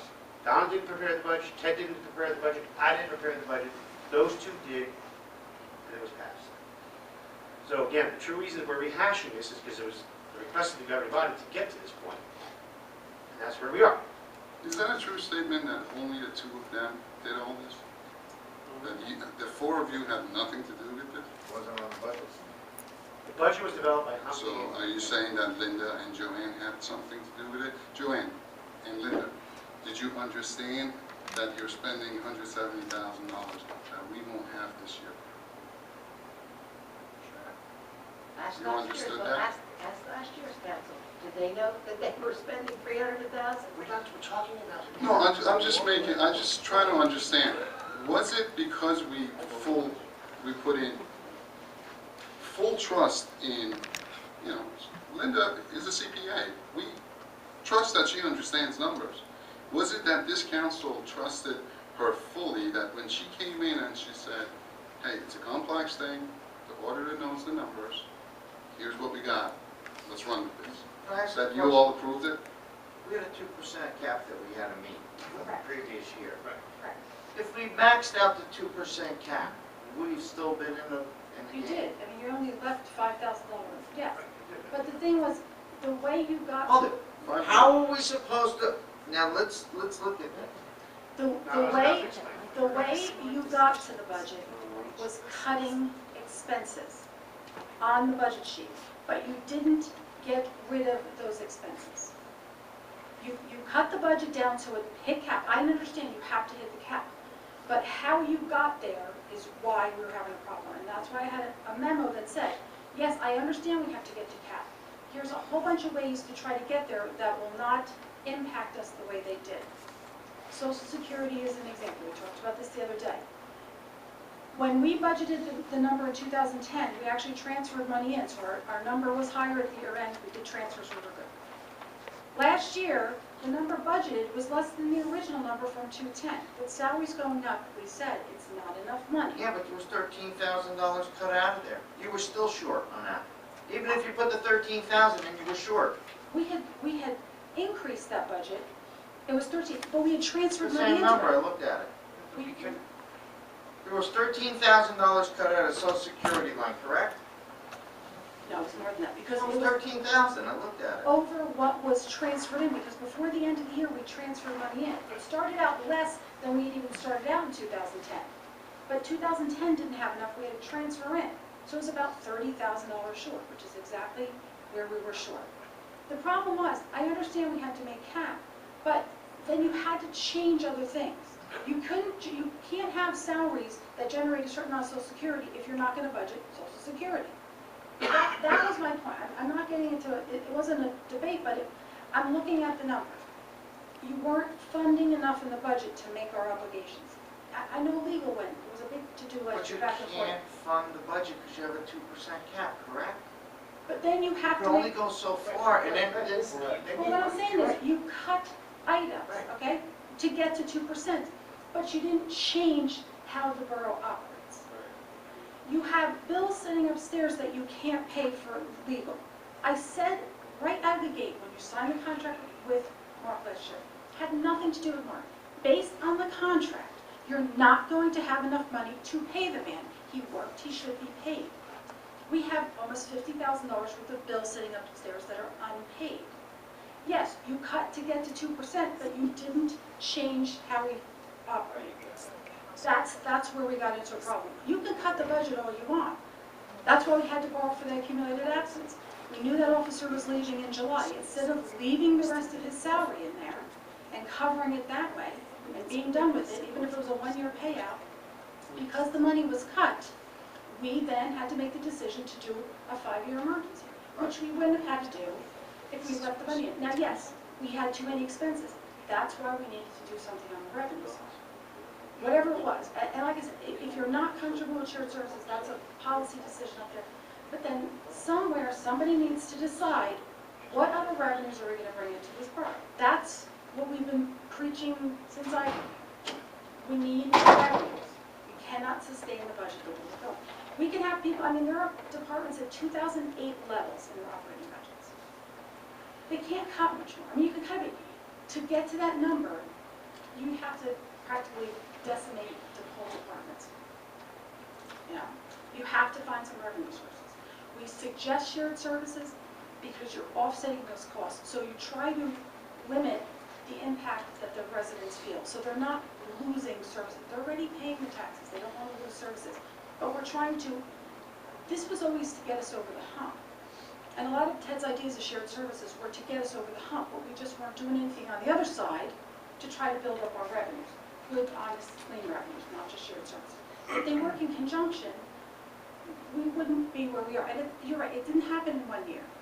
But now it's incredibly bad, and that's why we kept trying last year to negate it, not make it this bad. This is not good. This is a huge hole to climb out of, but we have been saying it for years. But last year I was like, you see the headlight on a train coming at you. This is not going to be good. There are too many factors against us, and we weren't doing anything to fix them. So that's why we kept trying to get everybody on board. So I guess what I'm saying is we need to make some decisions for some revenues to offset the budget. Like I said, even if everything remained the same, you can't support that budget. You just can't do it. And those revenue ideas have to happen quick. So if there's a revenue idea that brings you $400,000 a year and you wait until July to get it done, so you're only going to realize $200,000 this year. If you do it in April, you got $300,000. But the faster we move, the quicker we recognize those. And it can be any idea. I mean, it could be big ones, small ones. It doesn't, if anybody has any, I mean, right now, our fees that we charge are not, astronomical. I mean, we're kind of locked into where we are, but if they're not generating enough, then we need to come up with new fees, different fees, something else. I know periodically, they look at construction fees or where we should be based on what, comes in and stuff. Even the court, we're locked into, what the amounts are. We're just not generating enough to hit those numbers. The year before it was $250. Last year we were $86,000 short. It's a huge number. It's 2 tax points. Which we were so worried about because Well, we knew if when we annualized the number in March, February. I want to move forward, but on that one issue, Glenn, I lobbied since last January to hire a new cop right away. Yes, it'll cost you $40,000 on a new cop, but we ended up paying overtime and lost $86,000. That $40,000 would have saved us $70,000. I lobbied for a new cop earlier this year. Oh, my God. Did you know that 2 cops were getting hurt? No. Joey came here. Since January, I was lobbying to hire a new officer last year. Again, I don't want to, it's factual, man. I did. The council didn't want to hear it. We didn't do it until October for a January hire. That's on the record. My Well, point I was, think you explained it yourself at one of the meetings, saying, we didn't realize we were going to have cops out, and at the time we didn't hire a cop, right, which ended up costing us more in overtime. And we have less money coming in from, summonses, right, revenue side. So it's costing us double. That You was said all it the way in yourself. October. Right, that was like, the traffic division we knew was dissolved in January. We were hiring 2 officers. but the point Nothing to is, do with the injuries. when Joe came up here and recommended it, because this is going to cost you, The money goes in. you guys did nothing about it. Oh, $86,000 revenue in traffic department. Court funds. But there was a large loss in overtime because of 2 officers. But there was enough in his budget to cover that. That's not a shortfall. That wasn't ended up not being a shortfall.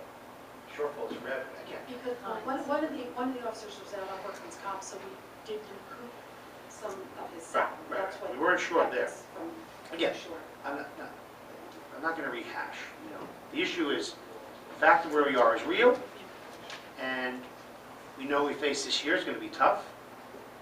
The governing body's going to have to make decisions from a revenue standpoint, and, if you cut expenses, then you got to operate to those meetings. You can't cut expenses they can operate the same way. So those are decisions everybody's going to have to make. But again, it comes back to pending issues of, actually two pending issues. The auditor and the majority wanting to put Linda Huntley on the budget. Yes, thank you, Don. Can't believe you could blame. Well, Linda, I'm not blaming the chief for all of Bloomingdale's problems. I'm blaming them for $307,000 worth of the problems we're going to face in 2012. That's undisputed. And we've been disputing it since August, and it's the council who asked for this point in time, which is where we are today. And the numbers at your request are here, and I don't think they can be disputed anymore. At the meeting, our auditor, at the end, right, we asked him, net this out for me. Because, you know, he was dancing around, he realizes if he comes out and says we have a $300,000 problem, he's gonna get fired, right? He knew that. So he was dancing around the number, and I asked him, if we have $1 short, will you pay it? He stood up and he was offended by it. But once we went through the netting process, don't tell me about this line, don't tell me about that line. At the end of the day, what kind of a nut do I have to cover this year? He's the one that told us, we have a, I don't have to see anything. I can tell you, you have a $500,000 problem, minimum $500,000 problem coming into this year. He said that.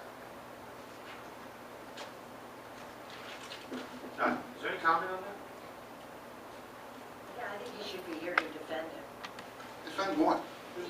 It's been 6 months. Well, I didn't- Did You he, can't have what a did he tell quorum. you? He met with Glenn, John, Ray, Glenn was Ken, there. and CFO. Glenn was there. He took blame for all this shortfall. This No, no, no. $300,000. He took blame for zero of it. He said he wasn't told about any of this until our finance department holds out, hey, you signed this thing, you knew that we were short, we were only $17,000 left. This is in December. We did tell you about it. Because he was sitting there beating our finance department up, being all nice and nice to Ted, beating them up, saying that they're trying to play politics. So he can't even get along with our finance department. He's the reason that the two of you weren't working with our finance department and we're putting full trust in two people. And that's why we're here. That's why we have the problem we have. Because you didn't go back and say, hey, finance department, show me what you're saying. Show me what John's talking about. The end result is we're in trouble. A whole lot of trouble. So we need to make a decision, and we need to move forward. We had 3 bids for auditors. There was a $7,000 savings with one of them, Furrioli, and we need every dime we can get. So if we choose anyone other than Furrioli, we're spending money we don't have. What's his bid? 26.5?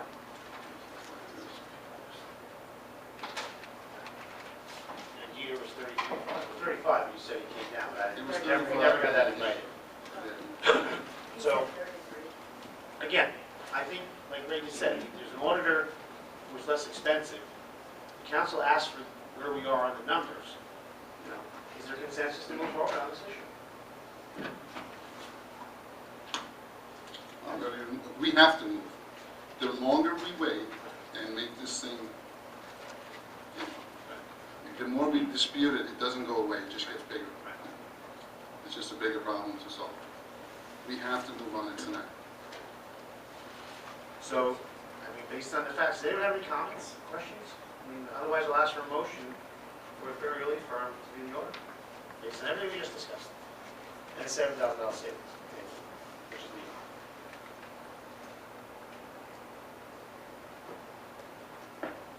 Pleasure.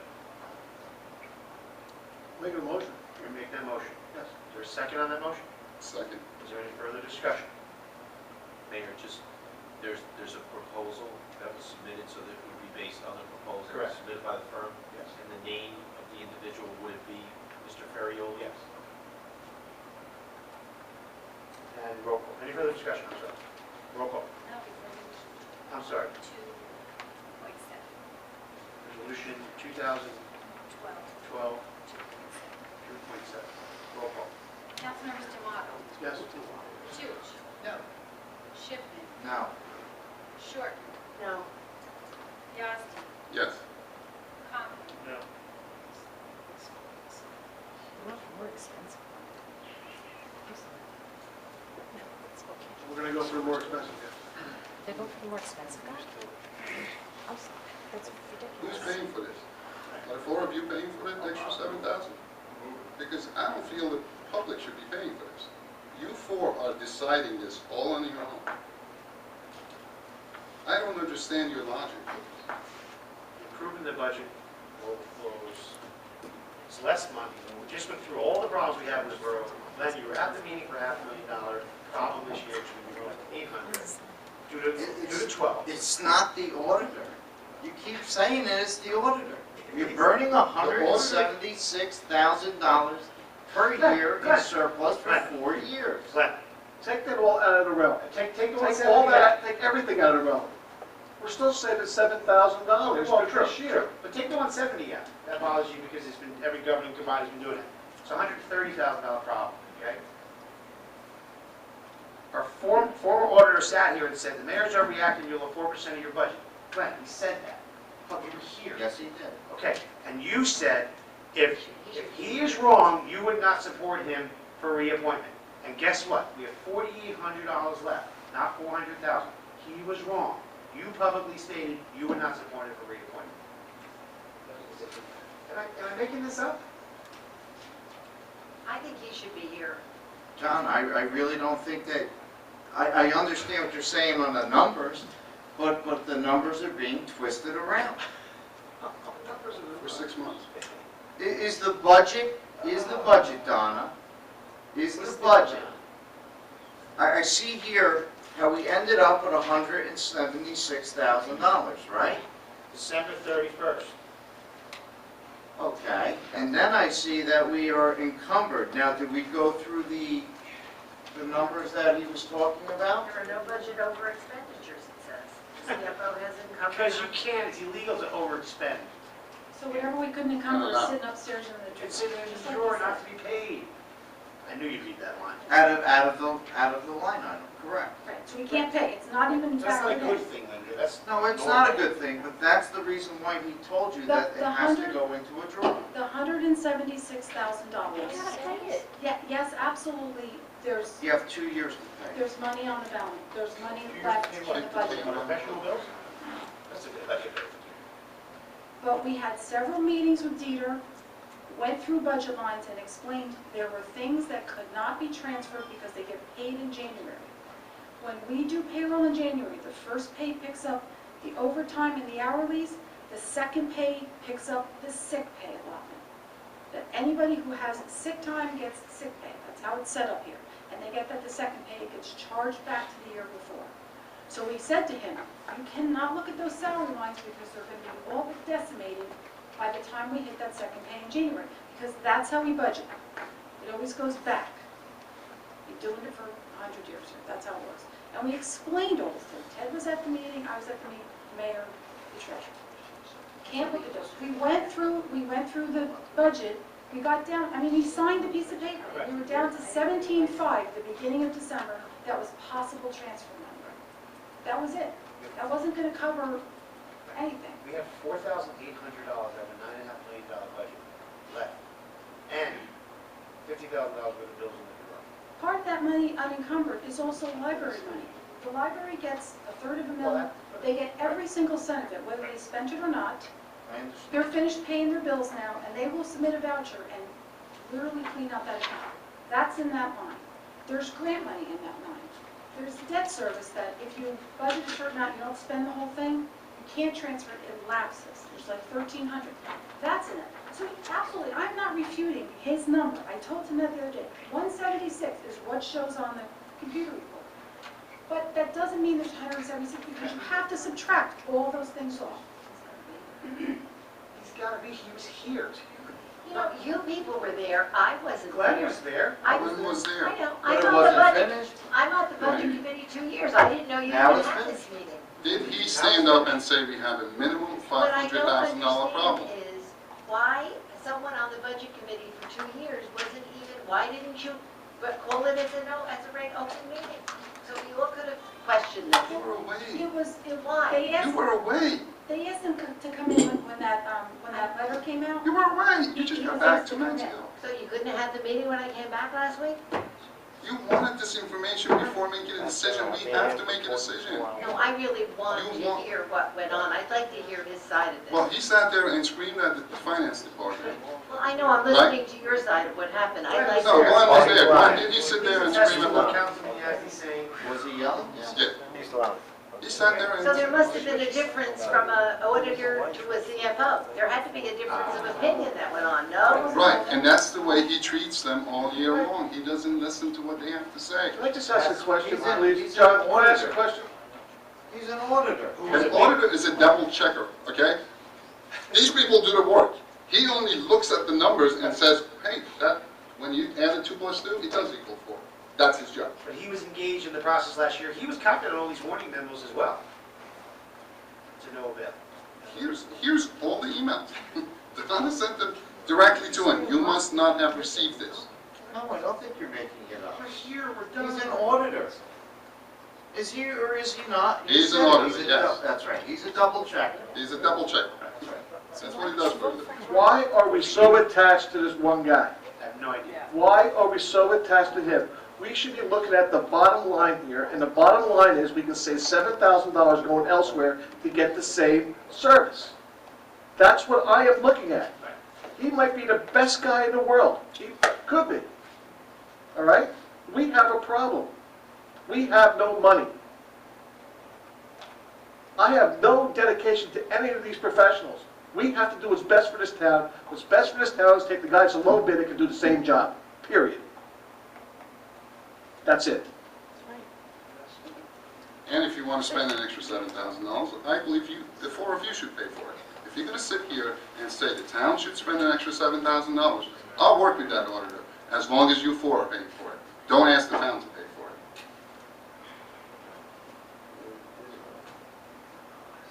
It's only fair. You want your political appointee? Go for it, but pay for Well, it. I don't view it as a political employee. I absolutely do. He's been at a public meeting. I thought he was extremely qualified. He said at the public meeting, we're gonna have 400 grand at the end of the year. We have $4,800. Well, that's why isn't he here tonight? Why was he here at a meeting when I couldn't be there? But Because- tonight, when I'm sitting here and He wasn't at a Donna's public speaking, meeting. you're speaking. He was only at a public meeting because Ms. Huntley texted him in panic when I was bringing up these shortfalls. That's In why. the defense of that, Ted did make a phone call to him today. Right. He did not Yeah, return a phone phone back. call. I wish I was in on all this that goes on. We're about the away. budget. I wasn't away today. The council, I wasn't away today. I was at this office today. the council requested this Did you information. speak to me? I didn't see you. I was in Speaking my to office the whole Donna. time. Did everyone in? Saw James, saw the finance department, and left. Wait, Thursday? Never said a word. I didn't have anything to ask you. If you saw me there, you could have told me. Matt, guys, You come need on, to move on an Matt. auditor. Are you I guys paying didn't for it? have an issue with you. I talked to Donna. need an auditor. Are you guys paying for it? We still have to make a decision. Oh, don't be ridiculous, Ray. No, You're I am dead ridiculous. serious about this Quiet. thing. I will go door to door What's the and ask for Oh, removal of every single one of you. 1,500. I'm telling you, I'm not joking about this. This is very serious. Don't joke. It is very serious. Money I is make a very motion serious. to hire Peter Lurch. Do I have a second? I'll second it. Mayor, let's vote on it. Mayor, And that would be based on they submitted a proposal. the only proposal we have in writing is $35,000. on camera. And he has said it would be 33. And Joe So Capone, let's put 33. We have 2 auditors cheaper than. we don't have it in writing. Oh, John, Wait. back off on it. Technicalities. Who's paying for I it? made a motion. Okay, then just put in the motion for 33,000. I make a motion that we hire Peter Lurch for 33. 33 even? Let me just say, the bid's a bid. The auditor bid $35,000. How can council We're not make gonna bid on it 33 $35,000. without, the RFP we have upstairs is $35,000. And did they amend it? Did they send a letter? No. I have nothing to I don't know. But in as 33 is a cap. But he didn't bid that. We just went through this with Bass. Yeah. It's a material change. If you're going to have, you can certainly ask them to come back for the 33 and submit that proposal. But if what you have on file right now is 35, then that's what you should move with. You could always come back and amend that if the Which issue. is $9,000 more than the low bidder.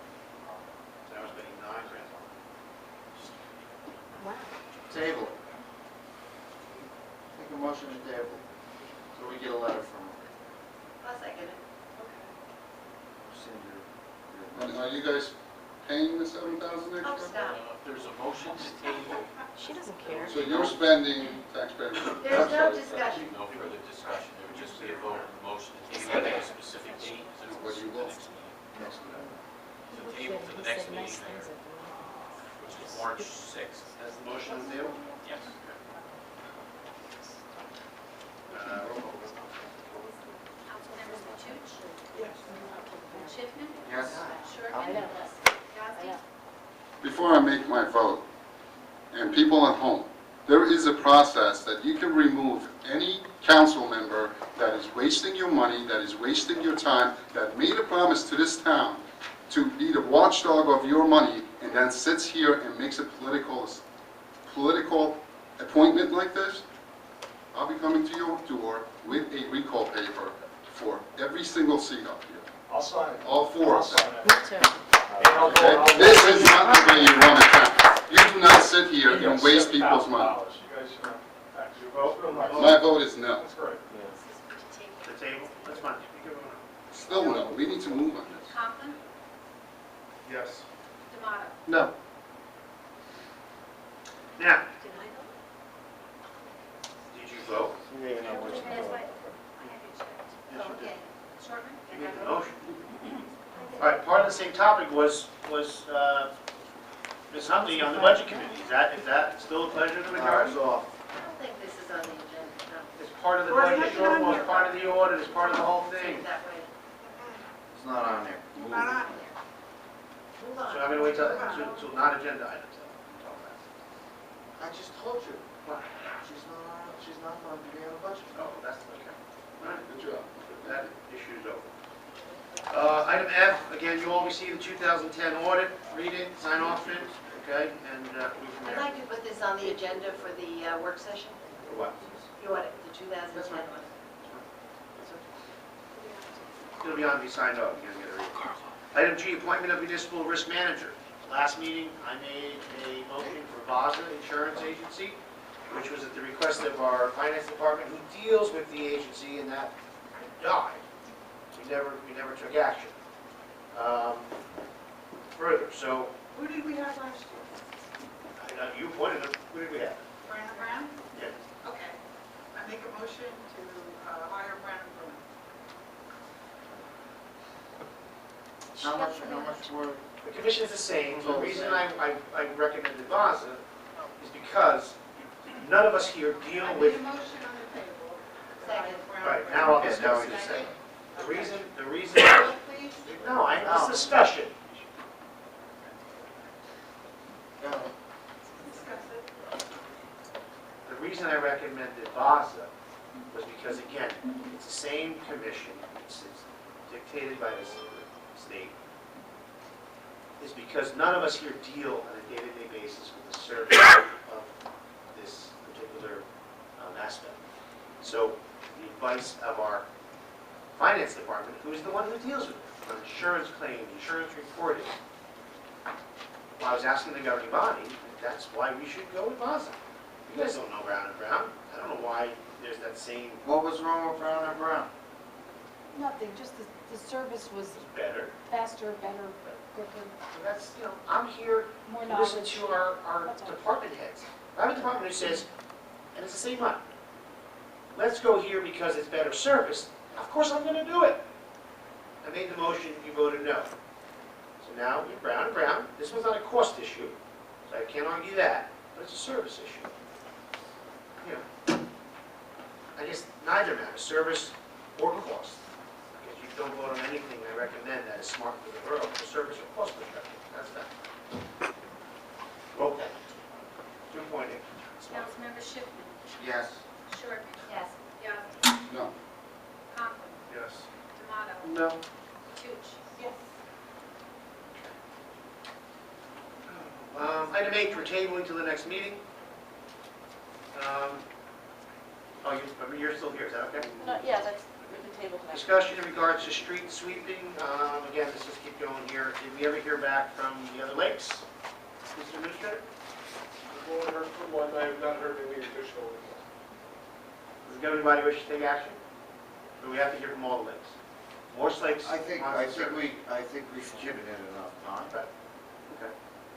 So, why don't we, I'd like to get a motion to approve DPW to provide Why don't street I sweeping. ask on never call, nobody ever. Nope, but here's the motion. I'd like to get a motion to approve street sweeping in the lakes who choose the service. They pay the same taxes. Do I have that motion? Motion. Do I have a second? Any further discussion? Roll call. Councilmember Short. Abstain. Yazdi. Yes. Conklin. Yes. Tomato. Yes. Toots. Yes. Schiffman. Abstain. Okay, thank you. Item J, we're going to table this item. Jane's still looking at some issues on archiving. The reason this came back live was our fuse mail, who we use, offers it. And Jane got prices from them, and then we're waiting on some another company. I think, Fred, you knew of someone that, another town you knew of or something. So we'll leave that on there for a minute.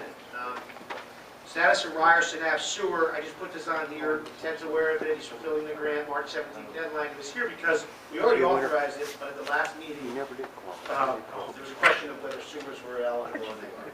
Item L, authorization of mapping of utility. Again, a budget item. This is going to stay on as a pending item, Jane. I want the council to actually think about it. We're still waiting on one more quote, I believe. Or no, we have We have 2 quotes, we contacted 2. four total and 2 reply. Okay. The low cost was the $287,000. This is the step 1 for infrastructure and our investment. It'll be funded through the utility. Again, my plan is with Avalon Bay's approval. Based on Avalon Bay's approval, we're anticipating about $1 million plus, about $1.1 million in utility fees that I think we should take the $287,000 in one direct lump sum and get this project done. The proposal was over a 3-year stage. We need to do it now. It goes back to Ted's I&I story. It's a real issue. If we can invest in mapping, that's step 1, to identify our problems and then start making some serious investment into utilities. How is he gonna fund it? How's he fund the place? I guess that's. I know they want to find place, but how is he, if we have no maps, how's he gonna know? What they do. He's a surveyor. If they're gonna pull a manhole, they're gonna identify where they are. They'll We're locate. going to map our system. So that's what Jane, leave that on pending until we have confirmation of funds on some sewer fees, and then we're going to move on. But I don't want to lose sight of that. Item N, we talked about already, old trail grant, new trail grant, nothing is there. Introduction to new business, adoption resolution 2012 2.9, authorization payment of bills. I thought we weren't going to do any new business after 10 o'clock. You have to pay the bills. After 10 o'clock? Gotta pay the bills. You got questions on the bills list? Yeah. What was with the double bill? We went over it. You took care of it, it's done? The gas? I had Bronco about it The today. PL? Wait, how about a motion first, then we can have discussion. So moved. Is there a second? Second. Any discussion? Yes. Yes. Yes, sir. Now, we have an issue with fuel bills from There was a Rachel's double PO. double PO, got an $8,000 bill, 2 days billed later. twice, 2 It's days not, later. it's not 2 days later, it's just when it was entered in the system. Twice the same Oh, deal. okay. Yeah. Because we have a blanket PO, we just pay them all off the same month. So it's definitely 2 separate. Yes. And I Is think one she made diesel? copies for everything, Yeah, for Joanne yeah. today. Yeah. It's, I saw the 2 separate tickets. yeah. So Well, what happens is, we get deliveries about every 2 weeks or so. Right. And then they send the tickets in. It just depends on when we get the ticket to encumber the money. So we may have gotten one up and then 2 days later got the second one up. Okay, so one's not diesel, one's not gas, or... It could, what I'm saying is, it could have Right, been. could be combination with one Correct. bill, I got Well, we just run a blanket order, so it's always off the same purchase order, and we just pay it off that. So we're not swapping purchase orders back and forth with the company every month. We just Okay. get them to sign off Good. on a bunch. Yeah, but Joanne did ask that of Sherry today, so. Okay. we're good. Mr. Mayor, I have to remove one item on the bills list. My son works as a referee for basketball games for recreation. Okay. This isn't tax money, this is money that we get through program fees. Right, he's been refereeing And for he's years. refereeing for years, and because his name is on that, I need to abstain from Okay, so that why don't one we- item. We do the same thing. Okay, so here's what we're going to do. The first, we have a motion to pay the bills. Ask to amend that motion to pay those bills, excluding the bills to Michael, right? What you can do, Mayor, is just, if everyone's in accord with the bills list as during the roll call, the member of the governing body could say yes, except for. Okay, Just okay. identify. That's fine. So the motion remains to pay bills, and then you guys can say yes, except for payment to Michael Yazdi, payment to. Which I abstained, or Okay. actually recused. Any further discussion? No, it's just smart way to do it. Roll call. Councilmembers Yazdi. Yes, with the exception of my child. Which you recused. Which I'm recusing from that. Conklin. Yes. D'Amato. Yes, with the same option as, Toots. Yes. Schiff. Yes. Short. Yes. Okay, guys, we've got, there's some of these things we have to get done here. So we'll bang through in 2 minutes. We're not going to go into executive because any of that matters can wait. What? Except for one, right. I take that back. All right. We have to take care of Sid. I gotta get back. We got to take care of this. C's, yeah, doesn't even need a motion, but, all right, B, we need to do this. Public hearing on Green Acres application for funding for track at Walter T. Bergen. We're submitting the application for a grant for Walter T. Bergen track. We need to have a public hearing, correct? So I have a motion to open public. Need a motion to open public comment? Motion? Is there a second? Somebody please. Give me a second. All in favor? Is there anyone from the public wishing to speak to the application of the Walter T. Bergen School submittal for a track around the ball field? Seeing no one, motion to close. Motion? Schiff and Yazdi, all in favor? Aye. Thank you.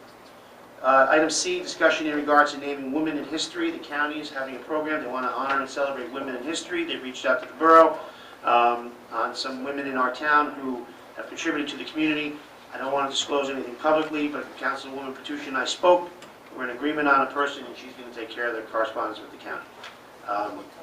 And everyone, I'm sure, will be fine with it. Item D, adoption of resolution 2012 2.10, expressing appreciation to Andrew's Refrigeration for the usage of his offices at no charge for the reevaluation appeal process. Do I have that motion? So moved. Second? All in favor? Aye. Adoption resolution 2012 2.11, authorization for execution of the developer's agreement with Avalon Bay. Again, approved by the planning board, our borough assistant attorney, ready for action here. Do I have a motion? motion. Second? Second? Any discussion? Mayor, I just would note, at the end of the agreement, there's a notice provision. The notice provision, it's best if it just indicates that all notices be sent to the borough clerk. It's just a... Okay. I need to amend my motion. No, I don't think it needs any formal amendment, but I just note that when we do send it. That's fine. Roll call, please. Councilmembers Could I just Conklin. ask Brett a question? Oh, yes. 1 second, I'm sorry, Mark. In the past, when he did something, did you also review that? I looked at it, but I believe you're, as the mayor may have mentioned, the assistant borough attorney who's Yes, been but working he on has this. done, we've done that last year. But I did read through this, and it did have all the key provisions to protect the borough. I would just add that I would record this agreement once it is adopted. I didn't see necessarily a provision for that, so I'm not sure of the past practice. But besides that, I felt that everything was in order. Okay, adoption resolution 2000. I'm sorry, we need to do roll call. Roll call. Councilmembers Wait. Conklin. Yes. D'Amato. Yes, Toots. Yes. Schiffman. Recuse? Short. Yes. Yazdi. Yes. Item F, adoption resolution 2012 2.12, authorization of 2012 professional land service for DMC. This is annual tax map maintenance. It is a $4,000 contract, 2000 March. This is the company who, again, has done our tax maps. This is to review each title transfer, houses that have been sold since its last update in 2010. Map assessments reflecting planning board, board of adjustment actions, et cetera, et cetera. Provide 2 full-size, complete, sealed assessment to the tax office. It has to be done. Do I have a motion? So moved. Do I have a second? second, And roll call. Councilmembers D'Amato. yes. Toots. Yes. Schiffman. Yes. Shortman. Yes. Yazdi. Yes. Conklin. Yes. And item G, this was added, motion to have attorney send appeal a letter regarding the planning board appeal process to the, what's the word? Appellant? The mayor would be for the bulk variance that was granted Correct. for the property known as 135 Greenland Avenue. So because it's not use, it has to go. And I think we discussed earlier, it was approved on February 3rd, I'm sorry, on January 19th, Oh, I thought it was 2012. Okay. So I believe I read the record. And if that be the case, they do in fact have time to file a timely appeal in Superior Court if they choose to do so. And I think my record said that it was, the actual resolution was January 19th. I thought it was December 6th. All right, well, Either way, I guess my recommendation would be to deny hearing this and for me to send a letter explaining it. well, that, because it has to, you're saying Because you don't have there's jurisdiction. no jurisdictions over a bulk variance. All right, and it was, our record here indicates that on December 8th, 2011, the planning board voted. They voted, but then the resolution, Oh, okay. they did thereafter. They ratified it by way of a resolution, and my notes say, Shouldn't it be the same night they voted on it? usually they wait a month. Okay, all right, whatever your notes say, January 19th. So do I have that motion? It's just for the attorney to advise the appellant of the process. Need a motion? Motion. A second? Second. Any further discussion? Roll call. Councilmember Toots. Yes. Schiff. Abstain. Short. Yes. Yazdi. Yes. Conklin. Yes. Tomato. Yes. Item 15, tell me no one has any of this. No. I do. Sorry. Introduction to non-agenda items. I think it might be timely, since we got a memo about the fields, the employees are taking the test, and there was a memo that went out about equipment that might be needed. Right. I hope somebody's working on a list of equipment, and we can discuss that on March. Right, we're working on it. Yep. Rocco was working on it. Oh, okay, because we can't really hold that one up. I can hold the other thing off that I had. Anything else? Okay. Item 16, public comment. I need a motion to open the public. So moved. Second. All in favor? All right. Anyone wishing to speak to, yes, sir.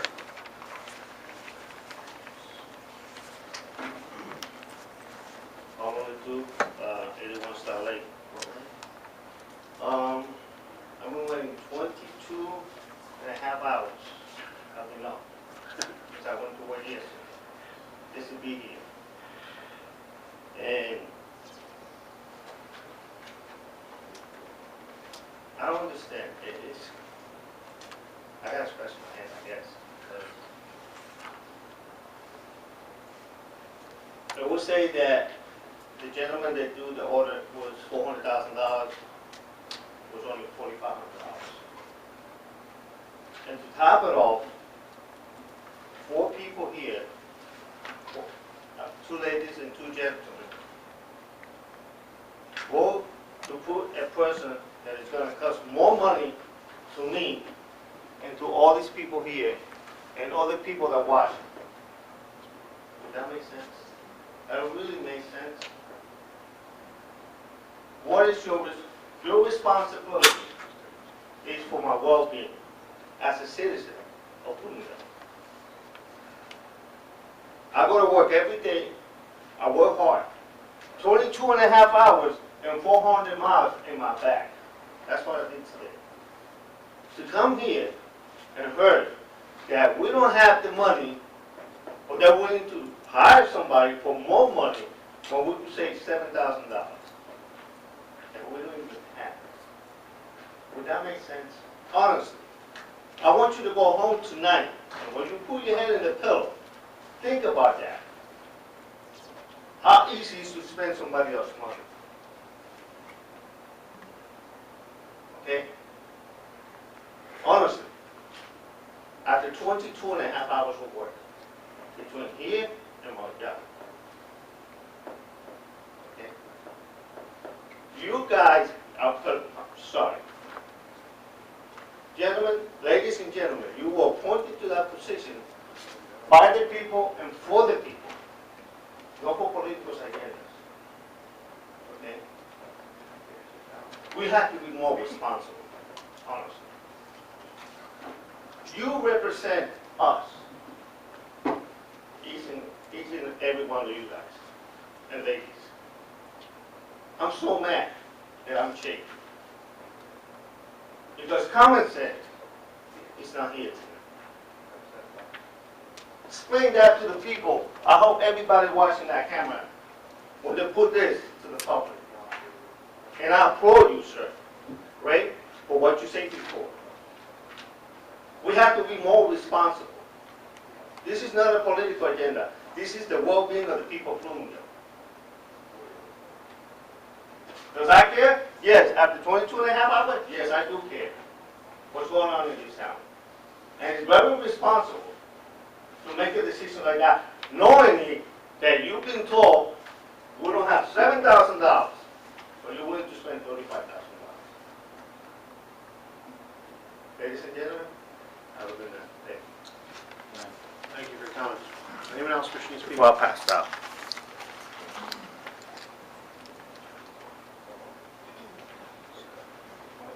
Wendy Conley, Lake Iosco. It's been a late, long evening. I have a suggestion. I surmised that there was going to be a debatable issue with the bass coming up. Couldn't that have been later in the agenda so that the budget could have come up earlier and there would have been more people here? We knew that, I would assume we would have known that bass would have, because of the controversy with all the statements being made in Suburban Trends and, all the minutia. I know. Okay. And this way you would have had a lot more people here to discuss the budget, which is a bigger issue, to be honest That with you. is. Okay. In hindsight, you're right, but then just, More people would you have. order it, let's tell on the agenda. I discussed this with Ray, the 501c and their financials.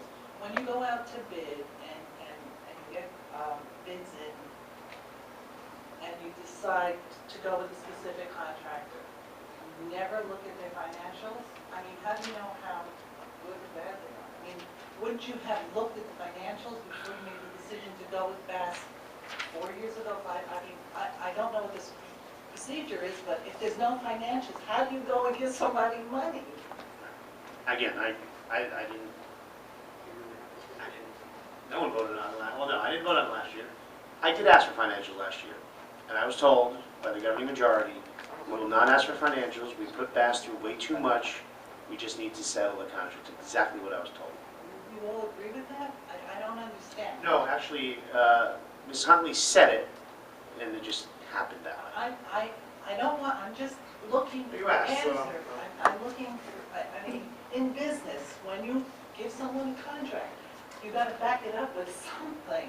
You just don't arbitrarily, I mean, I could say I'm a lawyer, but am I a lawyer?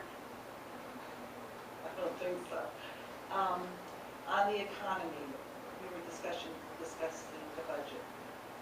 There's 13 new listings that just came up. It had somewhat to do with the rebound. The economy is very bad. I'd like to know how many foreclosures are coming through on short sales, because that's going to impact your money, your revenue. I've gotten some information that the unemployment rate, now 8.3, will go to 9 next month. That's going to impact the economy. Gas is going up. You're going to be paying more for gas, so your budget is going to increase there. There's a lot of, I brought this up once before, and I did get an explanation, but I'm going to bring it up again. The garbage truck was already, money was put aside. There's money there, it's appropriate. Years ago. 3 years ago, we put a capital bond for vehicles.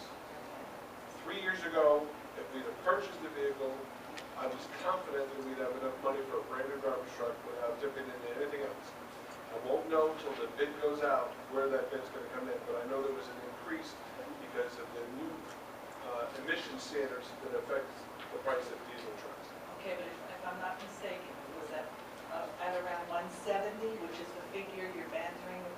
I know you're going to say you cannot use that money because it's appropriated towards that truck, but if you put a resolution, couldn't you switch those funds and use it towards something else? No.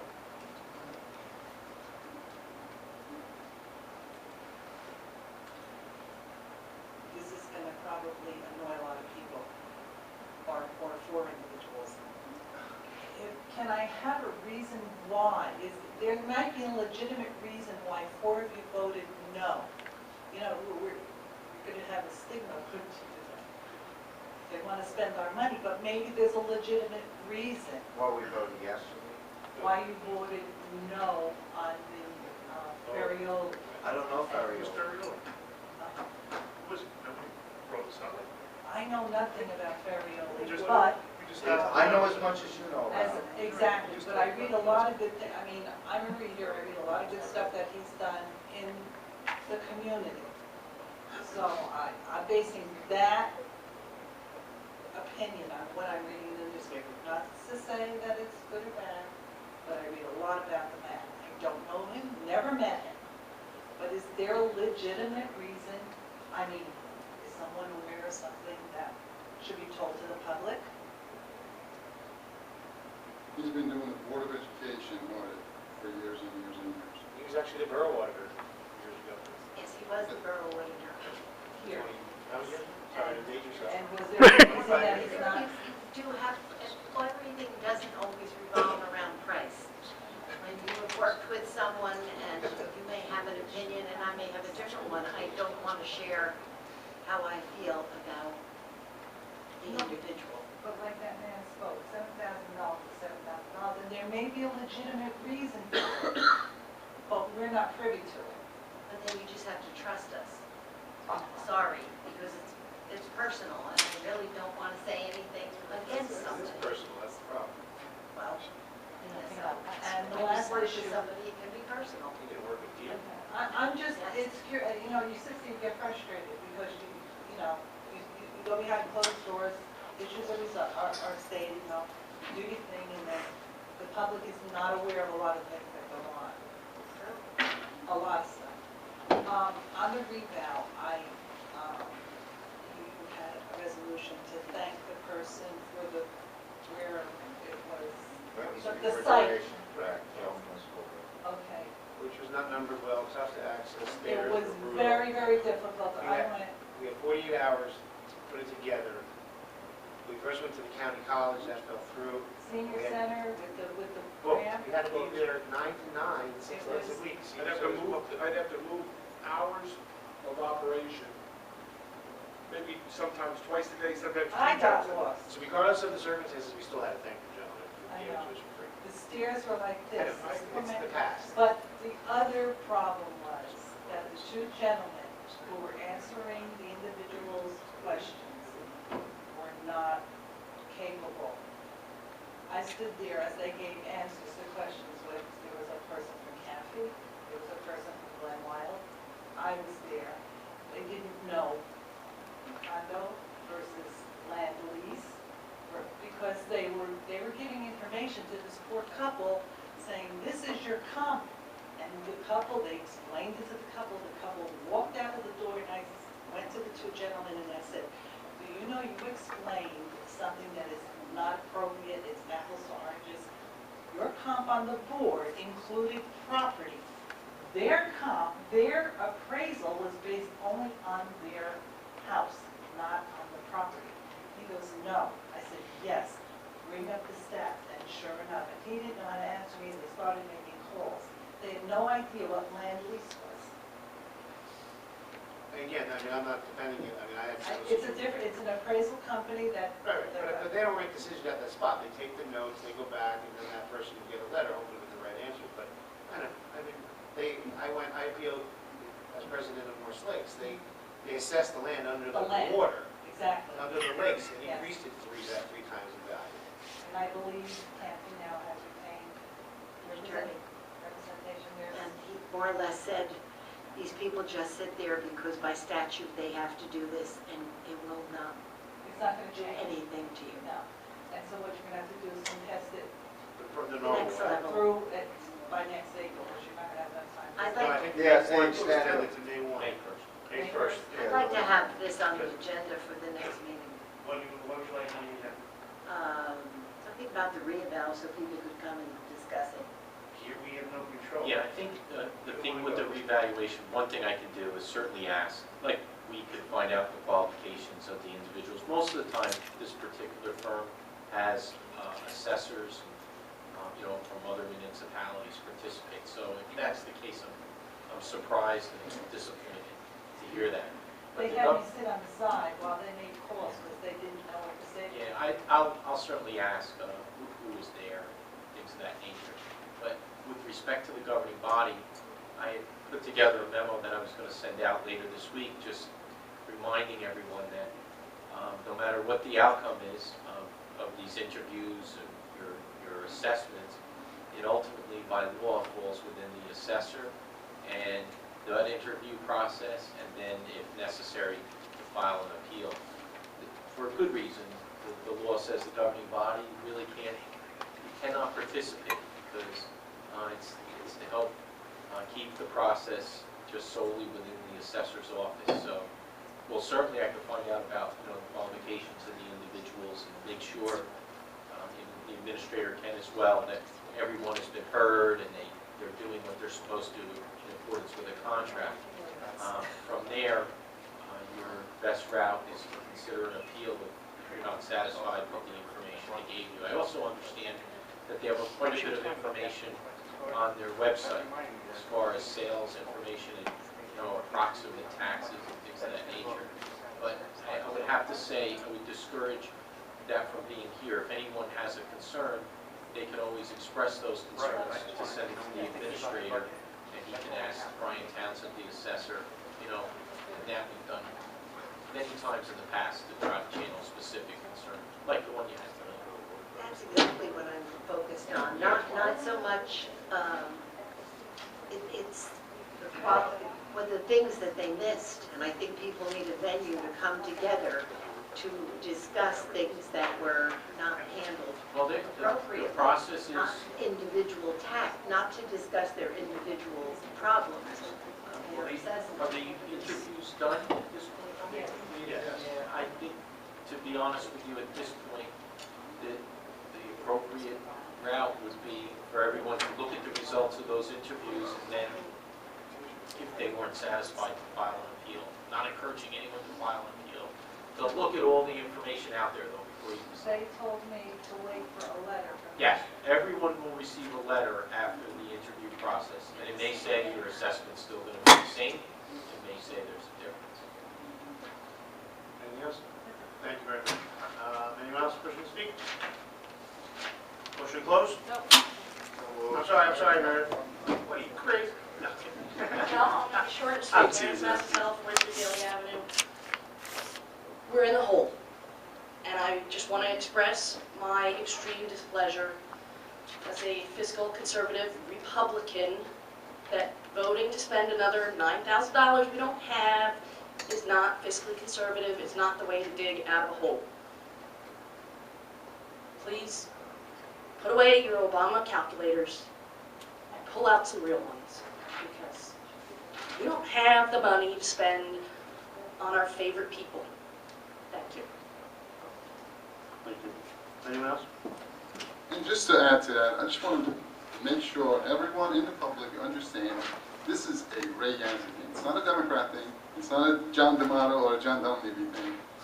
I'm just sick and tired of politicians promising one thing, getting in office, and then doing what they think is right or what their party tells them to do, or if somebody's going to put a gun to their head. It's enough. Everyone out there that's putting a gun to these four people's heads, stop.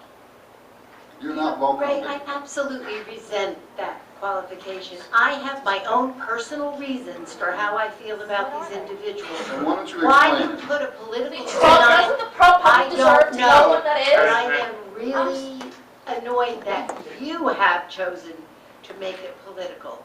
I don't want to make my feelings public because I do have a personal problem. What is your personal problem? It's personal. But I am doing what I think is right, and you're the one qualifying it So that way. why don't you decide to spend it out of your money instead of the Oh, public stop money? it. Oh, it's not personal anymore. It's stop it. Put your money where your mouth is. Simple. All Mrs. Massatella Maybe you'll has- give me $14,000, like you gave soccer. We'll see when Bailey Ave comes up. What does that mean? Halloween on Bailey Ave. What does that mean? You made a whole agenda on everything, and we don't even have a And what does it say? public event. All dates subject to change. I didn't see that. You can read it. You had Bailey Ave, you had that Halloween, we paid to have your lawn redone. Can I talk, yes, please, No, Bailey You Avenue worried resident? about that? Excuse me, I'm a Bailey Avenue resident, No, and I put a lot of personal money into that. And I take offense at you saying he was having a party on his lawn. That is personally offensive to you are me. out of control that you don't stop this. What's going on? This is This ridiculous. was not a personal party. This is out of order. Really? Out of order. All right. Yes, this woman said I have that a she bill. isn't Ms. recognized. Patush, you just made a comment about the other Take the floor again. It's- You're calling it a personal Halloween A party. different tone, please. We paid for his lawn to be renovated, did you know that? All right. The town did? Ms. Patush, can I comment? We have, No. I have the bill list. Okay. You paid- You are wrong. you paid- You are wrong. People lie, and you're listening to the liars. I'm listening to lies. You are. Two people ran against me and made lies. I'm telling you, was it on the bills list? You know what? Do you know, I'm Ms. surprised Ms. we don't. Patuch, Do you say, Councilwoman Patuch, do you know how Nightmare on Bailey Avenue started? do you even know anything about it? Do you know how it started? You know what? I don't want to discuss it. Do you know how it started? Did it start as a party on Mr. Yazdi's lawn? And you Did it? know what was nice? You have Bailey's Ave, and you have this, you have the Halloween thing. The town paid for his lawn to be renovated. Am I right or wrong? Wrong. Wrong. You are wrong. You're wrong. You are wrong. You're listening to people that ran against me and lied about me. It's politics. Okay. Nightmare on Bailey Avenue started because a former resident, whose wife still works for the borough, enjoyed decorating for Halloween. And when my husband and I moved into town, and we saw how many children were running down the street enjoying his display, we said this is not a safe situation. And we came before the council and asked that the road be closed off for the safety of the children. And then we got into political problems with the former police chief, and he didn't want to close it off, and told all sorts of lies that the businesses complained. We went to the businesses, asked them if they had problems, and they said absolutely not. And that's when it became a recreation event, so that we wouldn't have conflict with the former police chief. Correct. And me as a member on the... Out of safety and concern for the children, not as a party for Mr. Yazdi. And it became such a good event for the town that Mr. Yazdi decided that he would also have a haunted house. And we decorated our lawn.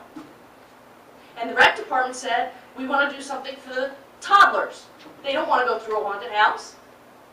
And the rec department said, can we use your lawn for an egg hunt? And we said, by all means.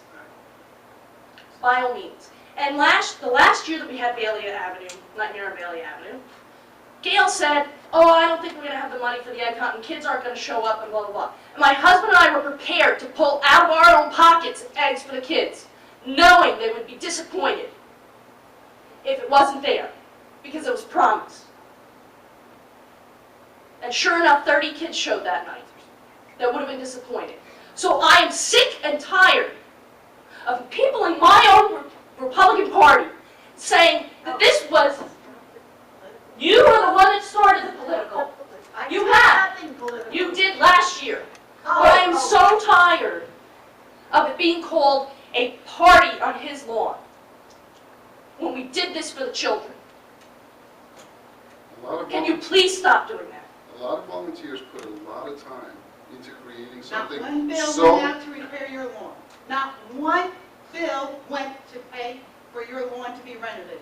Not one. Are you saying that right on the record? No. Are you Time out. saying Time on out. the record? You answer my question. Time out, answer it.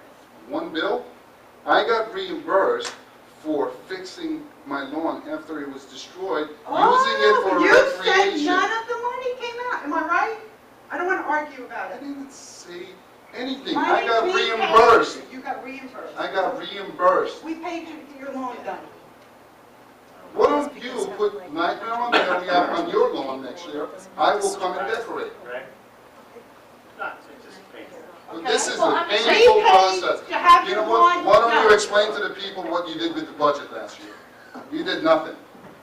Yeah, I'm watching it, to make sure your lawn isn't. Is there anything else? I would like for the Republican council people to stop calling it a party for Mr. Yazdi. I take great offense to that after all the time and effort and personal money that I have put into it.